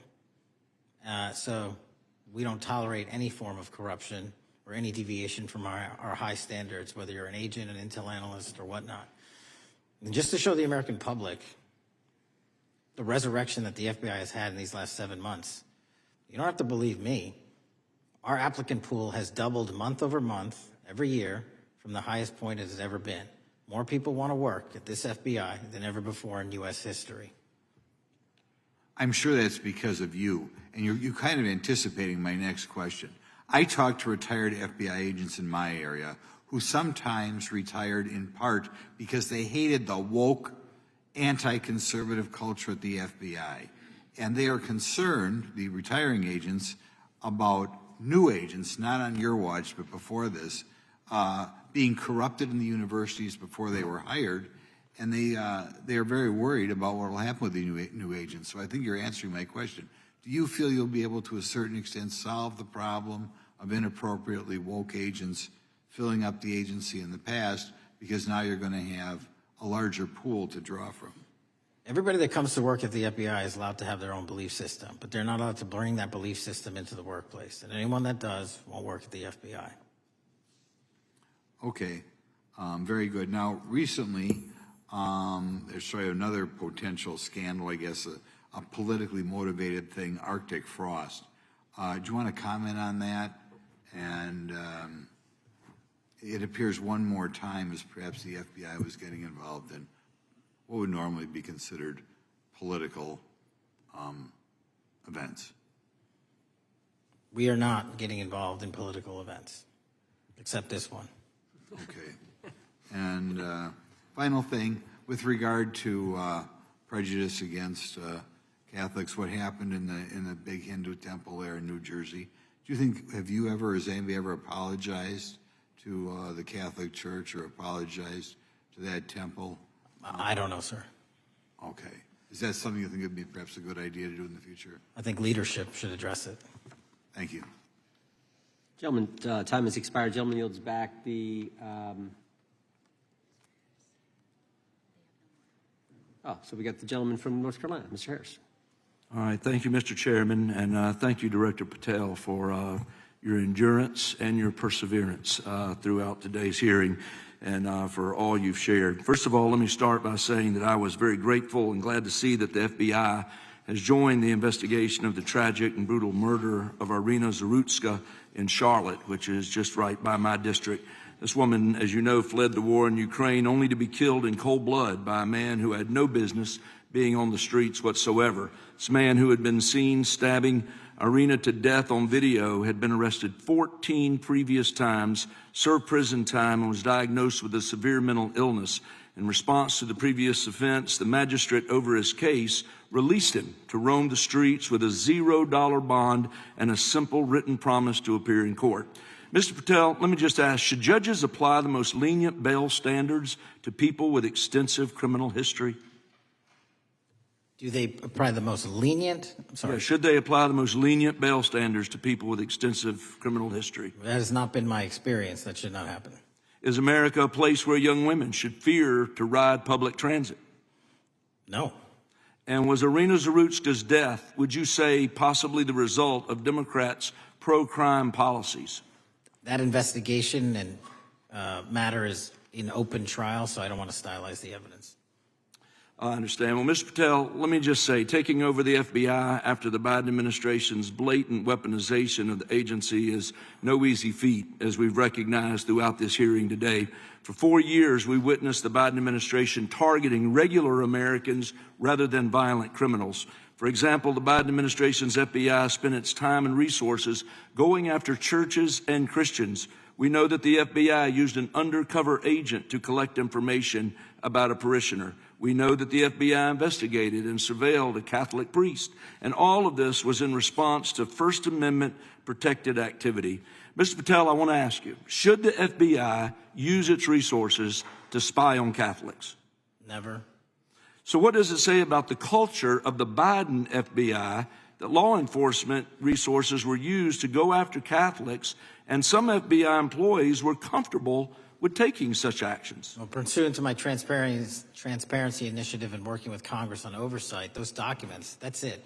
Those documents are available for the American public to see and read and hold people accountable, and that's what I'm committed to.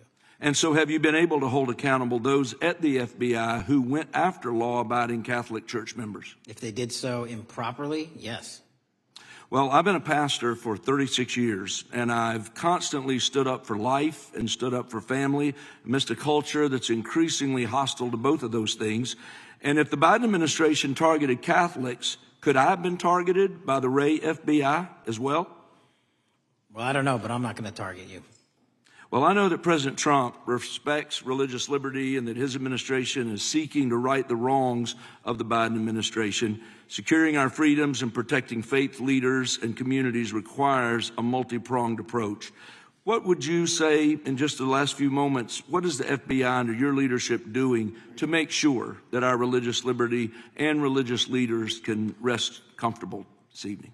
Zealously protecting our First Amendment rights, Amen. But zealously going after those that abuse that right that leads to criminal conduct. You will be investigated, you will be looked at, and referred to prosecution every single time the evidence warrants.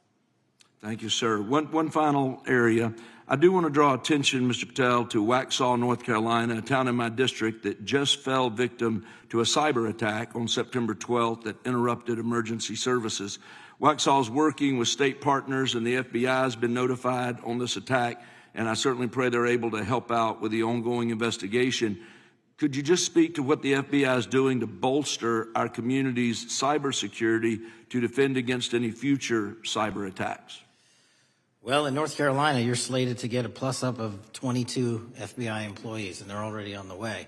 And that encompasses cyber, counter-intel, counterterrorism, field agents, intel operatives. And what we're doing on a macro level on the counterintelligence and cyber front is going after the people that fund these operations on these online platforms and breaking their banks. Because once we do that successfully across the board, they won't have the ability to attack us. Well, thank you, Director Patel. And let me just add my comments to those of my colleagues that are very grateful for your leadership, grateful for your courage, your consistency, and for being willing to stand in the gap for us. And with that, Mr. Chairman, I yield back. Gentleman yields back. The gentleman from Missouri is recognized. Thank you, Mr. Chairman. And Director Patel, thank you for being here with us today. Over the past few years, we have seen a disturbing increase of attacks on Christians and conservatives. Since the leak of the Dobbs decision, there have been 354 attacks on Catholic churches. In the first year following the leak, there were more than 100 attacks against pro-life pregnancy care centers. And the shadowy pro-abortion group, Jane's Revenge, claimed responsibility for 24 of these attacks. Meanwhile, the Biden FBI focused resources on attacking Catholics and peaceful pro-life protesters like Mark Houck and Paul Vaughn. Many of these attacks on Christians and conservatives were coordinated or praised by dark leftist cells who lurk on the online chat rooms of Reddit, Discord, and game sites. This is a war room for Antifa and violent transgender activists. There have been essentially no incidents of violence by Catholics, pro-lifers, or parents at school board meetings, but there have unfortunately been multiple shootings motivated by leftist and transgender ideology, including recent attacks in Nashville, Colorado Springs, Denver, and Aberdeen. Worse, the targeted violence reached a boiling point this past month. A few weeks ago, an anti-Christian transgender terrorist murdered 2 children and injured 17 in a shooting at a Catholic mass. And last week, while we were sitting in this committee room almost to the hour, Charlie Kirk was assassinated by a 22-year-old who appears to have been motivated by leftist and transgender ideology. As you confirmed yesterday to my Senate colleagues, he may not have acted alone, and you testified that in his online chat room of more than 20 trans ideologues that you are aware, I believe you said many more. many were aware of and possibly complicit in the assassination. Director Patel, in light of the increased violence emanating from the far left, is your FBI investigating this violent trend of anti-religious, Antifa, and transgender-driven violence? All of it across the board is being zealously investigated, no matter what your motivation or bias is behind it. Very good. We've also noticed a dramatic surge of the number of clinics offering so-called gender-affirming care. Whistleblowers in a recent NIH study confirmed that these clinics prey on some of the most mentally ill children and young adults in our society, and these clinics are quick to prescribe life-altering puberty blockers, cross-sex hormones, and surgery, and often these patients get worse rather than better, and unfortunately, some have become violent, some have even committed mass shootings, and the partner of one of them assassinated Charlie Kirk. Director Patel, is the FBI looking into the role that these gender clinics may have in the recent attacks in making these mentally ill individuals violent? We're looking at the entire spider web for any of these attacks, be it Denver or Charlie or where have you, and that's why our investigations are ongoing. We don't have a final product yet. One of my Democrat colleagues, as an aside, mentioned, quote, the federal takeover of our cities. And I don't know whether my Democrat colleagues, for some reason, liked Washington, D.C. better when it was more dangerous and more violent, when there were more robberies and carjackings and murders and rapes. But what has the crime picture in Washington, D.C. looked like since the so-called federal takeover? 2,100 arrests, 37% decrease in violent crime, same time last year, 60% decrease in gun crimes, 74% decrease in carjackings, and 53% reduction in homicides in Washington, D.C. in the last month alone. Very good. And I thank you so much for your testimony. I know it's been a long day, so I'll give you a little break and yield back the rest. Gentleman yield. My time. Gentleman yield. Yes, yes. Director Patel, what's a 302? It's a report, the number of the report, whenever an FBI agent goes out and interviews someone. And are you familiar with the 302 where the FBI agent interviewed the whistleblower who's come forward and talked about the former chair of the Intel Committee here in the House pushing staff members to leak classified information? Well, I'll just read from it. Staffers were instructed to use, this is from the 302, interview this person. Staffers were instructed to use any sources that had developed within the United States intelligence community to gather information which would then be made public through the media in order to compel public opinion. You familiar with that? I am. Yeah, and that's how they played the game, wasn't it? Leaking information, classified or otherwise, true or otherwise, to create this public opinion to compel action to undermine the president. Is that accurate? I believe so. Just one other point I would make from this. This witness also said in the 302 that the agent recorded that the witness provided the interviewing agents with copies of both his handwritten notes and an email. So he gave them the stuff he wrote, and at the actual time this was taking place. That's all in the 302, right? Yes, sir. All right. Mr. Chairman. Mr. Chairman. Gentleman from Missouri. Mr. Chairman, I would like to submit for the record an article from The Hill, Massive Crime Drop in D.C., City Sees Zero Murder Week, dated August 25th, 2025. And I'd also like to submit for the record an article from the New York Times, dated April 18th, 2025. Man who set fire on Shapiro's mansion cited treatment of Palestinians, police say. Yeah, thank you. Without objection. I have... Gentlelady from Texas and then Pennsylvania. Thank you so much.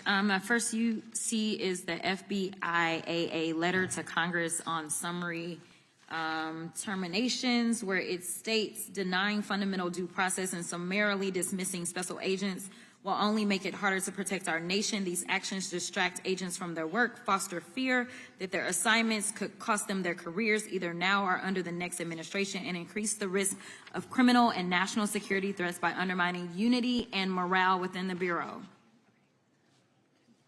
Without objection. The next one is a CNN article. FBI agents are again pulled from their day jobs to address a Trump priority. It states, morale is the worst I've seen, said one law enforcement source. The Bureau is becoming unrecognizable. Lots of people are weighing really difficult decisions right now. Without objection. Gentlelady from Pennsylvania is recognized.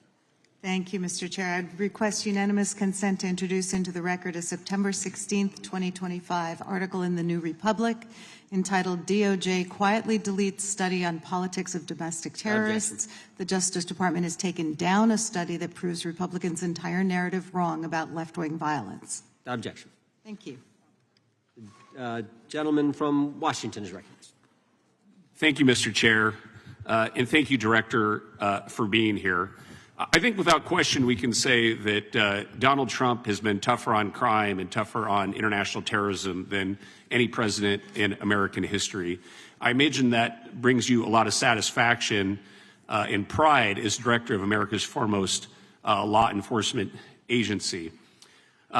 Recently, President Trump conducted very strategic and important strikes on Iran's nuclear apparatus in that country.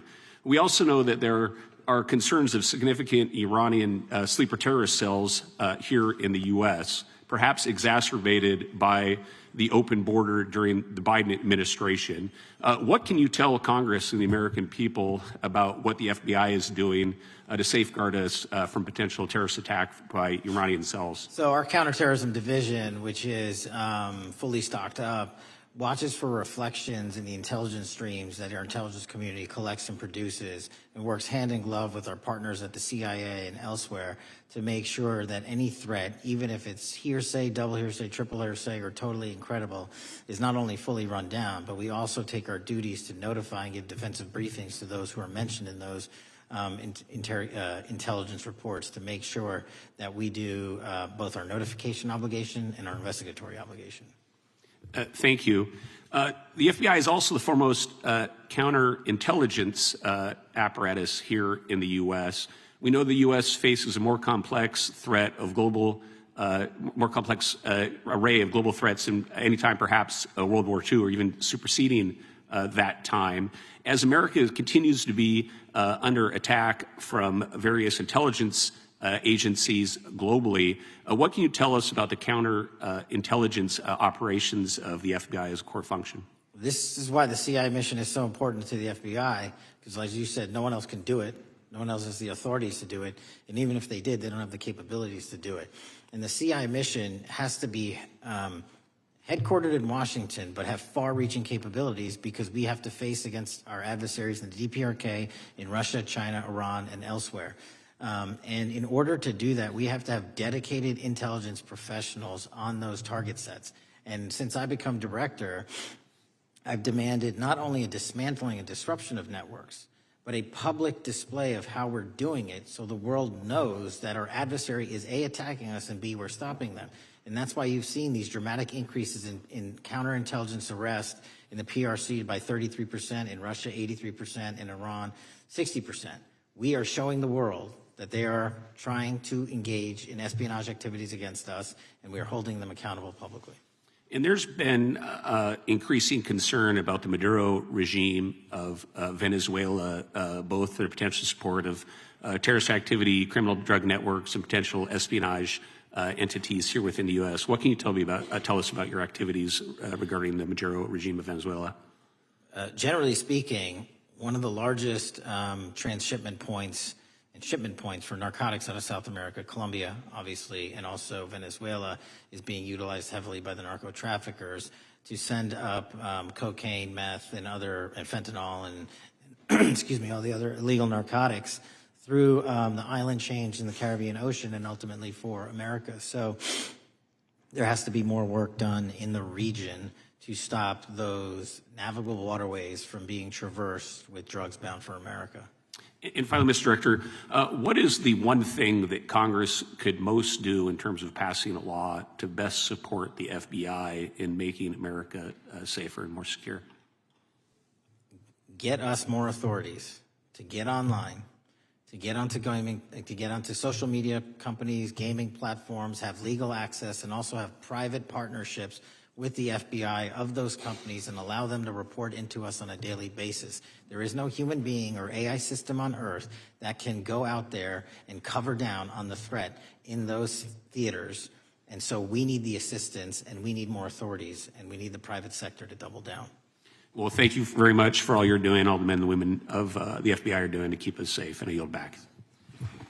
Gentleman yields back. Got a UC request from the gentleman from Arizona. Thank you, Mr. Chairman. I have an article titled, FBI Flooded with Record Number of New Agent Applications Kash Patel's First Month. The FBI saw 5,577 new agent applications in March and more than 10,000 since January. Without objection. The gentleman from Kansas is recognized. Thank you, Mr. Chairman. And Director, thank you for being here. I have listened carefully to all the discussion in this hearing. I've reached two top-line conclusions. First, I am glad I don't have your job. And second, I am glad you do. Thank you for being willing to step up and serve in this role. I'd like to plow a little bit of ground that we've not spent a lot of time on so far and explore. You mentioned, and I'm well aware of your strong commitment to partnering with state and local law enforcement authorities. Obviously, one of the missions is in the counter-drug space. Another is in the forensic laboratory space, where both you and a lot of local and state agencies cooperate in terms of evidence analysis. From the state side, programs such as the HIDA programs, very, very important in counter-drug, such as the Coverdell grants, very, very important in maintaining state laboratory capacities. Would I be correct in concluding that if we are able to maintain robust funding for those types of programs, including both Coverdell and HIDA, that would contribute to the safety of the United States and to your mission? Absolutely. Director, you have talked a little bit about some of the counter-drug work that you've been doing. One thing we haven't talked about yet, the President, in one of his first actions upon taking office back in January, designated a number of the cartels as foreign terrorist organizations. That's not just a paper transaction. I believe the list has been expanded since those first actions. In terms of America's military engagement with the cartels abroad, in terms of our intelligence engagement with them abroad, that designation has had real meaning and has affected some of the thinking and approaches of our military and our intelligence community. Can you talk a bit about how that designation might be affecting or should be affecting the FBI's approach to dealing with the domestic activities of the cartels? The simple way to analogize it is after 9/11 and the manhunt for the foreign terrorist organizations overseas in places like Afghanistan and Iraq, the FBI received certain authorities to go out there and dedicate a mission to go after them both lawfully and investigatorially and collect evidence and provide it to our agent or agency partners. Once the foreign terrorist organization designation was labeled over to the Mexican drug cartels, we can now do that here, and in Mexico, and in Colombia, and in Venezuela, and anywhere else they are. And so that's the best analogy I have. What we're able to do is take our counterterrorism platform, traditionally used for global terrorist manhunting, and bring it into this hemisphere against a very real threat, which is the drug traffickers, and they are foreign terrorist organizations. So we just have so many more resources and authorities now directed at them. So, for example, Director, in the regions, from the vantage point of local law enforcement, there are structures that have historically handled those partnerships separately. HIDA, for example, is an example on the drug trafficking side. The JTTFs are an example on the terrorism side. How is the thinking evolving in terms of on a regional basis, either merging or not merging those structures now that the targets in many ways are merged? So the JTTFs are kind of our forward operating base across every single state in this country to take on that mission. And anytime you're labeled a foreign terrorist organization, you come right under the authorities of the JTTF, the task force officers, and the state and local level police work that gets done in those JTTFs. And the Homeland Security Task Force layer on top of that, I think 25 or 30 across the country, specifically working with DHS and Secretary Noem to go after the drug trafficking foreign terrorist organizations because they have unique capabilities and authorities dedicated to that mission. And so that's the beauty of the HSTFs. Let me ask you an adjacent question, Director. I noticed in your written testimony, I don't think we've talked about it yet, you brought to our attention an expiring authority. It's in 6 U.S.C. 124N with respect to counter-UAS drones. You point out that authority expires in statute at the end of this month, and you impressed upon us your interest in seeing it extended in some manner.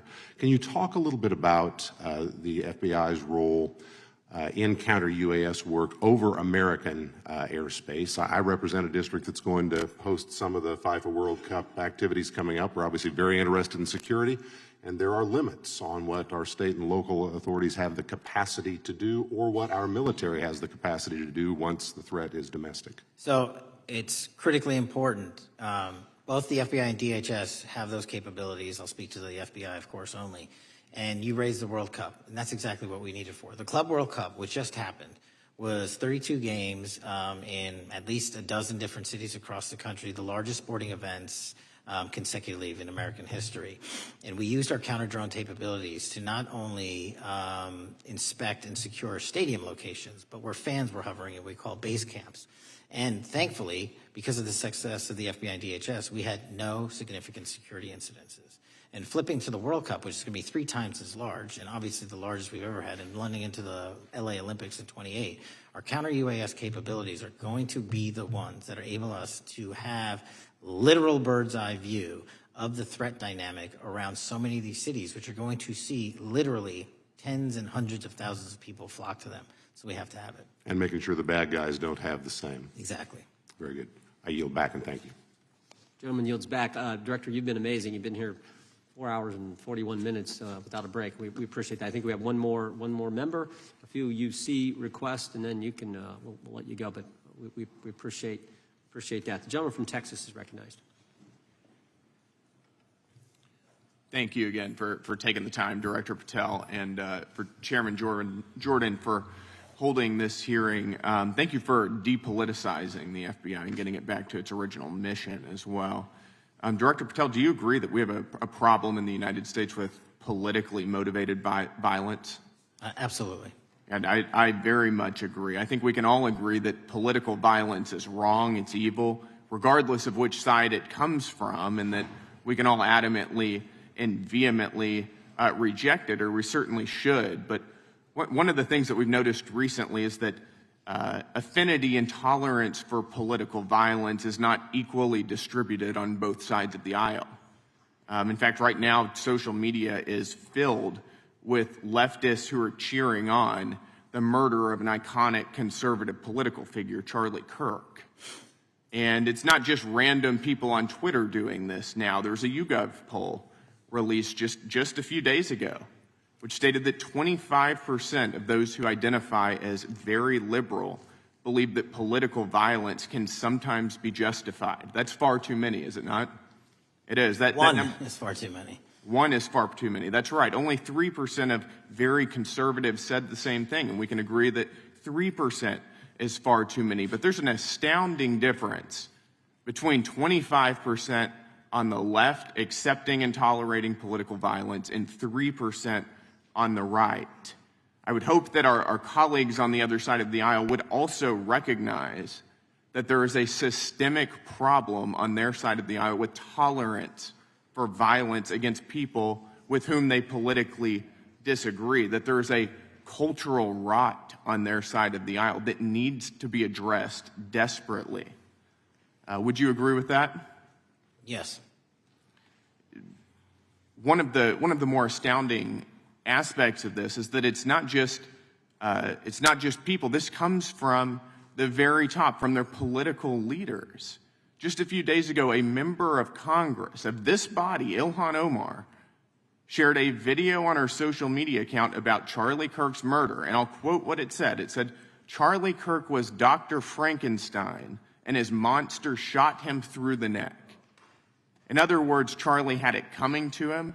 The words that he said naturally led to his assassination. I mean, that is a reprehensible thing for a member of Congress to say, to suggest, to promote in any capacity. And there are people across this country who are losing their jobs for far less than this. And that, by the way, is a just response to acceptance and tolerance of political violence. It's amazing to me that the political left today, who were the originators and the cheerleaders of cancel culture, now have the backbone to attack conservatives for defending their assassinated friend. But there's a key difference here. Democrats want to silence conservatives for speaking obvious, self-evident ontological truths like that men aren't women and men can't get pregnant. That seems pretty basic. That seems like a basic truth that we should all be able to agree on. Republicans, by contrast, are recognizing that a constitutional republic depends on the free and open exchange of ideas that we can debate without violence, and that assassinating a political rival is evil, it's wrong, and it should not be glorified or promoted or justified in any way, including in the way that Congresswoman Ilhan Omar did. So Mr. Patel, thank you again for being here. I'd like to, with the remainder of my time, just get your opinion. Does the FBI recognize the rising threat of political violence in America, and what can you guys do to address it? Yes, we do, and what we can do to address it, Congressman, is we need to get online partnerships with these companies in the public space, on these gaming sites, and on these social media sites. As I was saying earlier, there is no way to triage the amount of information generated on these sites by the FBI alone. And we need the public-private partnership. And there's another law that's expiring, I think, at the end of this month, which I believe we need renewed, that allows private sector companies to report into the FBI without liability for criminal investigatory purposes. And that's the kind of stuff we need to keep going. Got it. Thank you, Director Patel. We really appreciate it. Thank you. Gentleman yields back. Mr. Chairman. Gentleman from Arizona. I have some UCs. Gentleman state his request. Thank you. The first one is a piece entitled Review of Domestic Terrorism After Kirk's Murder Shows Biden Politicized Issue, the Intel, and Fudged the Data. Without objection. Thank you. Make a motion to table. Oh, no, we got to recognize the ranking member for his motion.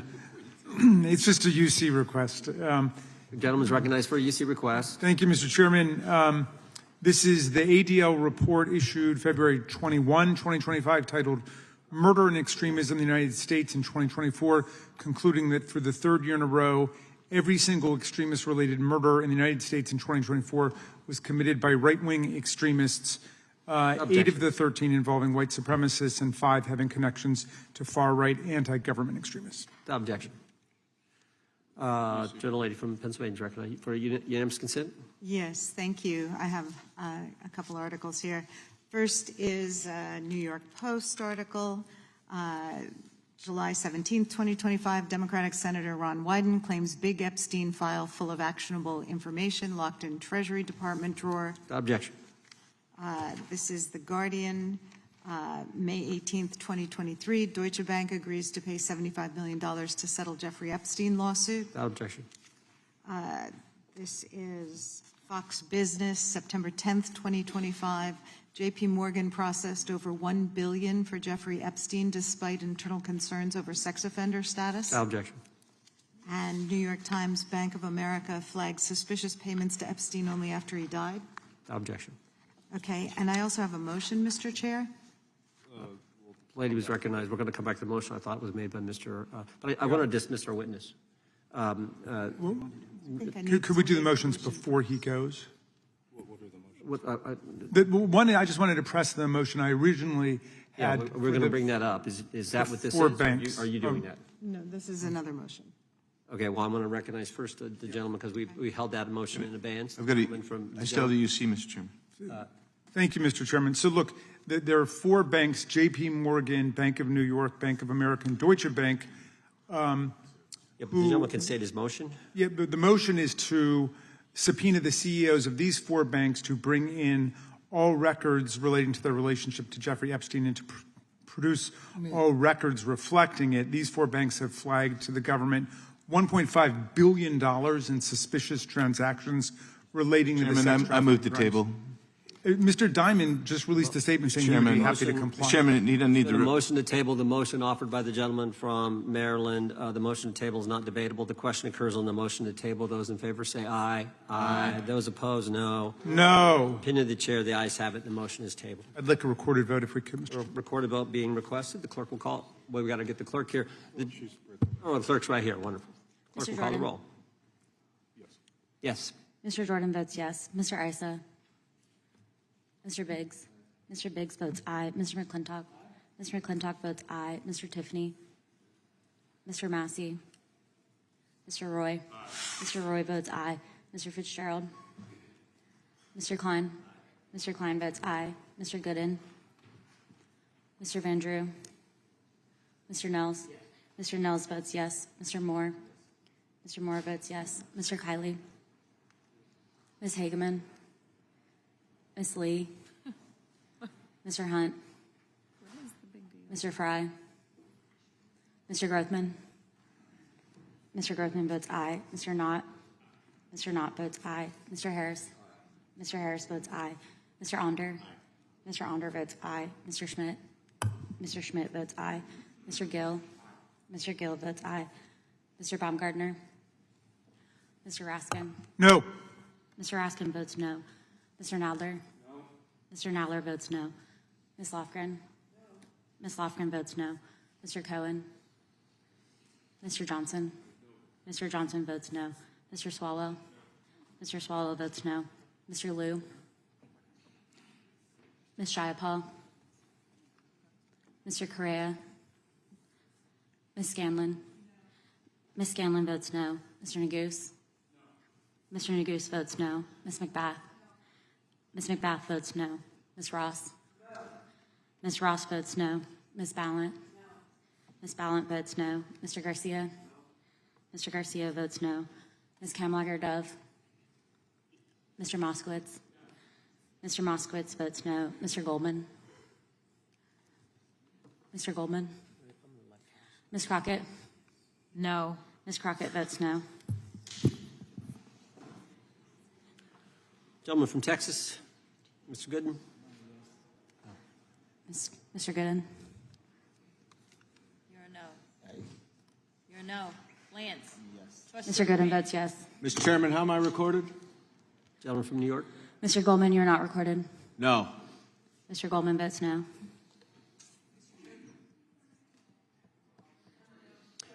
Gentlelady from Washington. Ms. Jayapal votes no. Gentleman from California. Gentlelady from California.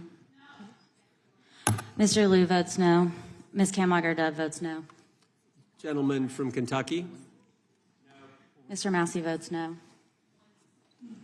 Director, I want to thank you again for being here. While we're waiting for members to get back to record their vote, you don't need to stay around for these kind of motions. We appreciate the service you're providing the country, appreciate your testimony today, and appreciate the fact that you did it 5 hours straight. That's amazing. So God bless you and keep up the good work. The witness is dismissed. I know, but I'm dismissing the witness. I don't think nothing involved. I just put them in the record. Mr. Chairman, we're still waiting for members to come back to record their vote on the motion offered Good. by the gentleman from... no, I just, as a point of order, I just wanted to establish that the dismissal of the witness doesn't affect the viability of any of the motions. No, the committee's still going. How many members we need?